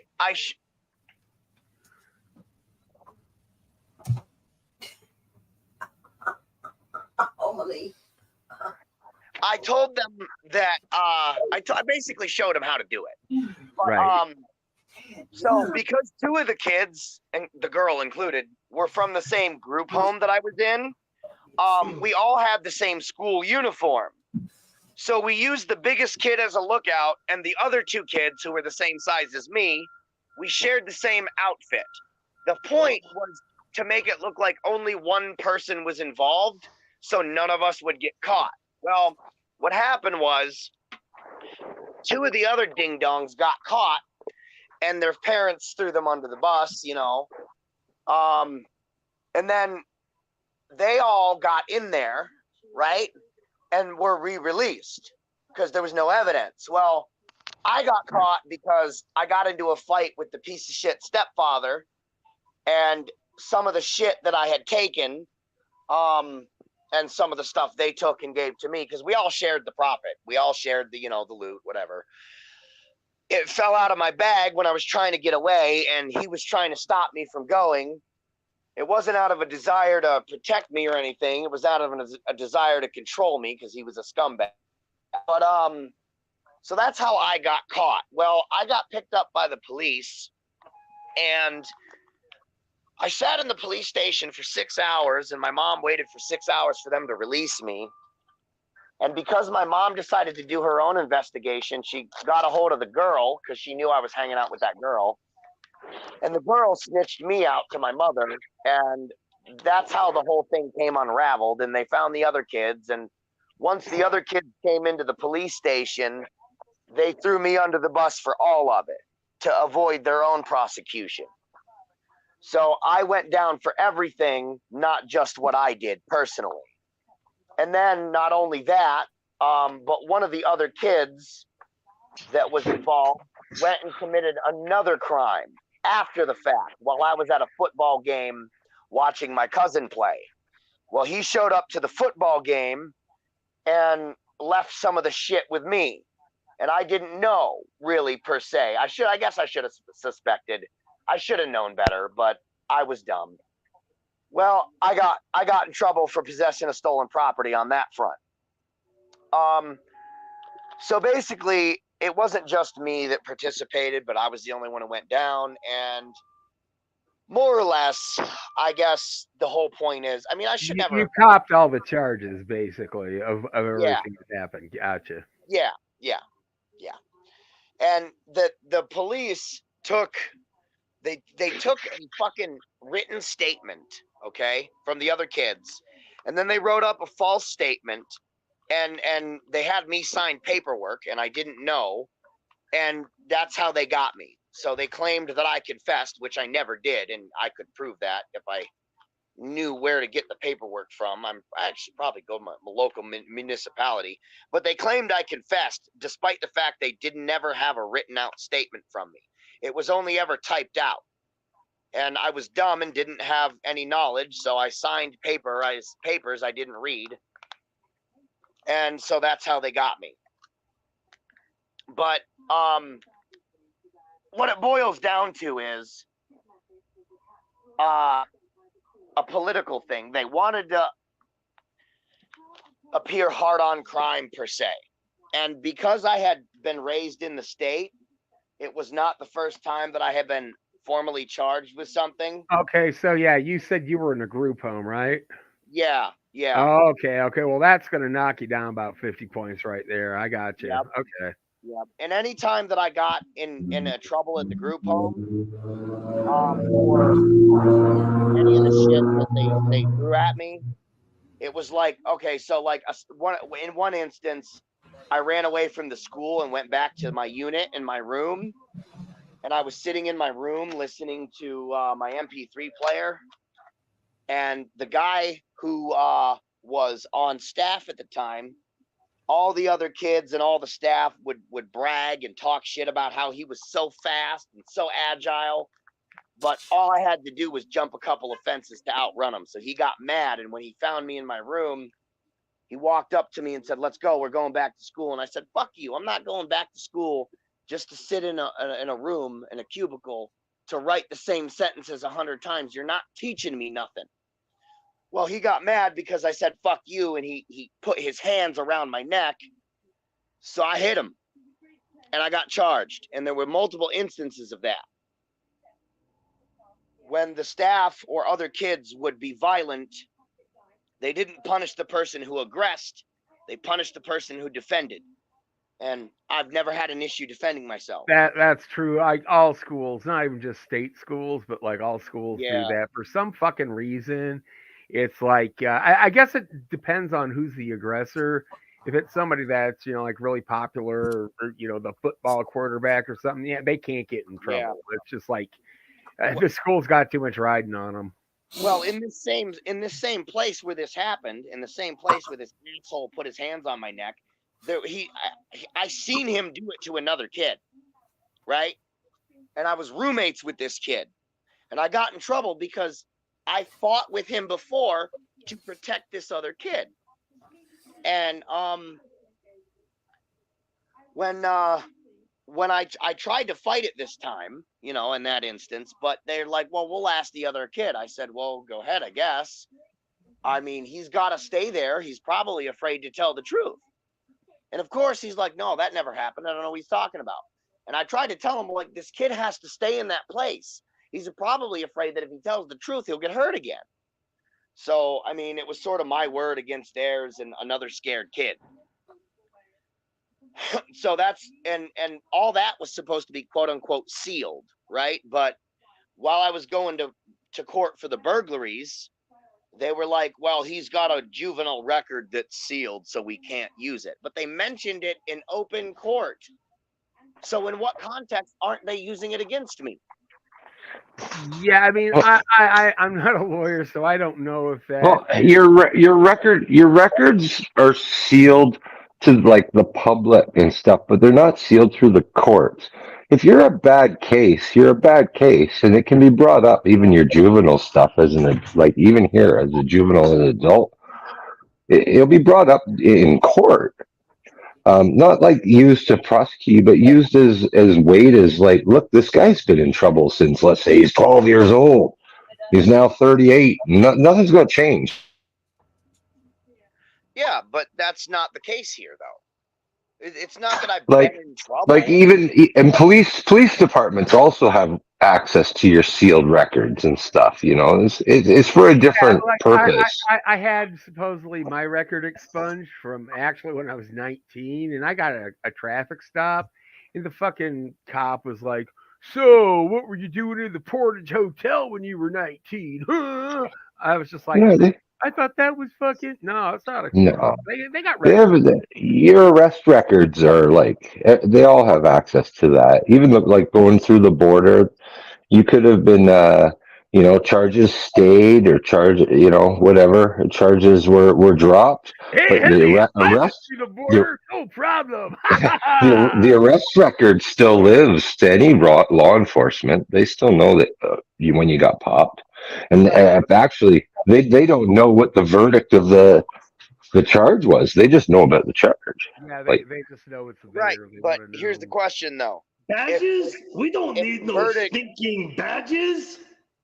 If the verdict had come back not guilty, right, and which in this case it Sorry. wasn't not guilty, they dropped the charges because they did find on this staff member's record, they did find an extensive complaint history. So if they dropped the charges because of that, right, why should it be able to be used against me? I'm not denying that I hit him, but I didn't just attack this guy. He attacked me. You know what I'm saying? So it's not that I'm a bad fucking case, man. It's that I was a kid with no guidance who grew up in very violent circumstances. no, but what I'm getting at is when they caught you for the burglary stuff, you'd already been like like this wasn't your first run-in with anybody, right? Well, no. I mean, it was my first time ever actually breaking in and stealing anything. Okay. What Would it was like a hobby shop. We took porn, video games, fucking alcohol, BB guns, and RC cars. They caught me with the Mexican monster. Now, yeah, here's the $1 million question. Had you not been popped, would you have continued? No, I don't think so. You would have stopped on your own volition. You didn't have the willpower that night. Where would the willpower have come from? Well, because the willpower to not do it wasn't the question. It was me not thinking before. It was poor impulse control. Look, right. But based on like human people, like the way people are, you were rewarded by getting away with it. So the one would say you would continue that. Like you did the thing, you got the reward. You there was no on top of impulse control issues. Yeah. Yes, but you're not considering one thing here, and it's not something I talk about a lot. But I wasn't proud of what I did. I knew what I did was wrong, and I had a guilty conscience over it. That's fair. When I had done that, I immediately started just feeling horrible and shitty, and started trying to do things, obviously short of turning myself in. I mean, you know, started trying to do things to make it better. Yeah. It's not Going to the hobby shop to offer to sweep the floors on the weekend and stuff. no. It worked. Oh wait, Can I by wash the the way, windows? said, I'll wash the windows, sir. Hey, I got to do a commercial announcement. Rusty Rivers will be appearing on the TNFS channel tonight at 4:30 Oh, to talk about the MGTOW house with Incel X and possibly Lazarus. MGTOW Court. Yeah, MGTOW Court. Okay. Sam, yes, sir. can I ask you a question? Yeah, go ahead. You said in the beginning when this conversation started that you were doing it to try to impress a girl. No, it started out that way. It began that way, and But the girl did snitch, as they will do. Yes. It sounds to me, Sam, after listening to it, you got caught up in a lot of red tape, a lot of legal mumbo jumbo. Sounds to me wrong like place he at just the got wrong fucking. time type Sounds to thing. me like he just got sold out and thrown to the fucking wolves. And Well, no, what he I'm initially absolutely. started out to do. There's was no like, honor amongst thieves, guys. Like, No, hey, I'm we absolutely guilty here. Okay, guys, I'm not denying that I broke the law. I'm not denying that I did No, something that's not what I'm wrong. saying. That's not what I'm saying. I'm regarding an older question you had from me months ago about, gun ownership and Second Amendment. Should these people have the right to still carry arms and stuff like that? Memoria Vina. What does that mean? You tell us. Well, I Nacho can boy. read it. I don't know what it means. Is that Russian? Yeah, It sounds like it it. says Nemoya Vina. Nemoya Vina. I don't know what it means though. I don't know. I haven't gotten that far. I'm still on the preliminary, like, hello, goodbye, how are you, things like that. I'm still. That's dick, and I think Putsu is pussy. So you can remember those are the bad ones. And then let's see, Blat is the kind of the catch-all word. It could mean fuck, shit, goddamn, whatever. Anytime you just want to have a real strong curse, you go Blat. And then Suka is bitch. Suka. You guys see the chat? You guys see the chat there? Carl Weathers passed away. I thought he died a long time ago. Oh wow. But well, Sam, at least you didn't say stuff like, I wouldn't have stolen all that stuff if the hobby shop didn't have such good fucking porn. Fuck. It's not my fucking fault. Well, the porn didn't come from the hobby shop. Sam, hello. I would have gotten away with it too if it wasn't for you meddling kids. Actually, I wouldn't have got. No matter what I did, I wouldn't have got away with it. Eventually, I would have got caught, and my mother would have made me be accountable. That is one thing I can say about my mother in that time. She's always, even though she doesn't usually try to hold others to account, she has tried to instill in her sons and daughters accountability. I'll give her that. Yeah. Hey, Easy, welcome to the show. How are you, gentlemen? Easy. What's up, brother? How are you doing today, sir? Hola, Pretty good. sir. Hey, Easy, how's it going, buddy? Pretty good. Pretty good. We got cops and robbers in this fucking place. The only thing that we get along. Well, former cops and robbers. Yes. Now, he mentioned that he was 16 when he got picked up. In most states, 16, they do the little magic dance with the ADA, and they say charge him as an adult. Okay, 16. No, Zombrow. I was not 16. Oh, you were 15? I was 15, 3 months to my birthday. They held me on quote unquote suspicion, and then It's- waited the and 3 months. to waited formally the 3 charge. months, right? Yeah. Yes, Yeah. sir. Yeah, that's a common tactic. Oh, jeez. Oof. Hey, New York. Yeah. Well, Wow. It was in New York. Yeah, that's common in New York. Yeah. Common. Well, you can be charged as an adult at 12 years old if the crime. Yes, you is can, severe but there has to be special circumstances for Yes, 12, sir. 13, 12, 13, 14, and I think 15. I mean, But don't get me wrong. 15 years, 9 months. Yeah, you're you're getting screwed. Especially with what you did, depending on what you did. Well, I mean, look, man, we didn't even break anything. Well, that's not true.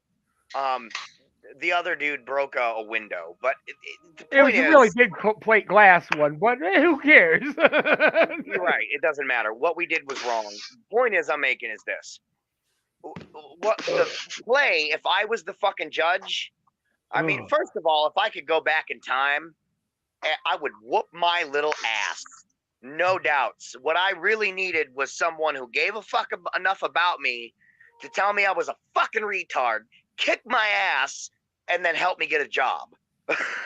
Okay, that's what I need. no, you would have fought him back. Yeah, but Come that on, doesn't man. Come change the on. fact that I still just needed depends an on who asshole. Be honest. You would have fought him back, and you would have called him an asshole for trying to curb your wild youth. You know what? You Canadians are so fucking insightful. We're like all born drug counselors or something. You know what, in my life, Oh man. dude, we've all been teenage boys. We all, you know. Absolutely. I don't disagree. You know, but I don't know. Hindsight's 2020, right? You can say what you would have done. Excuse me. Hey, I'm Marty. gonna get a coffee. I'll be right back. Yeah. I mean, So someone probably looked at you and said, "You need an example to be made of you," but and you know, they did that. but we've all done stupid shit. You're right, always here's a smarter on question. the back end than you are on the front end. I mean, that just goes without saying. That's true. Of course. Well, hold on, Hemi. I have a question for you.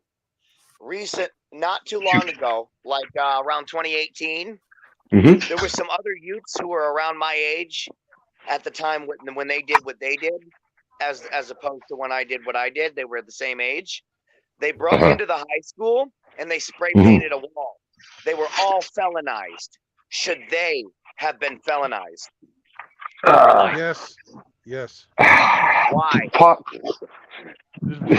If they caused over $1,000 worth of damage, yes.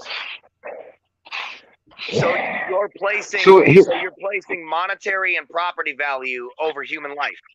Yeah, if you fucking commit a crime that's over a certain value, it's a felony. Yep. Listen, you had shit stolen from you this week. How did it make you feel? Yes, sir.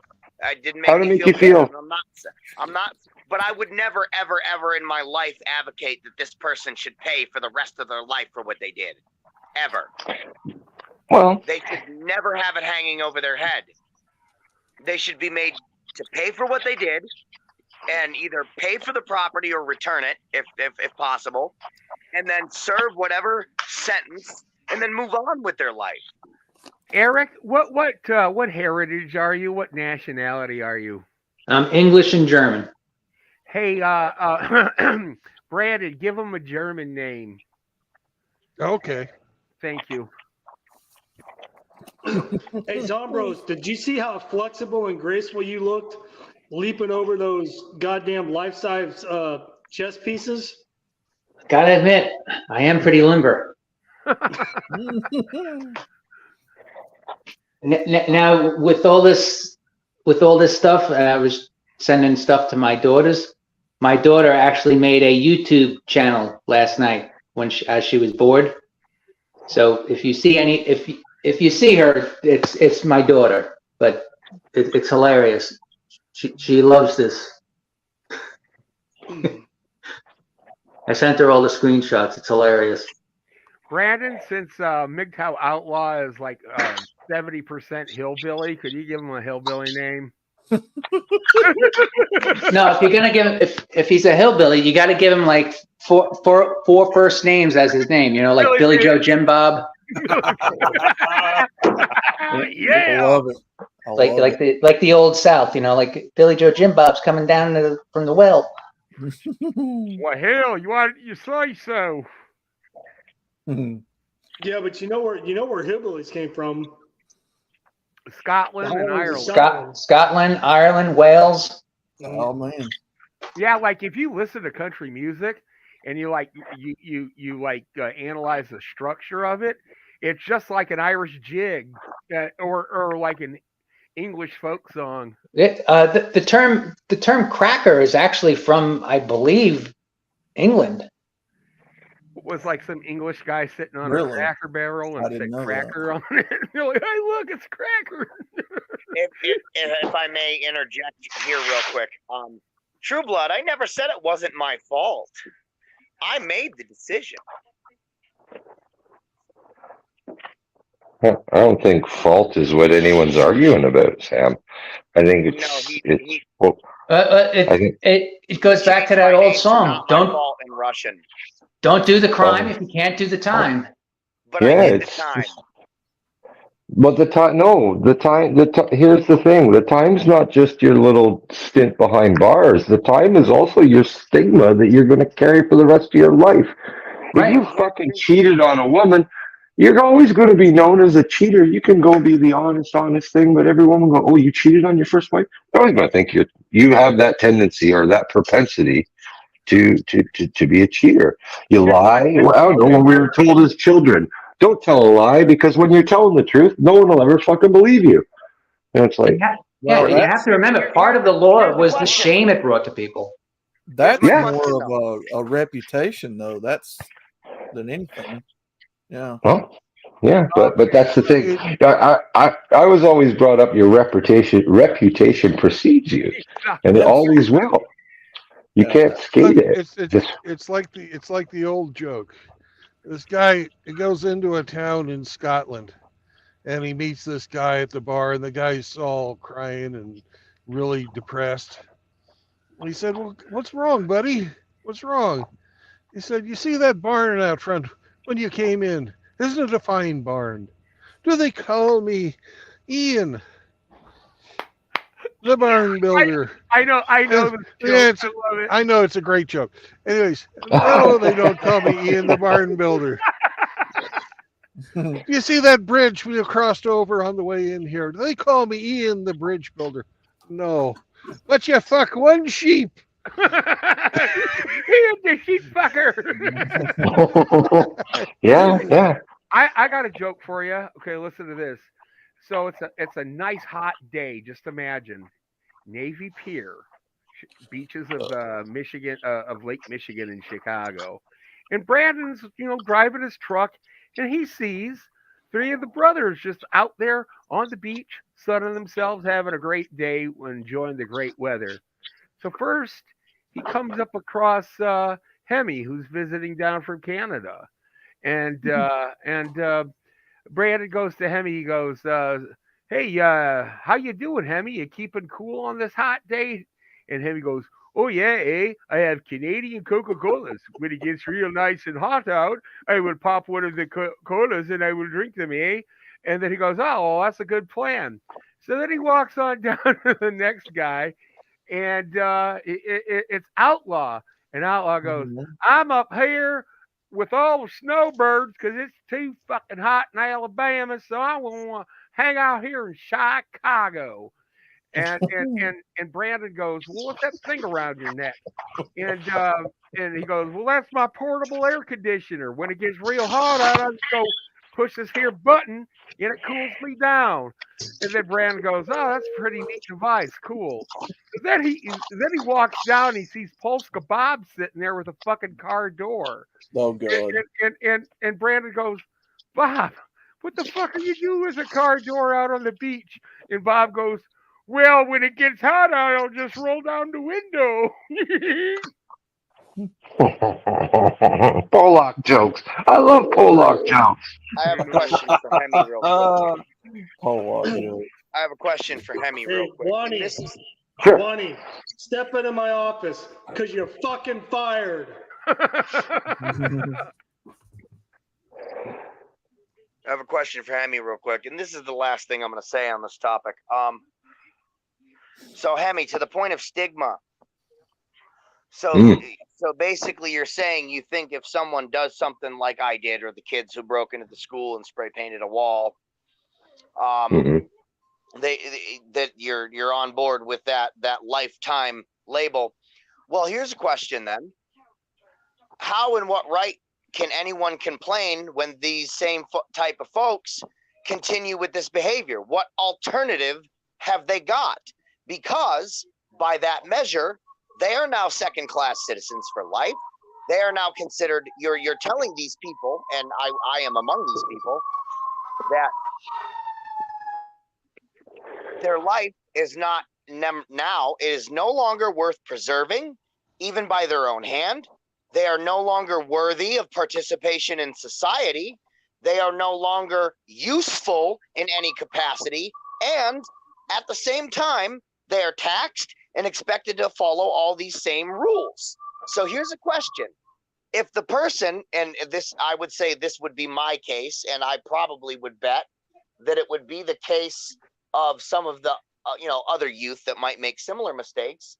Maybe these people are not acting according to their base nature, but maybe they're acting in such a way out of a lack of guidance or a lack of understanding on how to control their own behavior. So how can you say that when at the same time you expect them to reintegrate? Because at that point, you're basically saying, well, fuck you, you worthless piece of garbage, but don't you dare do it again. I mean, where's the line? Because by that merit, here's a question. What about all the people like, all right, take this guy, Jared from Guns and Gadgets. You mean to tell me that this guy never did anything that could be considered possibly felonious or even at least a misdemeanor in his youth? He became a cop. You to tell me he didn't break the law while he was a cop? Horseshit. I'm just saying, at what point then do we expect any difference in behavior? Because you're not offering people a choice. You missed the choice, Sam. You could say that, but I would argue that, again, I didn't act Sam. within my character. I was a misguided Sam. youth. Yes, Sam. sir. What's up, Ramadi? Hey man, and I'm not trying to dump on you or shit on you. We're just talking here, right? We're all brothers, right? Oh yeah, no doubt. Dude, I'll be the first one to come and fucking throw my arms around you and try to protect you. But unfortunately, in the world and society that we live in,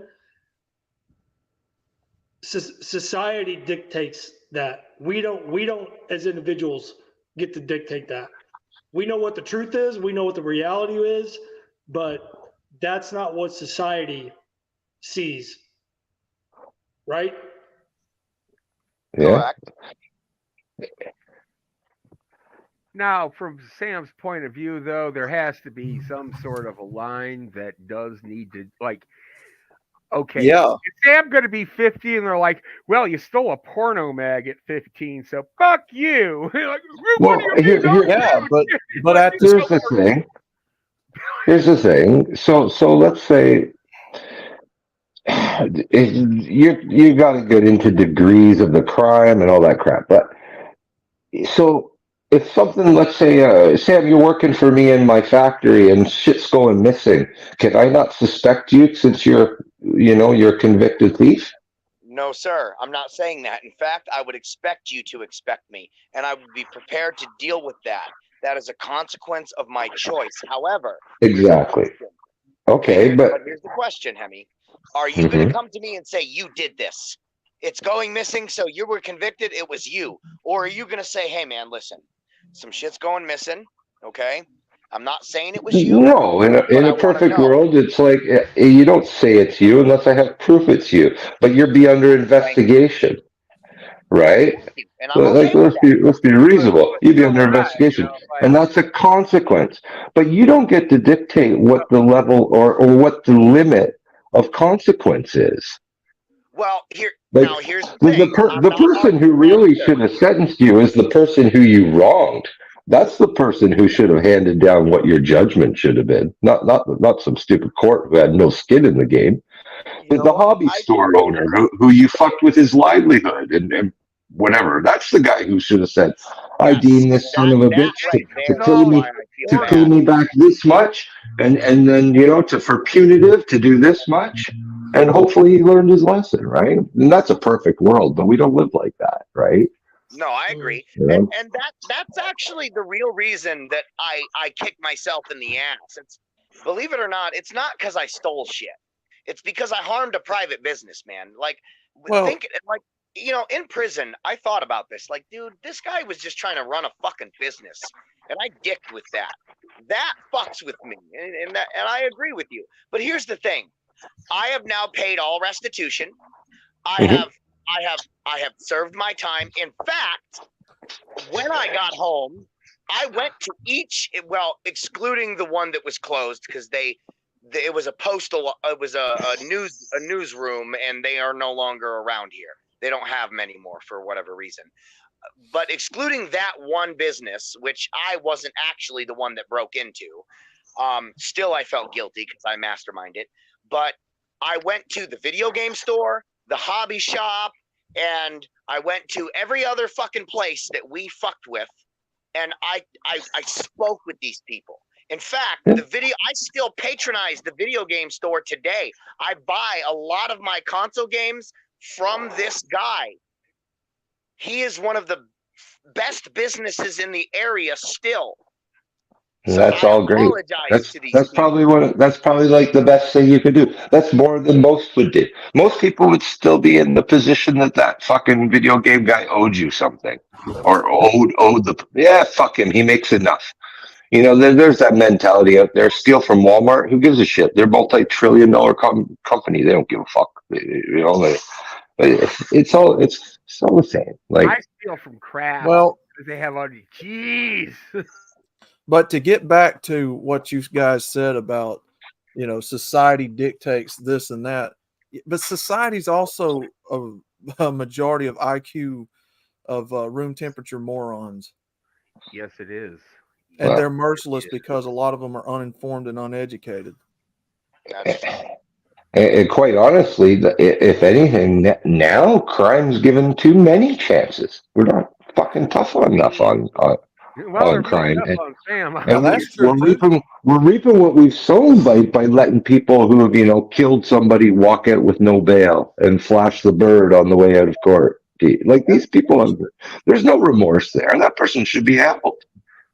I would point out that you're also reaping the consequences of holding petty bullshit against people forever.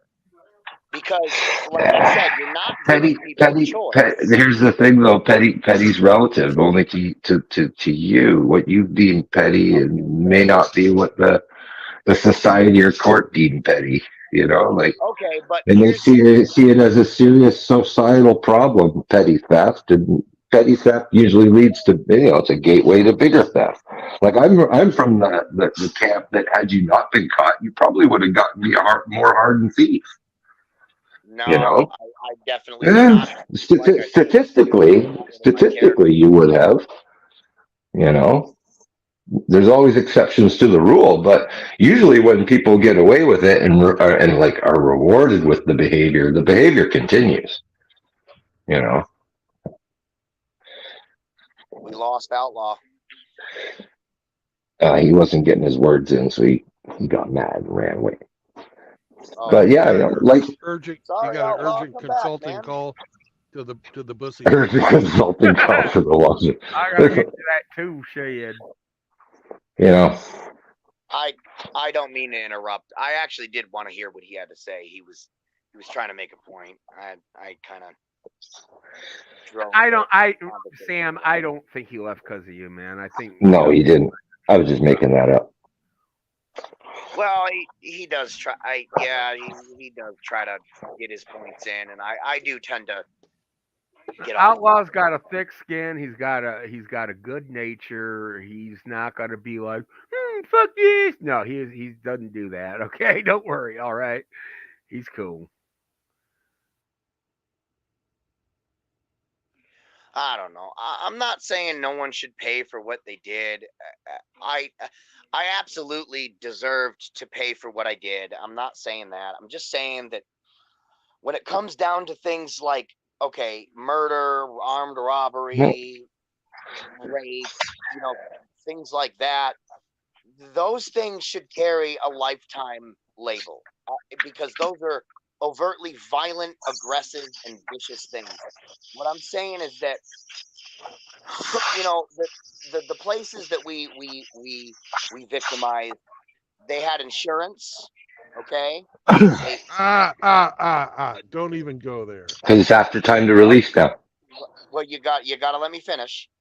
All right, they had it covered. All right, we paid restitution. Well, I did. I paid restitution. All right, I did my time. The businesses, they recovered, and the crime was not repeated. So, at what point? My question is, at what point do we start to realize that High pressure 10 minutes and natural release for 5 minutes. I just don't think we need to devalue life forever. That's all.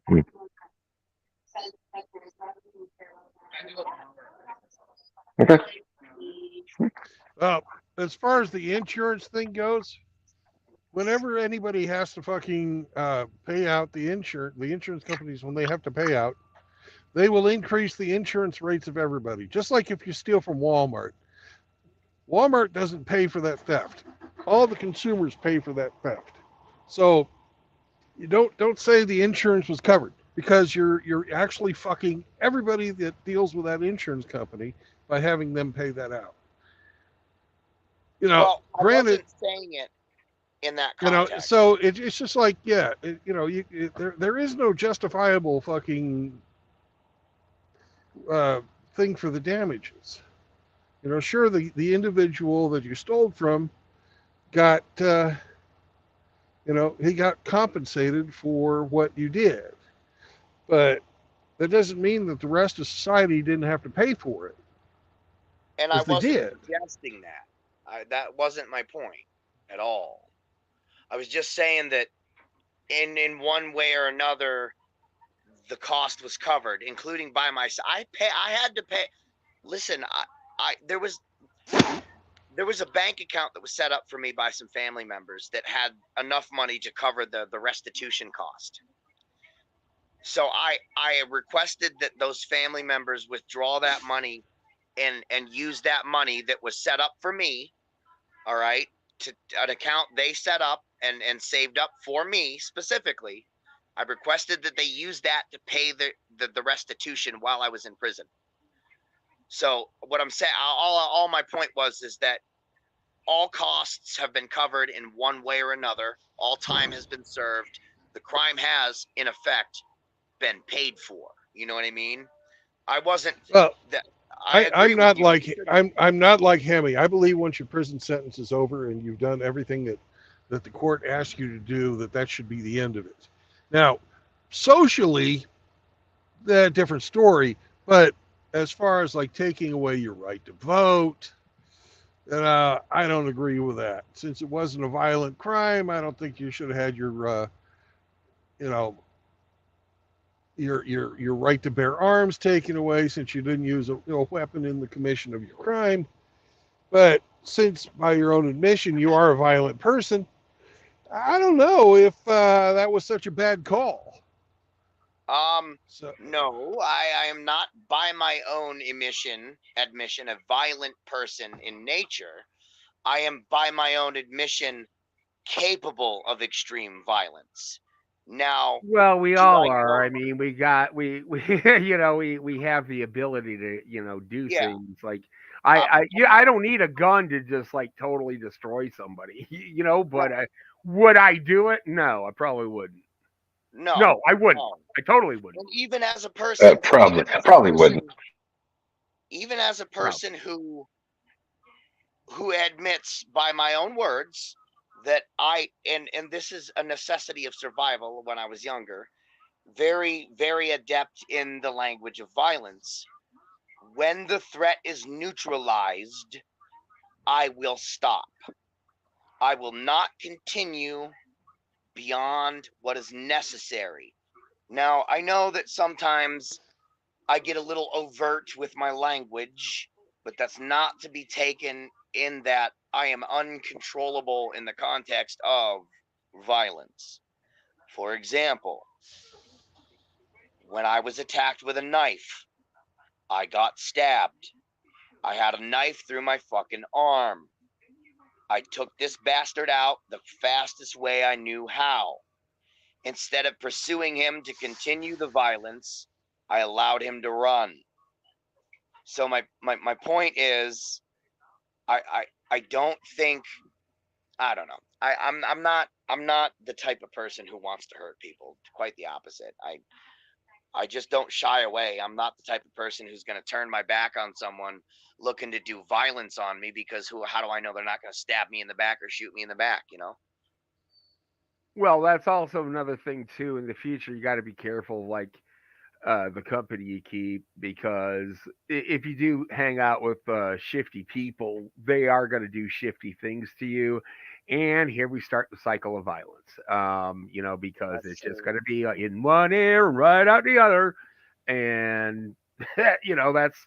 Yeah, I mean, seriously, I keep to myself anymore. People have gotten so fucking crazy and insane, and you don't even know what the fuck they're doing, what the fuck they've got, what they're on, and because of that, I don't want to get involved. I avoid a lot of things, people, um, and I'm cool with that. Of course, I'm in my 50s. I could get away with that, doing that a little bit more. Um, at my age, just because I don't have quite the same social expectations of somebody in their early 30s. Nor the drive or desire to be sociable as much. I mean, I do have it. I'm not like a total fucking hermit. Don't get me wrong. It's just that um, I'm very, very selective who I spend my time around. Yeah, I get it.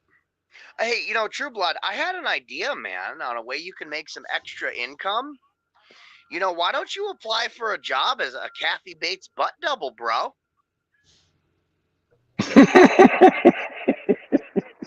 I don't even know who that is, but Oh, sure.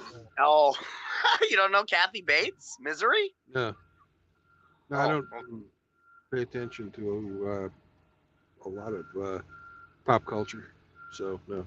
Oh, I don't really know either anymore, but But if I can make some extra money, then hey, yeah, man, head to Hollywood.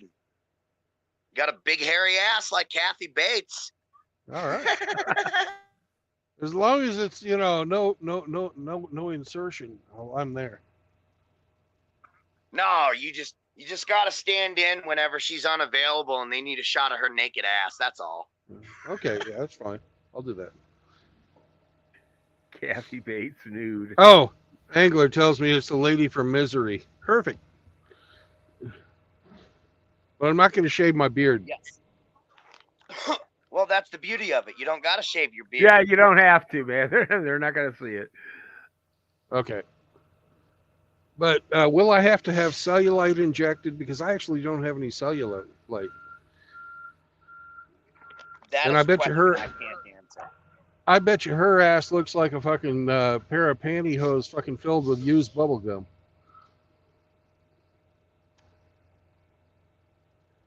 That's quite the image.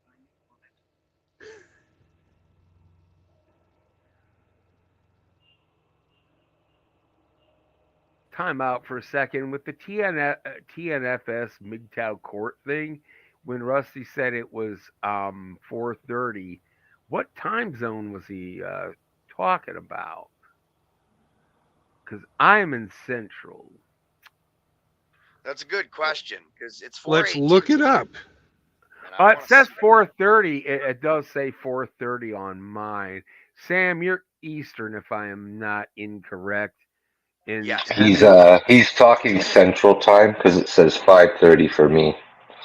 Okay. So it does adjust per your region. Gotcha. Yes, sir. Yes. Cool. Well, Cool. I'm in New York, and it says 4:18 here now.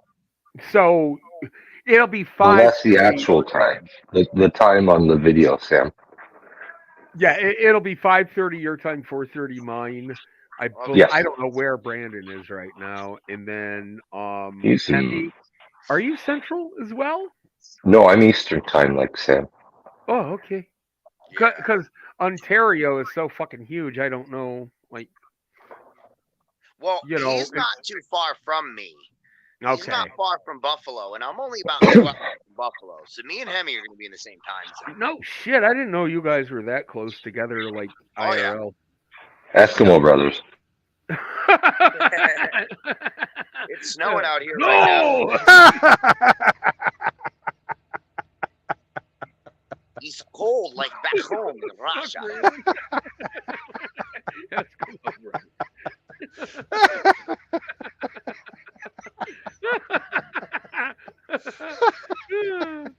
For those of you who don't know what that means, Eskimo brothers are two guys who share the same wife. I learned that on the Pop I show. did not know that. Yeah. Terrence Pop was like, "Okay, how you know if you're an Eskimo brother in 10 easy steps?" No. Eskimo. They in Anyways, Iceland- I put the link to TNSF stream. Okay, cool. They're in the chat. Cool. Hey, Hemi, can we fucking live stream that to keep that guy from getting a lot of fucking clicks? Ooh, that's a good idea, Hemi. Man, my kid's using my PC. Can you use your like Canadian superior technology skills? Actually, to make that happen? can one of you guys with a PC fucking call in or call into the panel and do a fucking share screen with us? I cannot do that because I would dox myself. Some of my tabs on my screen have my real name on there. Can't you close them? Yeah, I'll figure out a way. No, because the tabs are actually like closed. It just got like my name up there with like first and last. I'm like, fuck that. I would do something by accident. They would screenshot it and send it to everybody. How do you screen share exactly?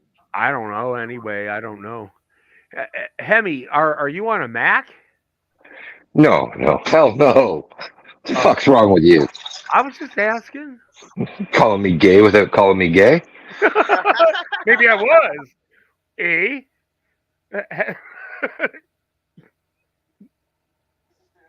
Are you guys as polite up there in Canada as they say? Yes, he is. Are you the guys, Absolutely, are you guys the type, absolutely not. Are you guys the type that would be like seeing a guy broke down in the middle of the winter up there and be like, "Oh, you can borrow my snowmobile, eh? Oh, No, you you have honk, my money in my leg too, huh?" honk, F you as you drive by. Hey, you can't park there. Excuse me, you can't park there. Would you please move? Sorry. That if you like took a shot every time Hemi said sorry on this stream, you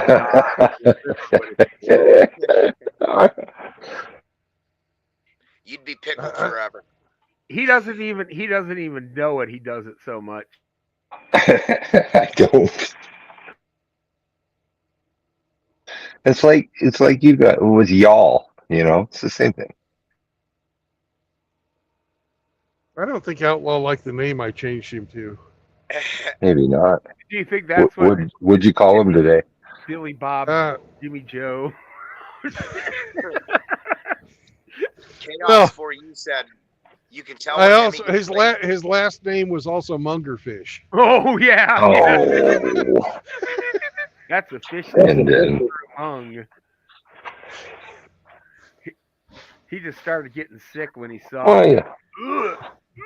Why you bully on the outlaw? I bullied on everybody. Look at my name. Perverse. That's a perverse pussy. No. What's a chochon? Pig. Cochon. Oh, cochon pervers. Preserver. Okay. Brandon was using Google Translate today. Detective de verite. That's the detective of truth. And Nemoya Vina is not my fault. Yep. Queso Conquistador is the conqueror of cheese. Cheese. Yeah, conqueror cheese. That used to mean something. Not no more, but it used to mean something.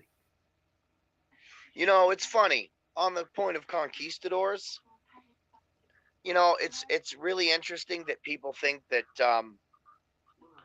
people of European descent, like Germans and Londoners and such, were the first folks to have slaves from Africa on the North American continent, but that's incorrect because we have proof that the slave trade from Africa moves as far back as the Conquistador Inquisition. There was many enslaved fighters who were told that they could fight for their freedom in the conquistador ranks. Yep, by the Portuguese and the Spanish. And I also went to the note saying that many of those the shipping companies, yes, many were British, many were Dutch. Germany had nothing to fuck all to do with the slave trade. You're thinking of the Dutch and the English. Those are the ones that really get shit on for it. But the real and the Belgians, don't forget the Belgians. They were the worst of all. And the Belgians. Yeah, the Belgians were. But the real big players were Spain and Portugal. No, don't get me wrong. I wasn't saying that Germans were, because like they you were said, not they had involved fuck at all. to do with They it. were not involved at all in it. Yeah, but most people believe they were one of the biggest. No, because so many people are so fucking stupid now. They think Germany, Hitler, the two are inextricable. Okay, Yeah, they thought that they were like 10-foot tall blonde Nazis for the last 2,000 years. That's seriously what your typical like Antifa thinks. Seriously. Yeah, it's dumb though. Yeah, I mean, and right now, I mean, they're like totally diverse. Berlin looks like Somalia, you know. Well, one of the biggest problems in our country today is the general IQ level. I don't honestly know what mine is. The last time I did any IQ test, it came out to like 103 or some shit like that, but who knows how accurate that is. I don't know what the you got to have it professionally administered. Doing those online things, that's they give you a good score to make you feel happy. You know what I mean? It's like to get the real reading, you got to take the Wechsler. That is the official IQ test in North America, at least. And the Wechsler, yeah, WECHSLER. And WECHLER. SLER. Wechsler. Yeah. That's well, like. I do want to try to find out what my actual IQ test. You got to pay for that, man. You got to pay like $200, and then I think it's yeah, and it's professionally graded. And if you pay a little more, you'll get a better score. Yeah, that's why I'm so smart. Hold on, let me get a coffee. Johnny would pay with cheese. Can I pay in turnips? Can turnips be a currency? Because I have. Well, you got to work that out with a psychologist. That makes sense. He'll let you pay in fucking Boosie. Not a price I'm paying.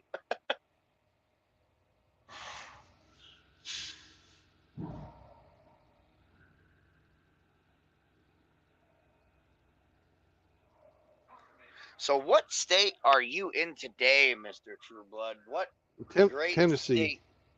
Tennessee. You're in Tennessee a lot, I see.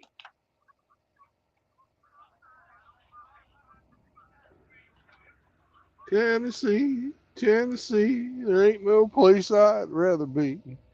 Baby, won't you carry me back to Tennessee?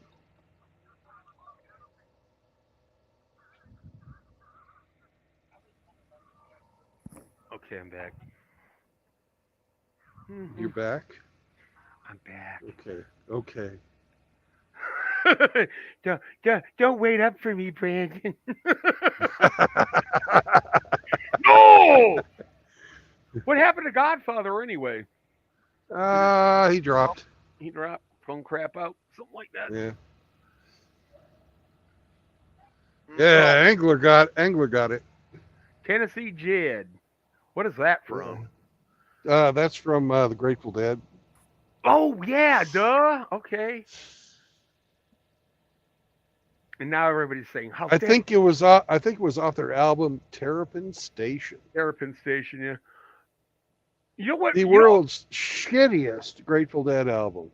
You know which one that everybody hates because it's kind of like got a disco thing going on is Shakedown Street. I don't mind it. Yeah, Well, Terrapin Station was Disco Dead. Yeah, for the most part. That song Pride of Cucamonga, that's one of their rare ones, and like what is it, Sugar Magnolia? Used to go to a head shop named Terrapin Station. Sugar Magnolia was fucking way back in the day. Yeah, that was like your old 1966. Yeah, like that. Sugar Magnolia. Sugar Magnolia, blossom bloomer, she can wait in a drop of dew. Yeah. She don't call and I don't follow her. She waits backstage as I play for you. Great fucking song, man. It is, yeah, very, very good song. So I told the kid I'm taking back the PC in under an hour to play the MGTOW court for you. Oh, are you? Okay. Yeah, then. I'll be able to do it. Sweet. So we can watch it right here then, yeah. I don't live in Buffalo, Oh. Jaden, but Sam is on a national scale a lot closer than any of the rest of us. Well, here's the thing though. If we watch it, will he fucking strike your shit? Once I start driving, I'm going to go for 4 hours. I wonder how long the trial's going to last. No, but like This whole fucking giving TNSF a platform is a big fucking mistake. That guy's a fucking cockroach. I think this whole thing is a big mistake, but I'm not going to say anything more. Yeah, we've said our piece. Yep. I personally try not to get involved in it. You know me. I'm just Johnny. I'm just one. That's who I am. I only care about cheese and queso. Jaden has been to Terrapin Station too. Fucking head shop. It's a head shop in Buffalo. Okay. I remember going there when weed was illegal.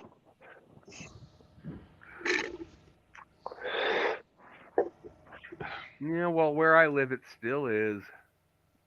Everything in there is novelty use only. Wink, wink. Nudge, nudge.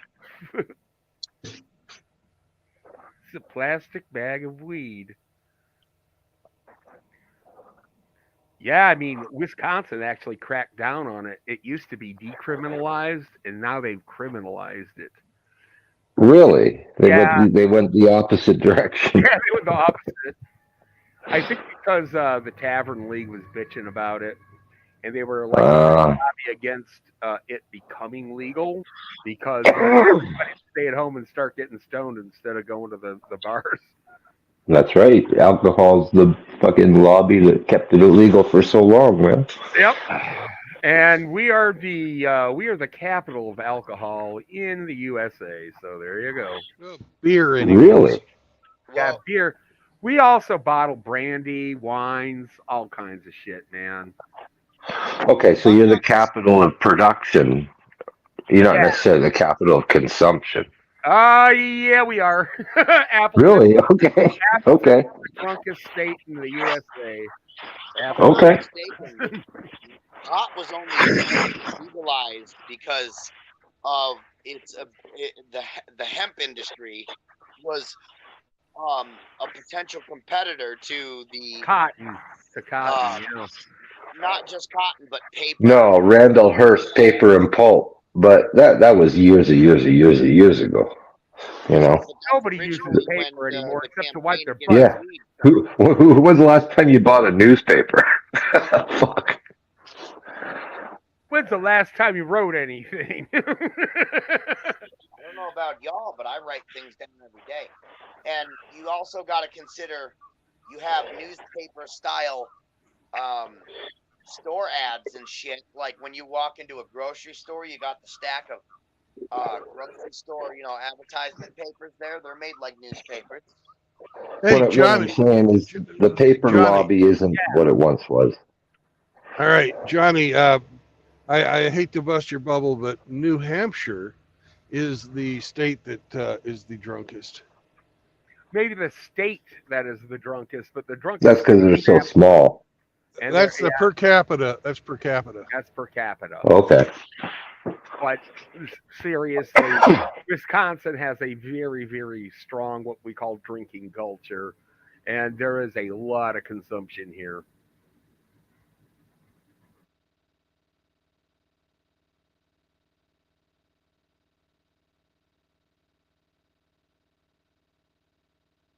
I had to wait for the train to go away.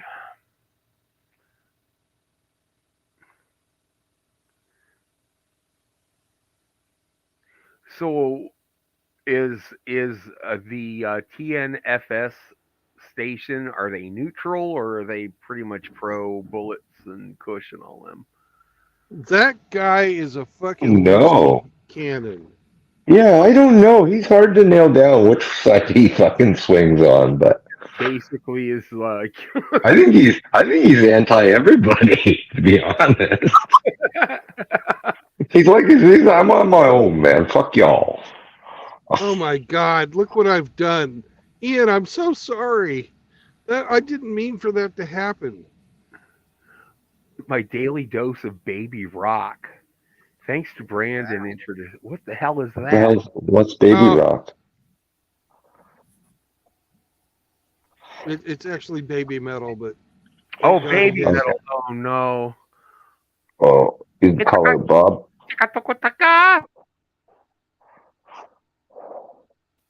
Baby metal. Hemi, do you know who they are? He's got yellowish fever. They're like a J-pop, Japanese pop band that basically sings their songs to heavy metal music, like speed metal music. It's, I don't know. Polska Bob loves them. Yeah, not my cup of tea. I don't think. I have a baby metal album. It's not really like them. My sister listens to them.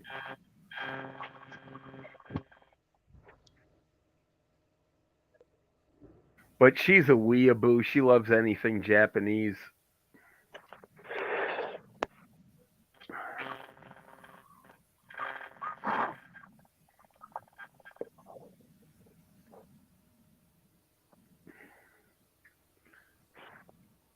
Ian says Scotland's pretty extreme on weed. What do they mean? Like the laws are tough, or? Yeah, I'm sure because they've got to protect all that whiskey. Yeah, I guess so. All that scotch.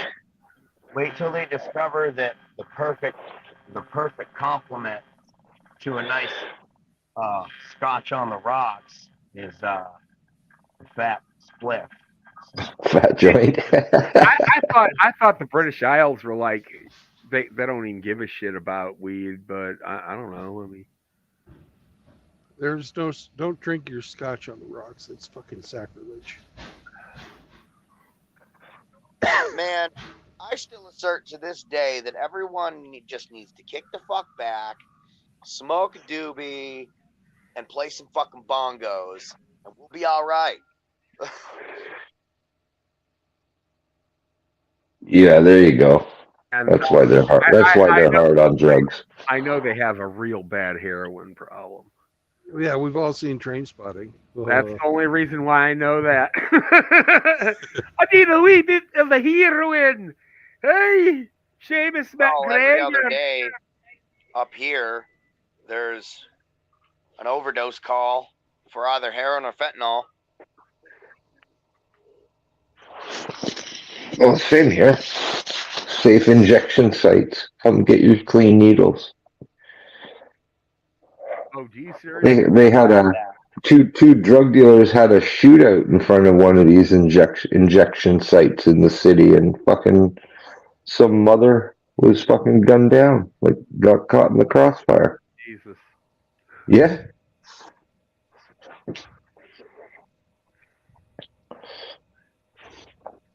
There's a playground right next to the one in question, and they gotta sweep it every morning for all the needles left over there from the night before. That's disgusting. That's harm reduction. You know, it's a joke. It's Trudeau logic. Mm-hmm. For real. Hey, Hammy, I got a question, man. Is it true that Trudeau is Castro's kid? I believe so. Do you think so? I've gotten some mixed messages on that. I've never done a DNA swab on the guy, but I totally believe so. Okay, so he's supposed to be on the surface Pierre Trudeau's child, but Right. But Pierre was gay. But Pierre was gay. His wife was like a total swinger. Absolute whore. Yeah, swinger. Yeah. With him, like I think wasn't she like a nude model and everything like that, like in Penthouse and? Probably. Yeah. Okay. Well, if you And look then at she's Trudeau like, side by side to Castro, you could superimpose their faces, and there's an uncanny resemblance. Yes. I gotta check that out. Hold on, I'm gonna go ahead and I'm gonna mute myself for a second and take a look at their faces side by side. Hold on. You see the pictures of Castro holding infant, newborn Justin Trudeau. Looks like the eyes of a proud papa to me.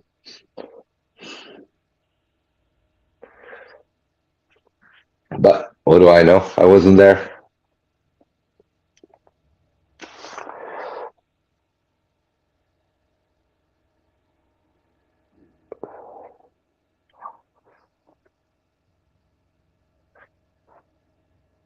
Yeah, there are images of Maggie in Cuba with little Justin. I forget how old he is, but very, very small. Whoa, yeah, they're Itty bitty baby. Pretty. That is. They are pretty close in appearance. Yeah, they got the same eyes. You look at a young Fidel. Shit. Yeah. Yeah. It does look like him. I'm looking at a young Fidel. Yeah. Mm-hmm. Now, if you can find that image, Johnny, of like Justin's first trip to Cuba, I think he's under 6 months old or whatever. I see. And see the picture of I don't think Maggie's holding him. I think Castro's holding him, and he looked proud papa all over his face. You know, like, hey, look at these pictures. Yeah, that is pretty uncanny. What pictures?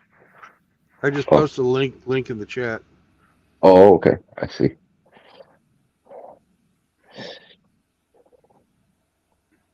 Yeah, it's pretty uncanny. And here's the other thing that tipped me off, Johnny. Wow, yeah. When Fidel died, all the countries in the world were like, okay, it's a great day for Cuba. Maybe they can, maybe democracy can thrive. They won't be under the iron fist of this dictator anymore.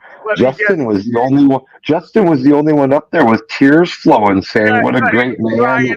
The world, yeah, the world is going to be a a worse place without him in it." And blah blah blah blah.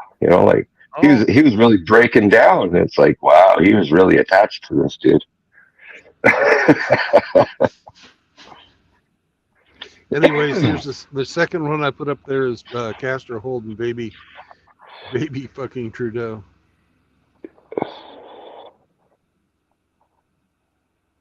Yeah, Maggie slept with everybody, right? Slept with all the Rolling Stones. Like Studio 54 days, Ronald Reagan was like, well, Nancy, maybe we should give her for a little spin. Yeah, I wholly believe that he's of Cuban descent, but Yeah, I'm taking a look at the comparison photos they have right now, and it's pretty uncanny. I'm it's compelling. It's compelling, isn't it? I'm compelled. I'm very compelled. I tried to download the image to put it as my avatar, but it wouldn't let me. I guess you're not using your phone today. Fidel was all over Mommy Trudeau's face. What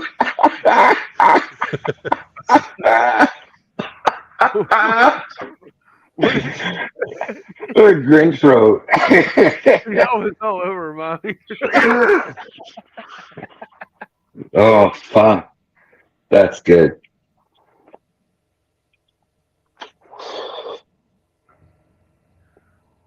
Let's see here. Cuckold.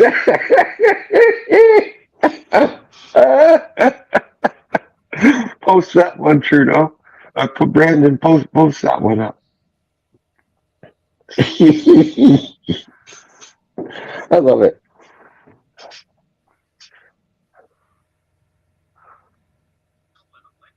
Dr. Dre, his dad was cucked. Yeah, he was. No kidding. Well, apparently he was gay. Yeah, he was gay. He didn't care. He was still cucked. It's a marriage with convenience. True. He was still cucked, though. Very much like Trudeau's marriage to Sophie. She liked Luther.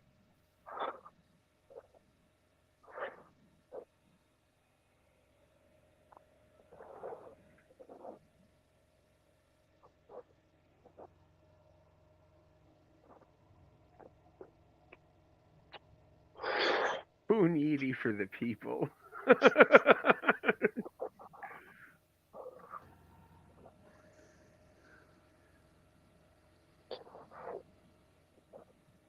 So I found out that GOG Games is a better alternative to Steam games for video gaming and owning the software that you pay for. Now I'm facing a different problem with all this. I cannot install the mods and script extenders that I want to because of all these redonkulous and unnecessary updates they're doing to games.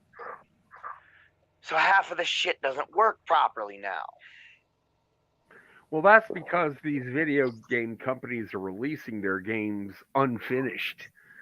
So they could do as quick of a cash grab as possible, and then they finish them with patch after patch and hot fix after hot fix.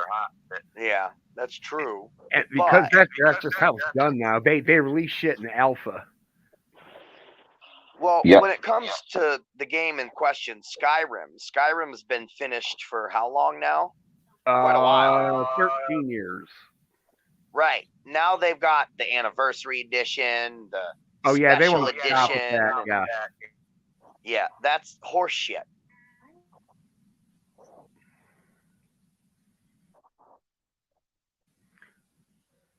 I mean, I suppose at least I found a site where I can get the software that I want and actually fucking own it.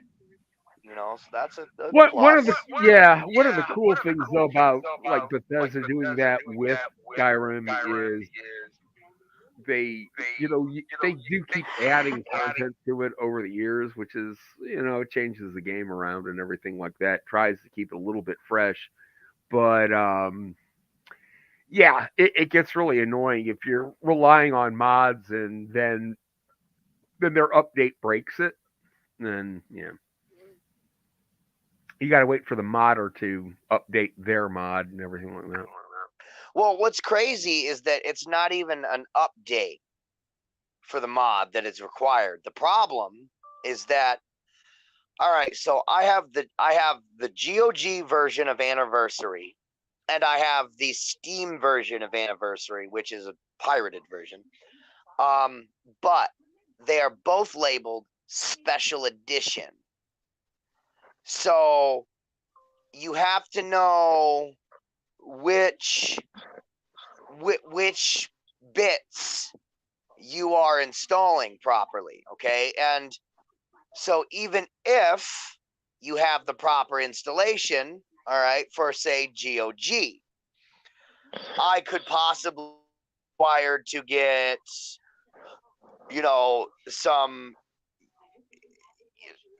data folders for the special edition, even though I have the GOG Anniversary Edition, because what makes it special edition isn't the data folder, it's the content therein. You know what I mean? Yeah, Wait. I understand what you mean. Did you say pirated edition? No. I have a special edition Steam version that is pirated. Which so the game's not pirated. The game is, yes. It's a crack, but it's a cracked Steam version, which I pirated the game because I got locked out of my Steam account, which I spent hundreds of dollars to buy games on, and couldn't re-log in because their fucking CAPTCHA shit broke. And every time, despite the fact that I know I did it correctly, it tells me I did it incorrectly. So I have a question for you. Yes. Is piracy theft? Is piracy theft? That depends on the context. I would say no in my context because I purchased the game first and only pirated the game after I got locked out of the account that I paid for because their software didn't work properly. Had I not gotten locked out unnecessarily, I never would have pirated the game. I would say my piracy was a response to theft. And Steam has no customer service number, and the problem that I was having didn't appear on their support page. Here's a question. You could call the Steam support number, but what happens when you call them? You'll get Well, actually, Steam is a product of Valve, and Steam itself, and they'll tell you right on the number, they do not have a call-in customer support base for their Steam products. And since what was happening is their CAPTCHA, which is what makes it so that they make sure you're not a robot, was not working properly. In context, let me offer you a little bit of context here. Actually, I uploaded some videos about it, but so I was doing the CAPTCHA, and it said select all the images with buses. So I did that. So then it would hit the check mark and say I was verified. And then it would be like, well, you did this wrong. So I would say, yes, piracy is theft if you opt to pirate software instead of just paying for it. But the caveat there is if you own software and you are locked out of that software after you've paid for it by a third-party company that has no ownership over the software, they're just a distributor, and as a response you pirate, then no, it's not theft. You're just trying to get back what was taken from you in the first place.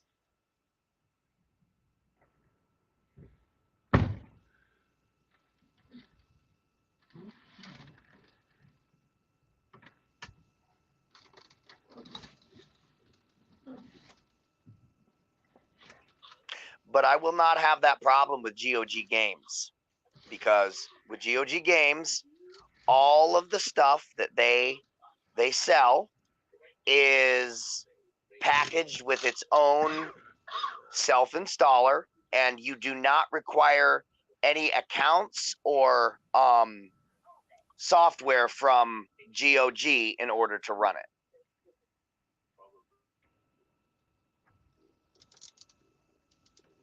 GOG was like one of the last, weren't they like one of the last software hosts that would actually send you a physical DVD copy of your game if you asked for it?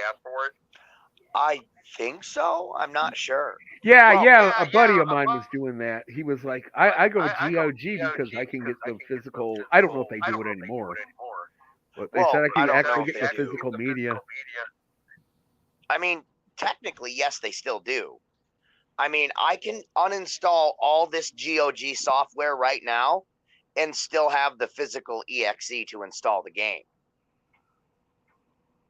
So technically, I do have a physical copy of the game per se.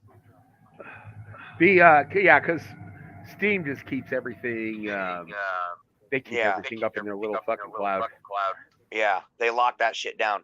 You know, here for context, let me offer you this for context.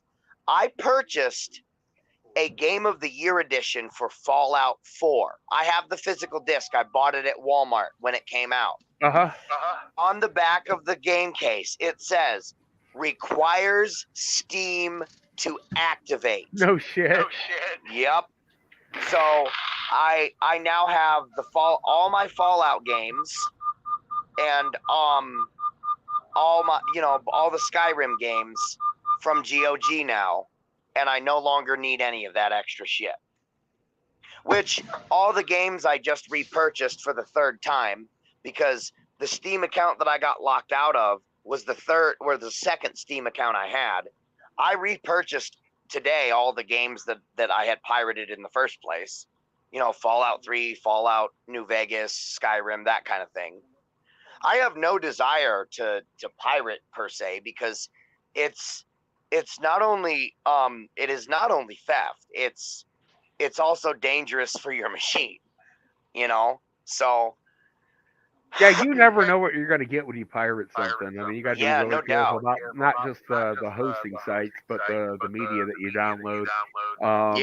And not only that, I mean, it might be safe, but the copy that they send you is corrupted or something. I mean, yeah, you never know what you're going to get. The thing is, you know, it's not like it's a big deal to buy shit like this, because like fucking Skyrim, for example, dude, this shit cost me $10. All right, as opposed to when I bought Fallout at Walmart, it cost me $45, and I still have to have third-party software. The issue I see is that what these game companies are doing is essentially robbing people. Because here's a question: what happens if Steam goes offline? What happens if their company goes defunct? Now, what about all that money these guys paid for? Now, with GOG, if they go out, I still have the games I bought from them, you know? Plus, with pirated versions, you can't run mods, really. I can't use the script extender on the pirated version of Skyrim, which the only really mod I give a shit about is Relics of Hyrule, you know? So the benefit to buying is greater than piracy.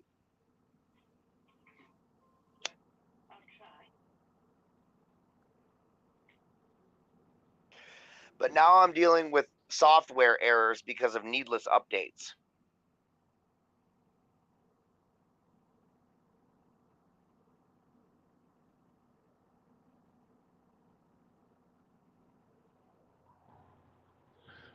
Woohoo! Echo! Echo chamber. I said to Hemi in the chat, "Are you calling me a gay truck driver?" Because he keeps saying shit like, I think Juan is a Subaru driver, maybe a Volvo, maybe a Prius, or Juan. Oh, Juan. I'm driving a Spicy Juan. it's an Spicy, Earth spicy. Happy Prius and it's spicy. It's I, made out of illegals. I picture Johnny to have a Subaru just because it's sensible. The LGBT truck driver. I don't drive anything right now. My No? nope, my truck. Did you lose your license to impaired or something? No, I didn't. My fucking truck shit in the bed. I gotta get a new vehicle. So I'm on foot right now. But you know what? I don't really care. I work from home and everything's in walking distance. Now I don't have to So buy gas. you're in no rush to get a vehicle. I'm in no rush. It only sucks when there's snow on the ground and the Birkenstocks fucking make your socks wet. It doesn't even just make my socks wet, it turns my toes fucking black from frostbite. Now they're gonna fall off. My Birken. Brandon's under the impression that I wear Birkenstocks with socks, like Yeah. hippies in Madison do. So just get the fucking Volvo or the Subaru. I need to get Hey, on that. what's the most left wing vehicle you could possibly drive? A Prius? Tesla.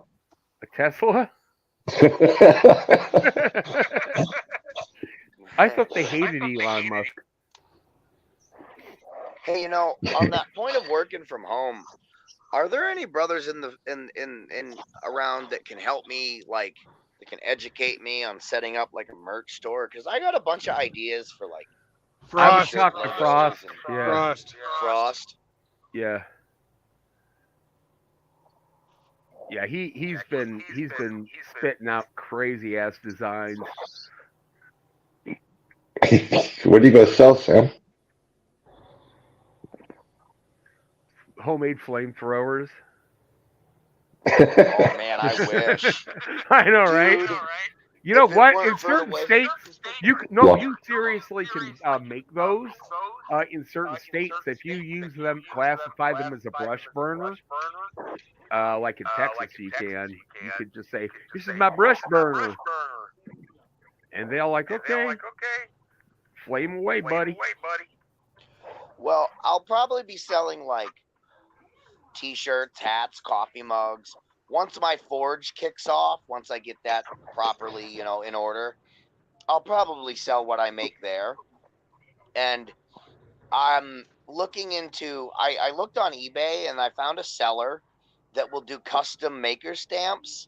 So I'm going to get a custom MGTOW maker stamp made. And I'll probably do that. Cool. Yeah, that is cool. But I do want to no, Moki, I am not going to sell Jack. Yeah, Murphy we stuff. wanted to know if you wanted to sell the cookbook. Can somebody just review Jack Murphy's cookbook with Moki? He really just wants to review that cookbook. One of these days, you know what? We just want to make them squirm, so no.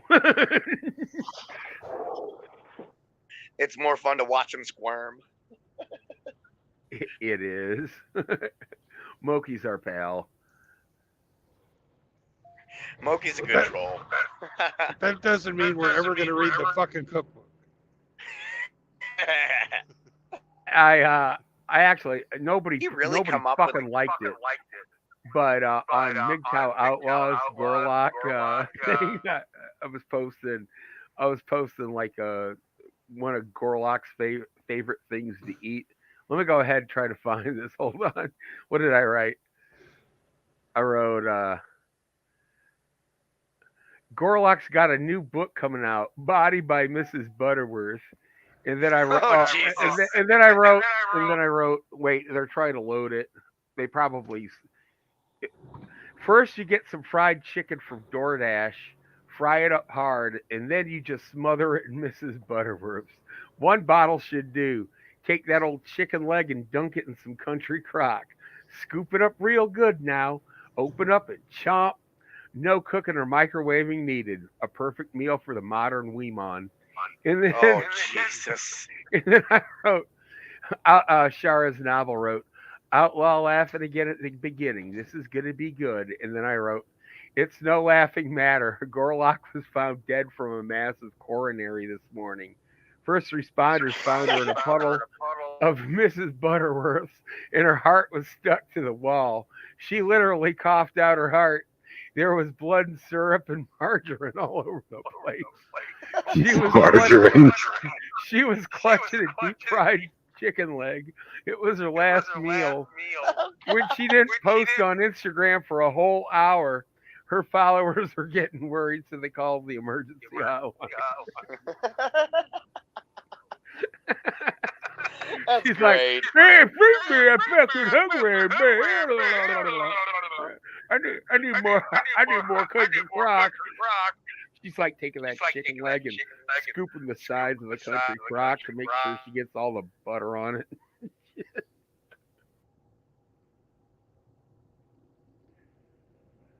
Well, if she could just keep it under her armpit and fucking drizzle that country crock right on. Oh God!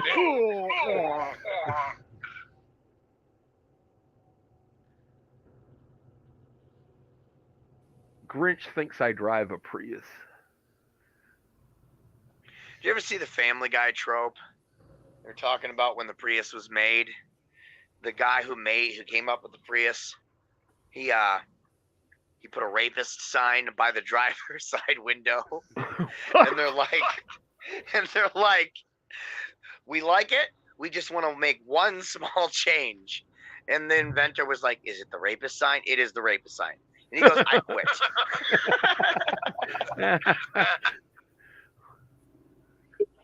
There's a lot of fucking picking on the Prius. It's great. How long have those things been around, anyhow? A decade at least. I'm going to say 20 years, or almost. What, 2004? I'm going to say they came out in 2005, 2006. Sergeant Grinch says, Moki drives a unicycle without a seat. When I was... He's going to be the first man to ride his bike, his unicycle cross-country with no seat. He's never going to fall off that. Well, if you look at the Moki Alex shorts, you'll see that he's riding a unicycle with no seat. Oh, jeez. Moki, if you become a superhero who can fly, your butt'll whistle. So that's a plus.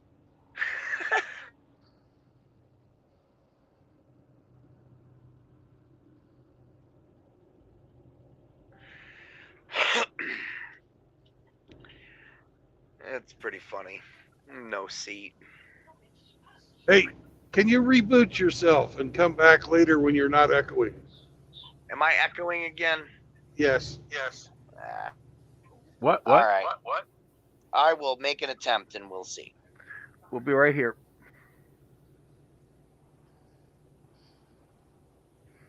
Let's see. How far do you think I can go? I don't think I can leave Tennessee. Maybe I can get to Kentucky. Where are you right now? I'm about an hour south of Nashville. But south of Nashville. Because these assholes fucking took 4 hours to fucking load my truck, I'm going to be going through Nashville at rush hour. Yay! Yeah. How many more hours left do you have? 3? I've got 5 hours and 21 minutes, but I don't want to fucking push it that hard. Yeah. Where would you camp for the night? I don't know at this point in time. I won't be able to figure that out till I'm through Nashville. Okay, so you do want to clear Nashville, though. Yeah, I want to get on the other side of Nashville. Because I want to finish my drive tomorrow so I can pick up another load. Mm-hmm. Oh, you're going to be driving tomorrow? Yeah. Okay. Are you playing D&D? No, one of the guys is really busy at school. Oh, okay. We could always do the after trial chat. What's I'm going sure. on with I'm sure Russ? we will. Yeah, I'll be tomorrow's Saturday, so I'm off. I had to work the AM stagger today, so Stagger, fall. fall crawl. Yeah, that was from Yellowbeard. Yeah, it's a great fucking movie. Stagger left, or all nail your tits to the table, and that actually was kind of like it shows the whole nature of hypergamy in it, where she's like, I don't Yeah. think I love you anymore. She goes right next to Yellowbeard. That was really the last good movie Cheech and Chong made. Well, that was actually a Terry Gilliam movie. It was like yeah, a but cross between Cheech and Chong and Monty Python joined forces. yeah, they wrote the jokes though for fucking, Yeah. especially for fucking Cheech. No, man, he's trisexual. He'll try anything: mud, pigs, chickens, bowling balls. He's trisexual. Try it.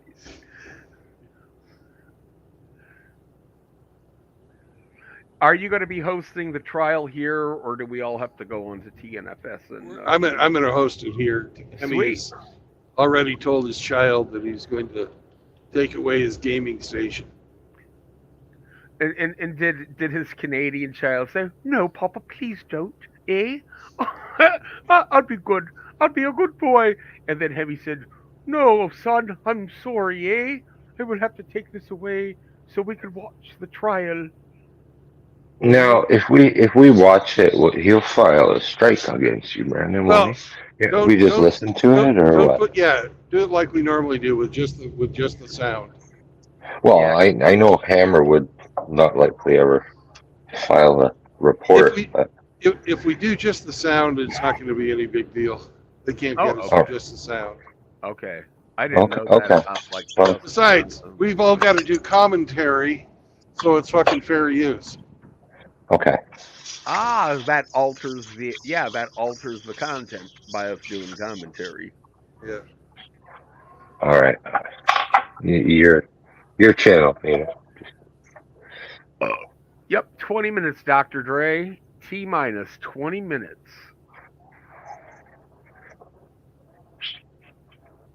Hey, Sonic Viper, I didn't know you were there. I'm going to hop off for the next 20 minutes or so, and I'll be back. If not, I'll still at least be in the chat to watch the shit show go down. Because Johnny Midnight is going to go poop, and we all know that Juan poops free.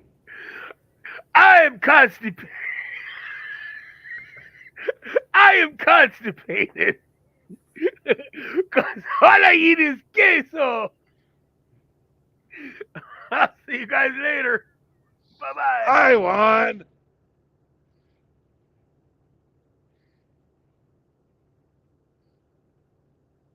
I think Juan secretly likes Velveeta.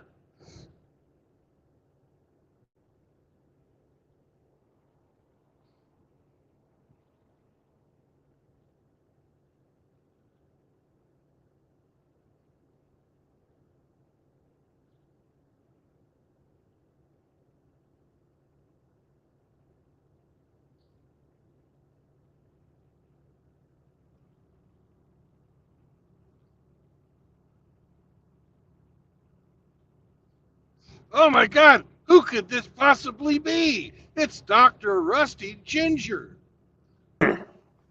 Should have said Dr. Rusty Trombone. That'd have been better. It would have been. Hello.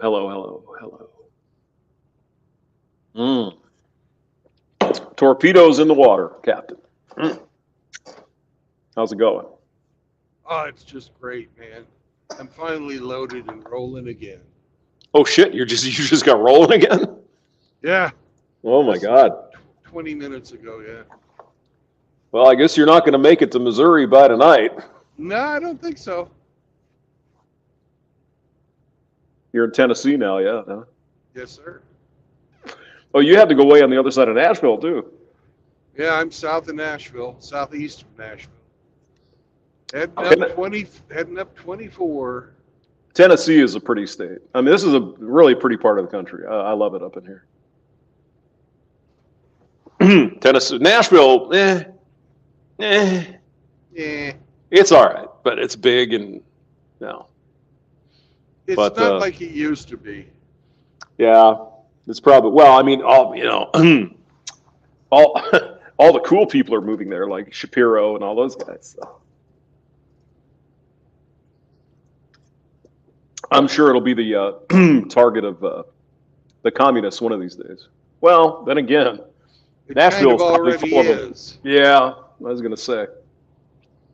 Hey, did you see that my answer to the fucking girl power music stars you like to play?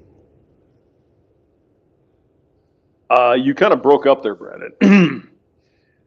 I just have posted a video of the last couple of days of my answer. Girl power. Okay. Yeah, you must be in a low spot there, sir. I can't can't hear you. But that's okay. If you look in the mirror there, doesn't get much. It looks like Jason is there with his mask on. Ooh. Brandon, why do you hate women? Oh my God, you're evil. You're evil. 57 miles to Nashville. Holy Jesus, you are on the other side of the state. Wow. Seraphim is here, Grinch. Ian Blades is here. Hello, guys. Good to see you. I went to St. Louis and went to work, and I kind of gave up. It's like, yeah, good enough.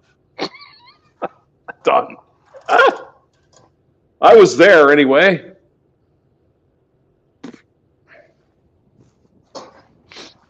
Sam Fisher's here too. Seraphim. Look at all these guys. Sonic Viper is in the building. Now it's time to plug the live show tomorrow, isn't it, Brandon? Yes, 10 o'clock Central Time. Call-in show. Woohoo! Inglorious Bastards. Talking about man talk. Man talk. Ian Blade says, my ginger love glove returned. Yeah, well, at least Rusty's a better looking avatar. And hey, Brandon, yes, there were some mean bastards after I posted that picture of Rusty. They were saying, yeah, that fish is pretty good looking, but what about the guy holding him? And, oh, man, why are you so mean? Why are you so mean? It's just jealousy, hamster, jealousy. It is, yeah. Rusty pulls out his trouser trout and everybody goes crazy. I don't know. Don't ask me. I just work here.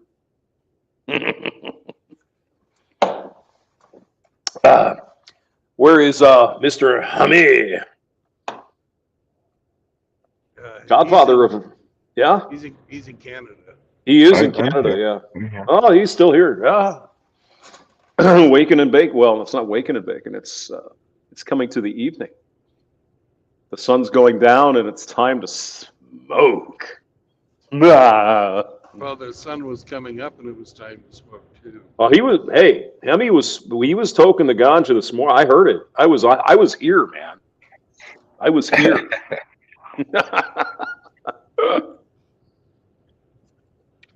So, Brandon, I heard that California wants to cough up $83 billion to give to African American people for slavery reparations. All right. Do they have the money? Of course they don't. And not only that, but slavery was never legal in California except for Chinese people, right? Chinese were enslaved, basically. Well, the Catholic Church was the largest slaveholder in California, and they enslaved the Native Americans. Mm-hmm. So why aren't they talking about paying him or them? Well, because the evil black spot on our country's record is African slavery. You know that. The rest of them don't count. They don't count. They don't count. It's amazing, isn't it? Nothing like trying to buy the largest votes. number of any racial group that was ever enslaved in the territory of what is now the United States is the Irish. I wouldn't be surprised. I don't know that for sure, but maybe. Yeah. Look at the number of indentured servitude, which is slavery for a set amount of time. Oh, but that's different. That's different. Oh my God. That's crazy. Here, I'll look it up. I've got Dr. Google here, so let me. I wonder if Dr. Google will even give us a real result here. We're just like, oh my God, we can't talk about that. What the shit is this crayon gourmet bullshit?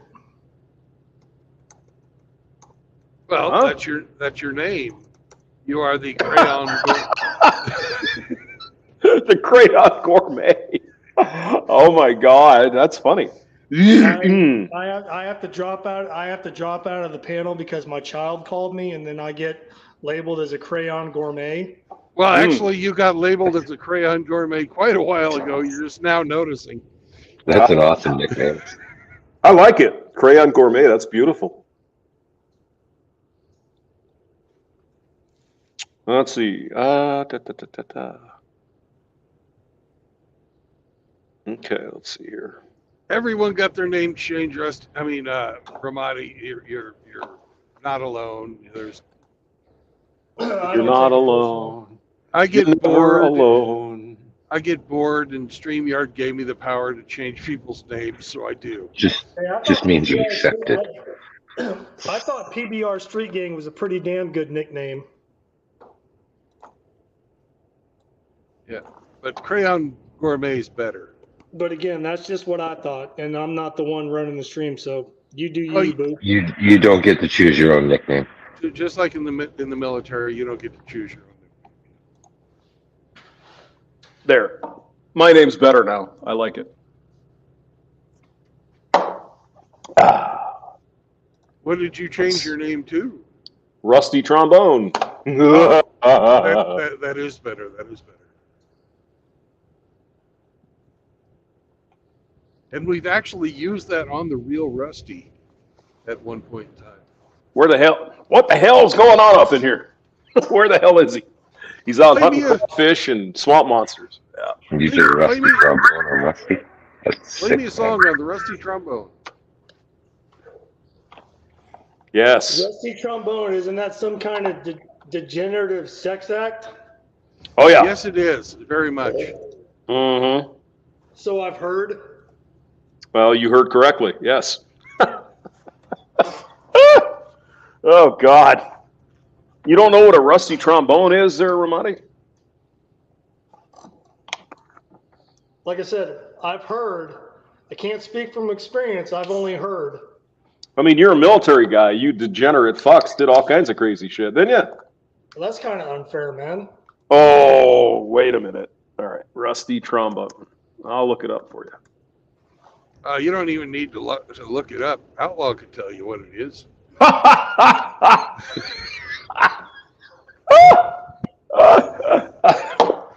Roger, Captain. Does it involve manipulating the shaft like a trombone and like blowing on the gooch? Well, let me. Oh my God! There's a picture of it in Wikipedia. Oh Jesus. Okay. I'll just read it for you, Ramadi, because I've heard of it. I don't know what it is, but apparently it's. Well, here we go. Rusty trombone is a sexual act in which a man stands with his knees and back slightly torqued with feet at least, blah, blah, blah, whatever. A person typically kneels behind the man and performs analingus while reaching up behind the scrotum or around the body to manually administer rapid up and down motions of a penis, mimicking the motions of a trombone player. The act is defined primarily by the physical orientation of the part. But anyway, it's an ass and a jack at the same time, basically. Yeah. Okay. Yeah. Yep. No, and the reason why I'm trying to be dismissive about it is because I have a niece and a nephew that are in high school marching band, and I'm pretty Oh, sure one yeah. of them is a trombone player, so I don't want to associate that with them. That's a good idea. The act is defined primarily by the physical orientation, the combination of analingus with manual sexual stimulation, and the resemblance of the anal sphincter to a trombone mouthpiece. What the fuck? Roger, what the fuck is this? Well, I don't know. I've never fucking associated the two. I can before. honestly say I have done some weird shit, but I have never delved Never into had a that trombone. No. No, you were more of a French horn kind of guy. Yeah. Yeah. Vive la France!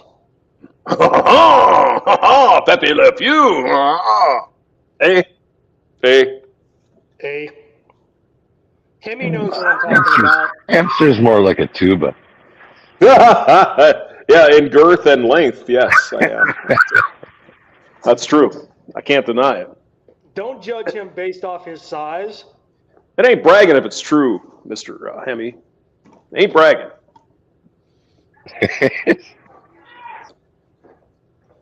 Is that your penis or is it a Guinness torpedo? Roger. Answer, Yes. how was it One of going into each. the office today? Sorry? I said, how was it going into the office today? I need to recover. I need vitamin B. Oh, yeah. Hey, I'm right with her, man. Cheers, man. I've got a cold one in my hand as we speak.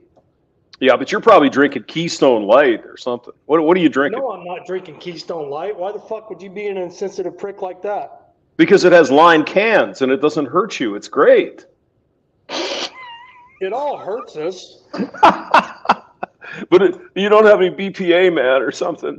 Or you got extra BPA or something. Fish guts. Yeah. Actually, they use fish guts in Guinness. Did you know that? No, I didn't know that, but that's all the more reason for me not to drink Guinness, so thanks for mentioning that. So, Mr. Godfather, excuse me, Sir Godfather, what is on the menu? What are you consuming? My beer of choice, domestically, PBR. Pabst Blue Ribbon. Yes, sir. All right. Hipster. He's a hipster. Oh, my God.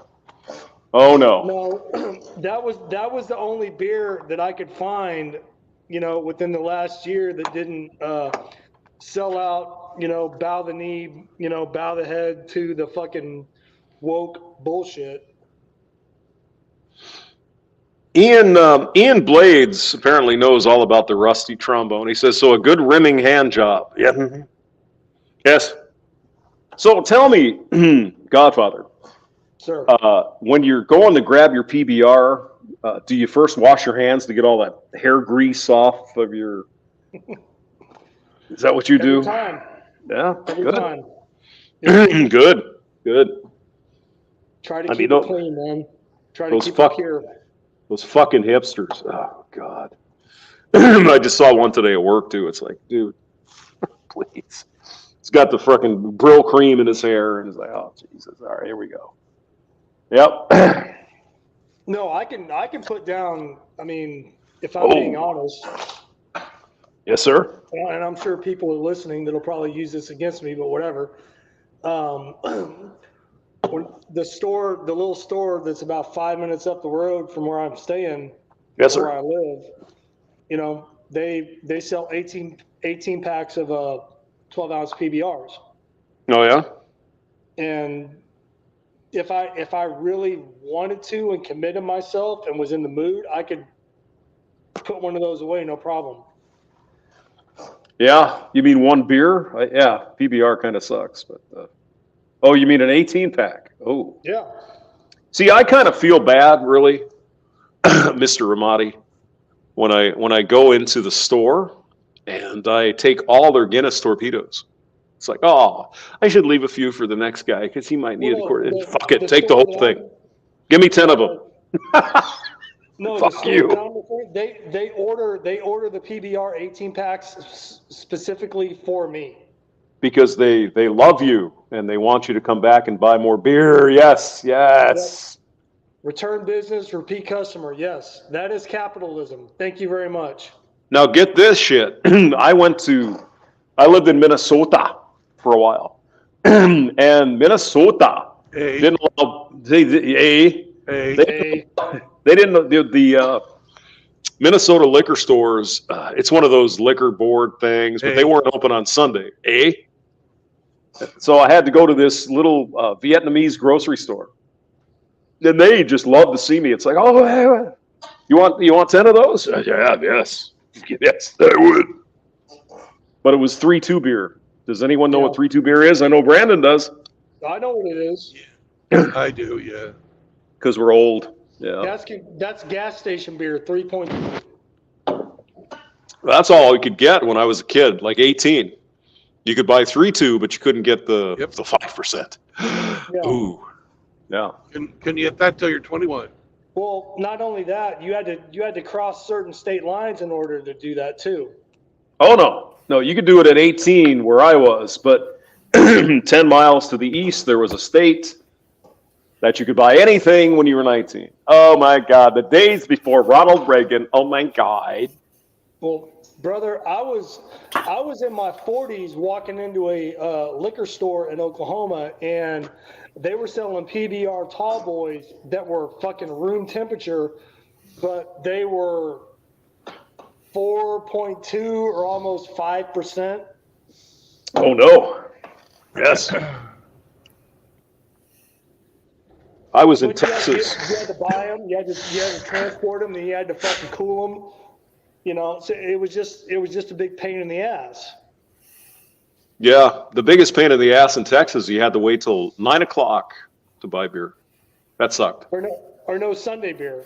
I know you know. Oh, no, Texas had Sunday beer, but Oklahoma maybe. Yeah, one of those religious Sunday things. after 12. It was like Sunday after 11 or after 12. After church. Yeah, I think it was after 11. Yeah, you could buy beer in Texas or buy anything in Texas. But yeah, I remember there were some Sundays or Saturdays. I'm like waiting outside at the HEB. Is it 9 yet? And HEB used to lock the freaking doors too. They would they put locks all over them. It's like And I where's my beer? don't mean to call you out, and I'm not talking shit.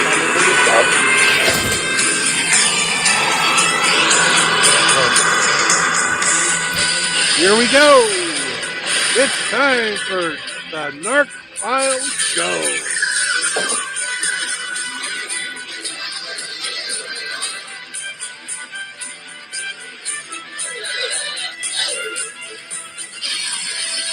And fucking pump music. Sounds like me. What the hell's going on? What the hell's going on up in here? We're going to play the Rusty Rivers fucking MGTOW trial. Okay. It's going on live right now. Lord Commander, the Orcs have launched a massive counterattack. Reports are coming in of attacks all along the front. The Orc reserves are substantial. Heavy armor, gargants, shock troops. Their numbers are in their thousands. Reinforcements are needed immediately if we are to hold the line. No, withdraw! You know, Hamster, you're at the right age where you were able to walk Ramadi! When we are ready, we will attempt to retake this planet. Focus on this for a while. That will be under the authority of a I don't even know what's going on right now.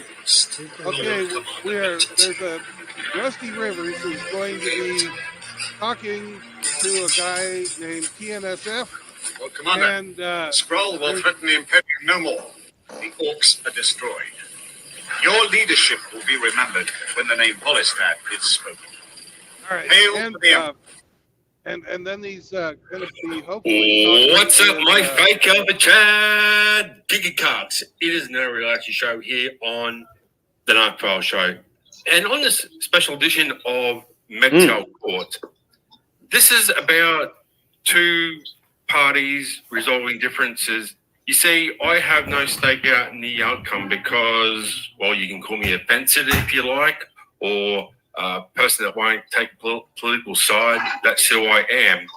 And I've been listening to this debate back and forth, and Rusty Rivers wanted to defend his name and reputation on false accusations. So I was willing to have him up as a guest and to see what is going on, and he wants to defend his name, and rightfully so, because I'm all about false accusations, and that's what I'm all about in the manosphere. So without further ado, please welcome Rusty Rivers to the show. What the hell is going on up in here? Hey, Rusty! Not a great deal, man. A lot of people are fighting between themselves, and it's crazy. See, the intro is an old game that I like to play, but, you know, it's gotten to the point now in the manosphere, or I like to call it the woman's sphere, that everyone's fighting with everyone, and it's becoming tribal warfare out here, and we're putting every man and brother down, and we're not uplifting people out here. But it's gotten to a point now, accusations are being thrown, and, you know, receipts are not being shown. And, yeah, you came to me asking for, you know, tell your side of the story, and that's what I've allowed you to do. You just come on here and just tell your side of the story. Yep. Well, as an opening statement, let me just say that you're correct. There's been lots of name calling, lots of labeling, character assassination, and all kinds of the usual stuff that we see going on between people that disagree. However, making the accusation that my MGTOW house is a fantasy, that it does not exist, and adding on to that, the implication and accusation that somehow I'm running a real estate Ponzi scheme or something to that effect, where I am stealing money from men and then will disappear into the night. Sir, that is what I consider to be a criminal accusation. If I would, I mean, I could be prosecuted for this. And if I was to get convicted, I mean, they hand out 20 and 30-year sentences for such, you know, crimes. So yes, I've been accused of a crime. And that's a big difference between character assassination and name calling. If anybody wants to call me a name, that's just fine. If they want to assassinate my character, that's fine. But saying that I am doing something criminal, that's totally different. And that's what I'm here to defend. Oh, are we going Absolutely, to have man. the other party? Can you do your real estate? You've got a real estate license. No, I don't. Okay, you don't. Yeah, and let me explain why. Investors are not usually licensed real estate people. You see, real estate people that have licenses, for the most part, they're just bona fide salespeople. They just show up at an owner's house that has contracted with a broker, and they you know, try to sell the house. And then after they sell the house, you know, they get their 5, 6, 7% commission. A real estate broker, on the other hand, is the one that actually holds the main license that the real estate salespeople operate under. Now, as an investor, there's no such need for me, number one, to have a real estate license, because most of the time I'm not selling. I am buying. And even if I chose to sell, I would sell it myself or contract out with a realtor so that my property could get on the multiple listings website. Okay. So you're not really, there's no breaking laws, you know, you're not in a real estate empire and, you know, you're ripping people off. That's what I'm talking about. Oh, no, sir. I am in a real estate empire. It's an empire that I built with my own two hands, my sweat and my blood equity. Make no mistake about it. But you don't need a license to do that. Yeah, so you're doing this sort of privately, you know, you're buying and selling houses and, you know, you're making money. No, sir, I'm not selling houses. I create houses. Most of them I have built with my own two hands. Okay. There's, you know, I'm just an old Texas Hold'em kind of guy. You don't really make money in the short term selling. The long term strategy is to buy and hold, and the way you hold is you create houses for families to rent.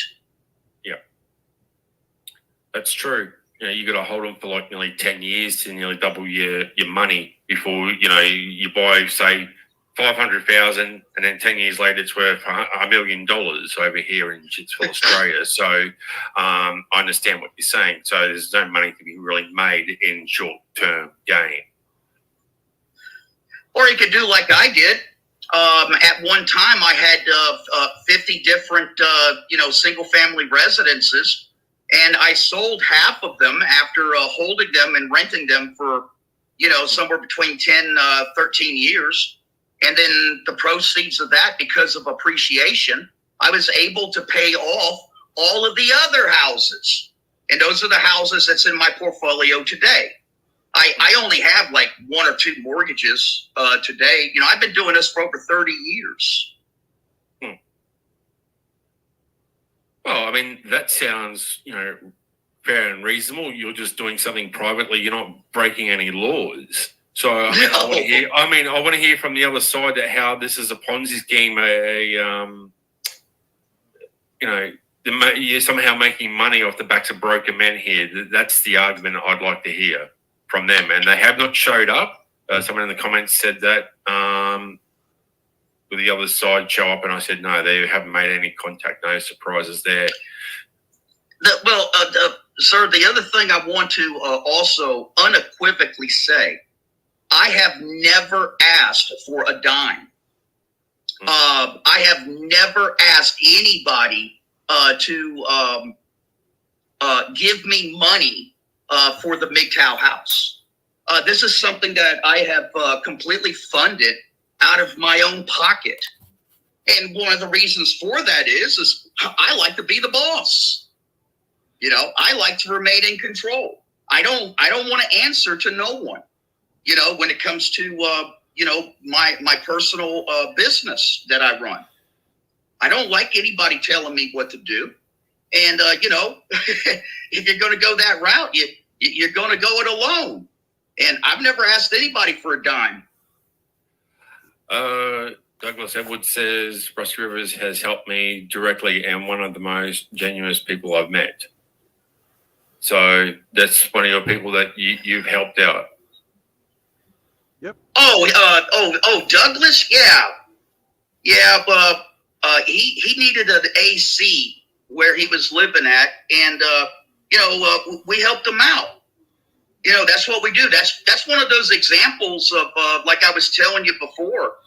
There's so much that goes on behind the scenes where brothers come together and help men out directly. I mean, we're talking everything from helping somebody fix their transmission, getting a window unit, affording tuition to get into a trade vocation, just all different kinds of things. There's a lot of goodwill out there and a lot of good guys. Oh, look, absolutely. I'm not saying everyone in the manosphere is a bad person and everyone's a grifter out here, but it's getting to the point now where, everyone's asking for money or donation out here. And it's kind of like, we discussed this behind the scenes too. And it's like, you're getting painted with the same tar brush like everyone else. So, that's not fair. If that's what you're doing behind the scenes, and I have no problem with that. The issue I have is not a along content with producer. other content creators is always asking for money. I've never heard you ask for any money, so you're probably one of the few rules to the exception of not asking for $1 out here.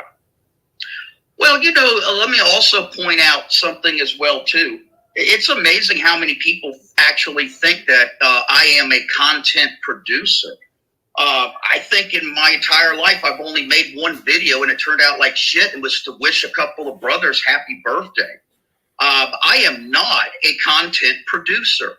I have never made a hit piece on anybody. I have never made a video putting down another brother. I haven't done anything like that.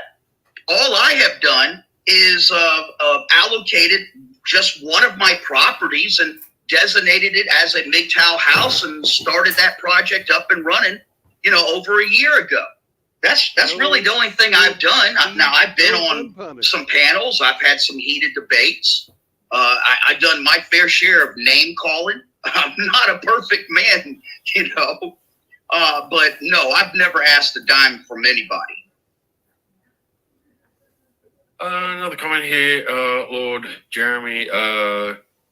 Rusty's helped me out to buy a car, buy the boat I live on now, and I've got a job. His MGTOW house helped me to reset my life.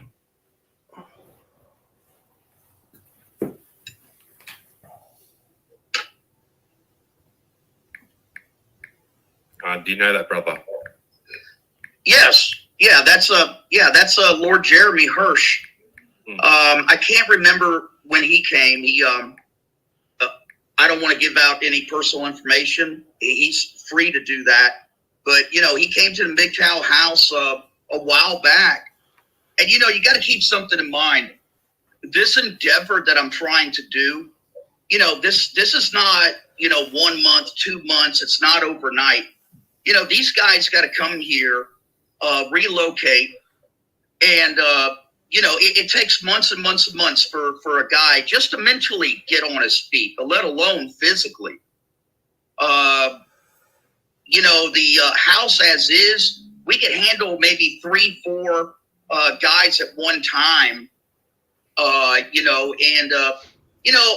average, it's going to take some, depending upon each and every individual man's circumstance, it could take anywhere from, 4 months to a year for a guy to get his footing. It depends on his background. If he's coming with some money already, does he have his own transportation? Does he have any type of medical concerns? We've dealt with, just in the few guys we've had come through so far with a lot of these situations. And it's been a learning curve. It really has. But it's one that, I think is a great success.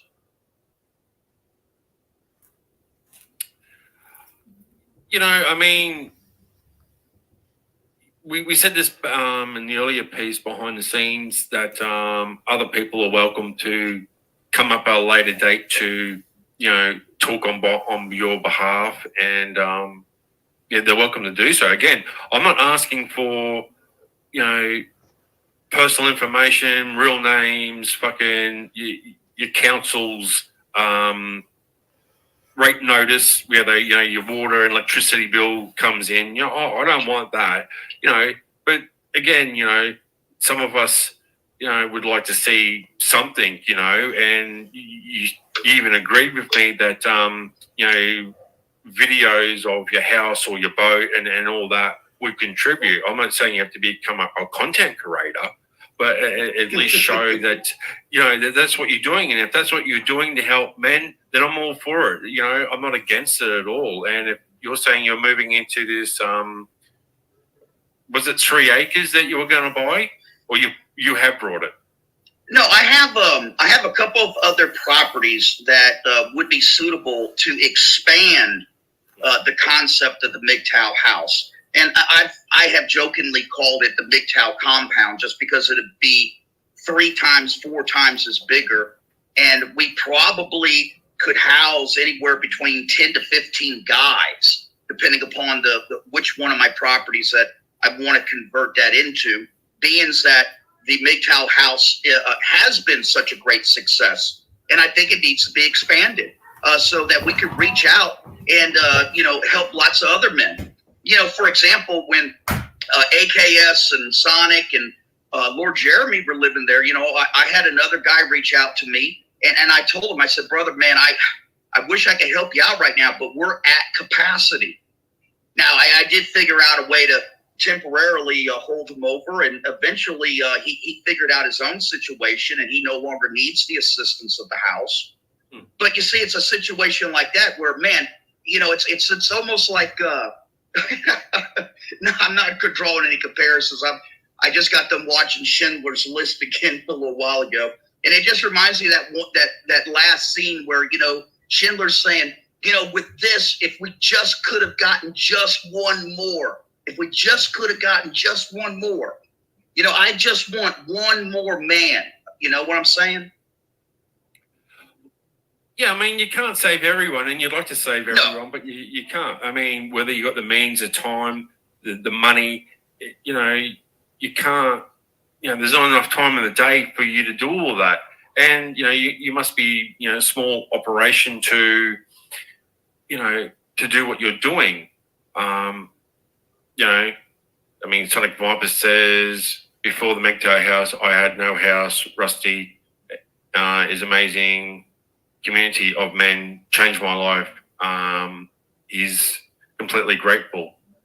These are the people that are standing by you and, have seen, what you do behind the scenes.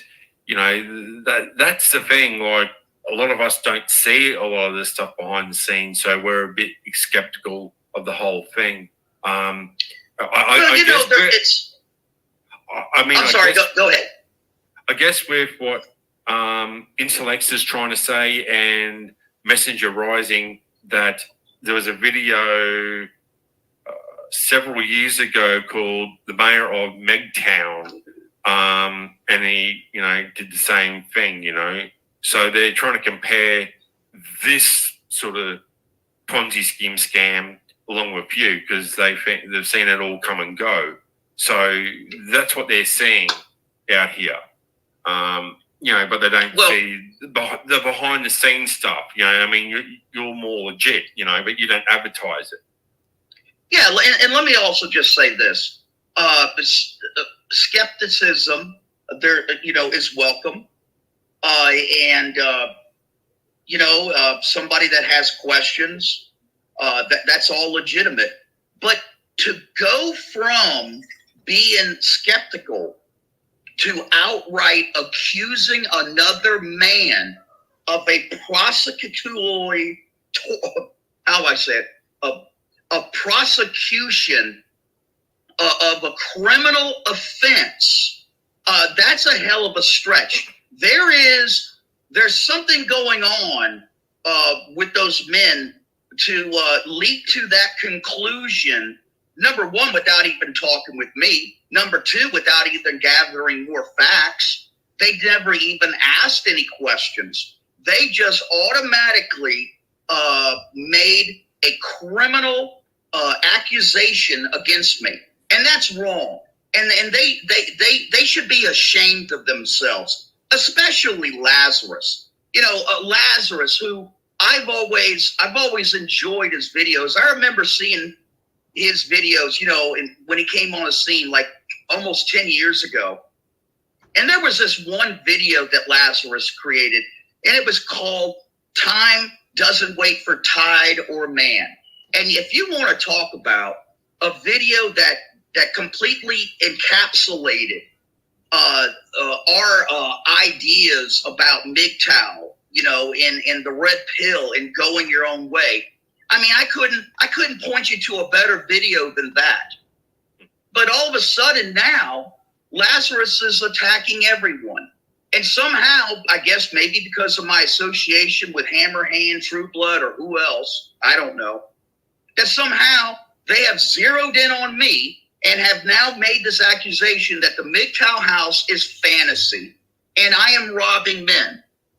Well, sir, you got two eyewitnesses that actually have moved to the MGTOW house and have been living there for months And one of them, we even had to organize behind the scenes, and then eventually we made it into a fundraiser to raise money for them. And then that was Sonic Viper, you know, and Lord Jeremy drove up there. He drove my truck. I think it was South Dakota. Met up with Mouth Agape Ape, who picked Viper up first, and they met halfway. You know, this was all an organized event. And some of it took place in the public, some of it didn't. But I don't really think that our guys understand that, you know, a lot of us are out here. We are trying to help, and we are affecting men's lives directly. You know, the MGTOW court will also note that Insulex popped out of nowhere in the last 2-3 weeks, popped into my feed, and I'm like, who's this guy? And all of a sudden, Messenger Rising, Lazarus, is on his bandwagon for some unknown reason, and it started attacking me, even though I supported him just the other week. And, you know, he's told me that I'm a troublemaker and drama. Well, no, I'm not actually. And so, you know, there's something going on with him. A guy that's got 10,000 subs can go down to a guy that's got 150 subs now. It was only 95 subs just a couple of weeks ago, and he supports trash talk. You know, that's what I find really interesting, that's all he wants us to support is trash talk. Well, then that's all his value is in wisdom out here. I don't see him helping men, both of them. So, you know, these accusations that have been thrown at you, if they're true, then go to the police. Go fucking file a criminal investigation against you. If that's well, you know, that's case. you bring up an excellent point. Where is the police investigation? Where are the charges? Because if I really am guilty of what these guys are saying that I'm doing, this is very serious. Like I said, I mean, we lock people up here, you know, for 20, 30 years doing this kind of stuff. It's absolutely garbage that Lazarus and Insulex would support this, or anyone supporting them trashing the MGTOW house, saying it's a damn fantasy. I totally agree. They need to show those receipts, and you know, the MGTOW court will also note that, you know, I haven't seen on your side, you know, the receipts as well. So I'm not saying either party is right. You know, I'd like to see some sort of evidence. You know, on the home front, there's a couple of people in the chat that are supporting you and saying this is all real. And, you know, until I can see otherwise, this will have to be thrown out of court until proven otherwise. But they can't keep going and going, because then it's double jeopardy. You can't, you know, keep trialing someone with no evidence. So that's where I see it in this battle. You know, you shouldn't have to defend yourself with false accusations. If they think it's true, then file the fucking police report.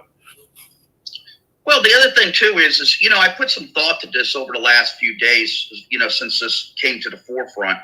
You know, how does one go about proving to a skeptic that the MGTOW house exists? Well, I would say that one of the first and foremost things is the eyewitnesses of the guys that actually have moved to the MGTOW house. Well, you got 2 of them in your chat right now.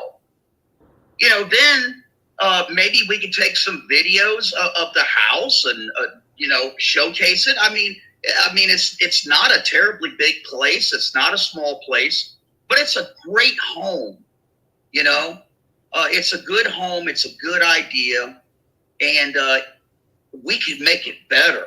And that's what I want to do. I want to expand on this idea. I want to be able to reach out and affect more men's lives. And, you know, maybe we haven't done such a great job with the PR. You know, we've been more focused on, you know, the logistics of how this all works, you know, like figuring out how to get a guy his own vehicle What do we got to do to get this guy his driver's license? You know, how do we get this guy into the VA and make an appointment for him to attend to his needs? I mean, there's so much stuff that goes into this, just basic things like hooking up a washer and dryer, so everybody has a place to do their clothes, trying to keep the gas on, keep the water on, keep the electricity flowing, just all kinds of stuff, Hell, the biggest thing about the MGTOW house is the kitchen. Everybody, when Jeremy was living there, Jeremy, man, he's an excellent cook. He used to cook for us, all of us, every single night, while he was living there. But Jeremy's graduated for the MGTOW house. He's got a great job now, and he's got his ride. He's putting his life back together again. And Sonic Viper's getting ready to graduate just within a few days, and move on. Absolute Knowledge Seekers was the first one to come. He was trying to escape from New York City like Snake Plissken. I mean, these are some of the guys that I would like to interview and actually hear about these unbelievable stories, how their life was crapola, complete shit, and they turned their lives around. And I've said this many, many times on my program, for guys to come here and say, I've turned my life around, this is how I did it, and there's a way out of the darkness into the light. I want to hear these unbelievable stories because, when you listen to, the manosphere, the womansphere out here, it's all fucking doom and gloom. There's no hope. There's no chance for you guys out here. And that's what I want to hear. This is not a fucking personal attack, and I don't believe you. I want to see you guys transform your lives into something incredible and, tell guys that there's some fucking sort of hope out here, man.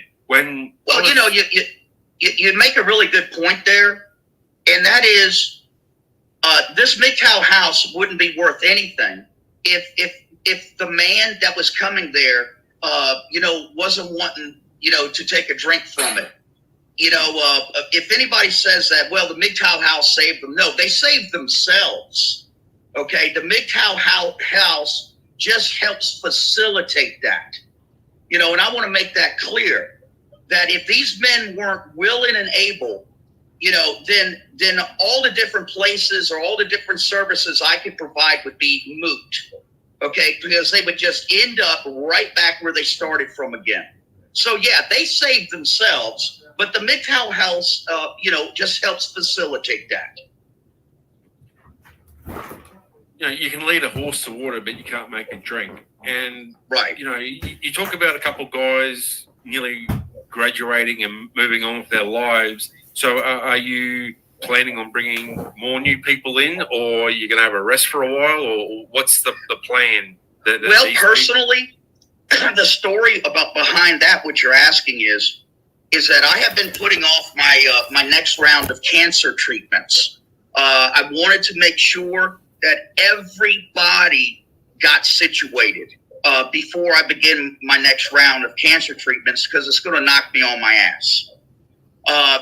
Sonic Vipers is going to be the last one to get out, and then I'm going to start my cancer treatments. And then after I recover from that, I'm going to make the decision about the expansion of the MGTOW house and maybe look into relocating it to a bigger property and bigger facility. And that is the plans as of right now.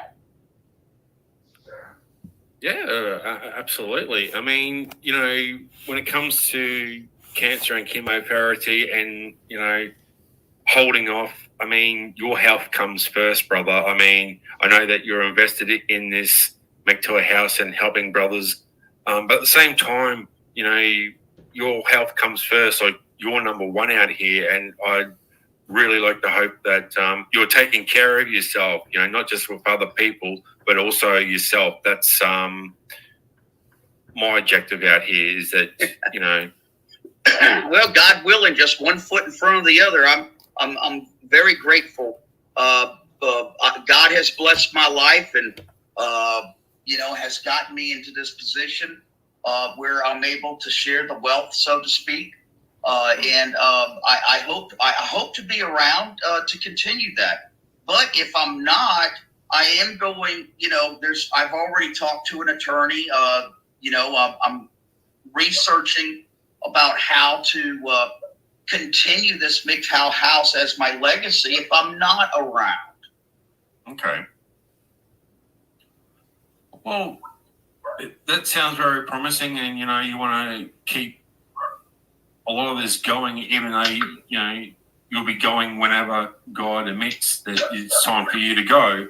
That's really positive, especially when some of these other sort of compounds and MGTOW houses don't exist, or it's all make believe.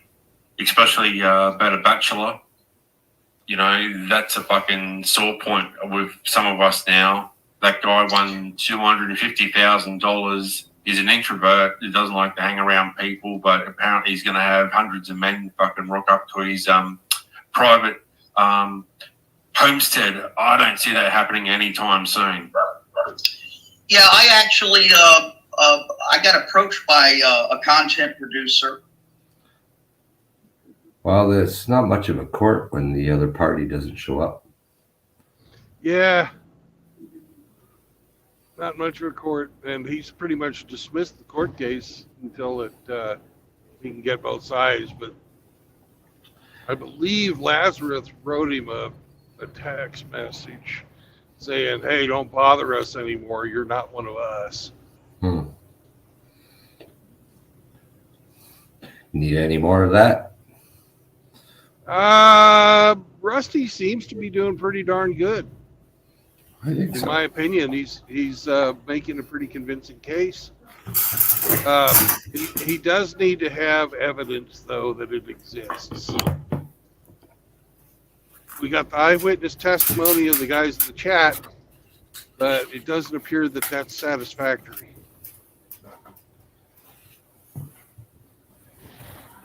What are your thoughts? The kangaroo court from Australia. Yeah. I don't know. The other guys don't show up, so there's not really much pushback. So, of course, Rusty's going to have an easy case to plead. Proof, I think even. I think he needs to put together a fucking video showing the house. And then, he's got to have at least the guys off screen talking about. Well, the guys are in the comment section. Right. But it would be much more convincing if he had audio of them. They're not going to show their faces. Because they don't want to.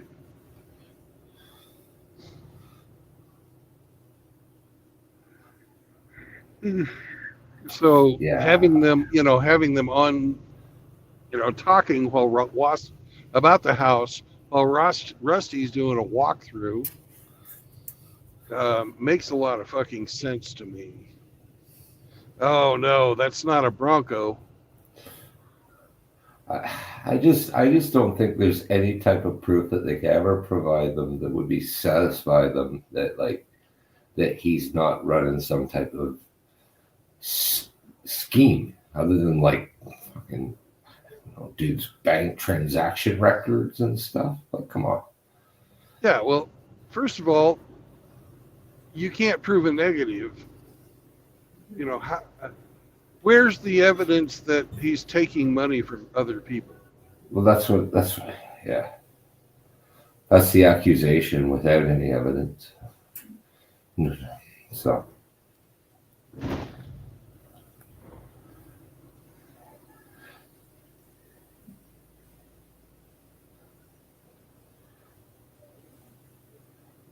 I can see them say the house exists. Great. I see the house. Yeah, you have a house, but you're still screwing guys out of money for it.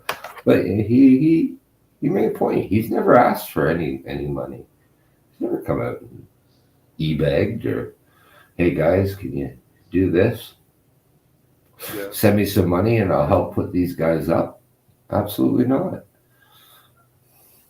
The GoFundMe that's set up by like for Viper, that wasn't any Rusty's fucking control. No. He didn't dole out the money to Viper or anything like that. Like that, No, that all went into his pocket. Yep. So, no. I mean, they haven't provided any proof of their claims. No, they That's have not. That's the thing, right? So to provide evidence, you have to have like, what's the claim? Well, the claim and the evidence of the claim. Now I can refute the evidence, but there's no evidence. Anyway, you want to keep listening to that shit, or? Nah, we're done. I think so too. Okay, good. Okay, I'm gonna come back on my phone then. Yeah, your kid can go back to playing Minecraft. Fortnite. Fortnite, okay.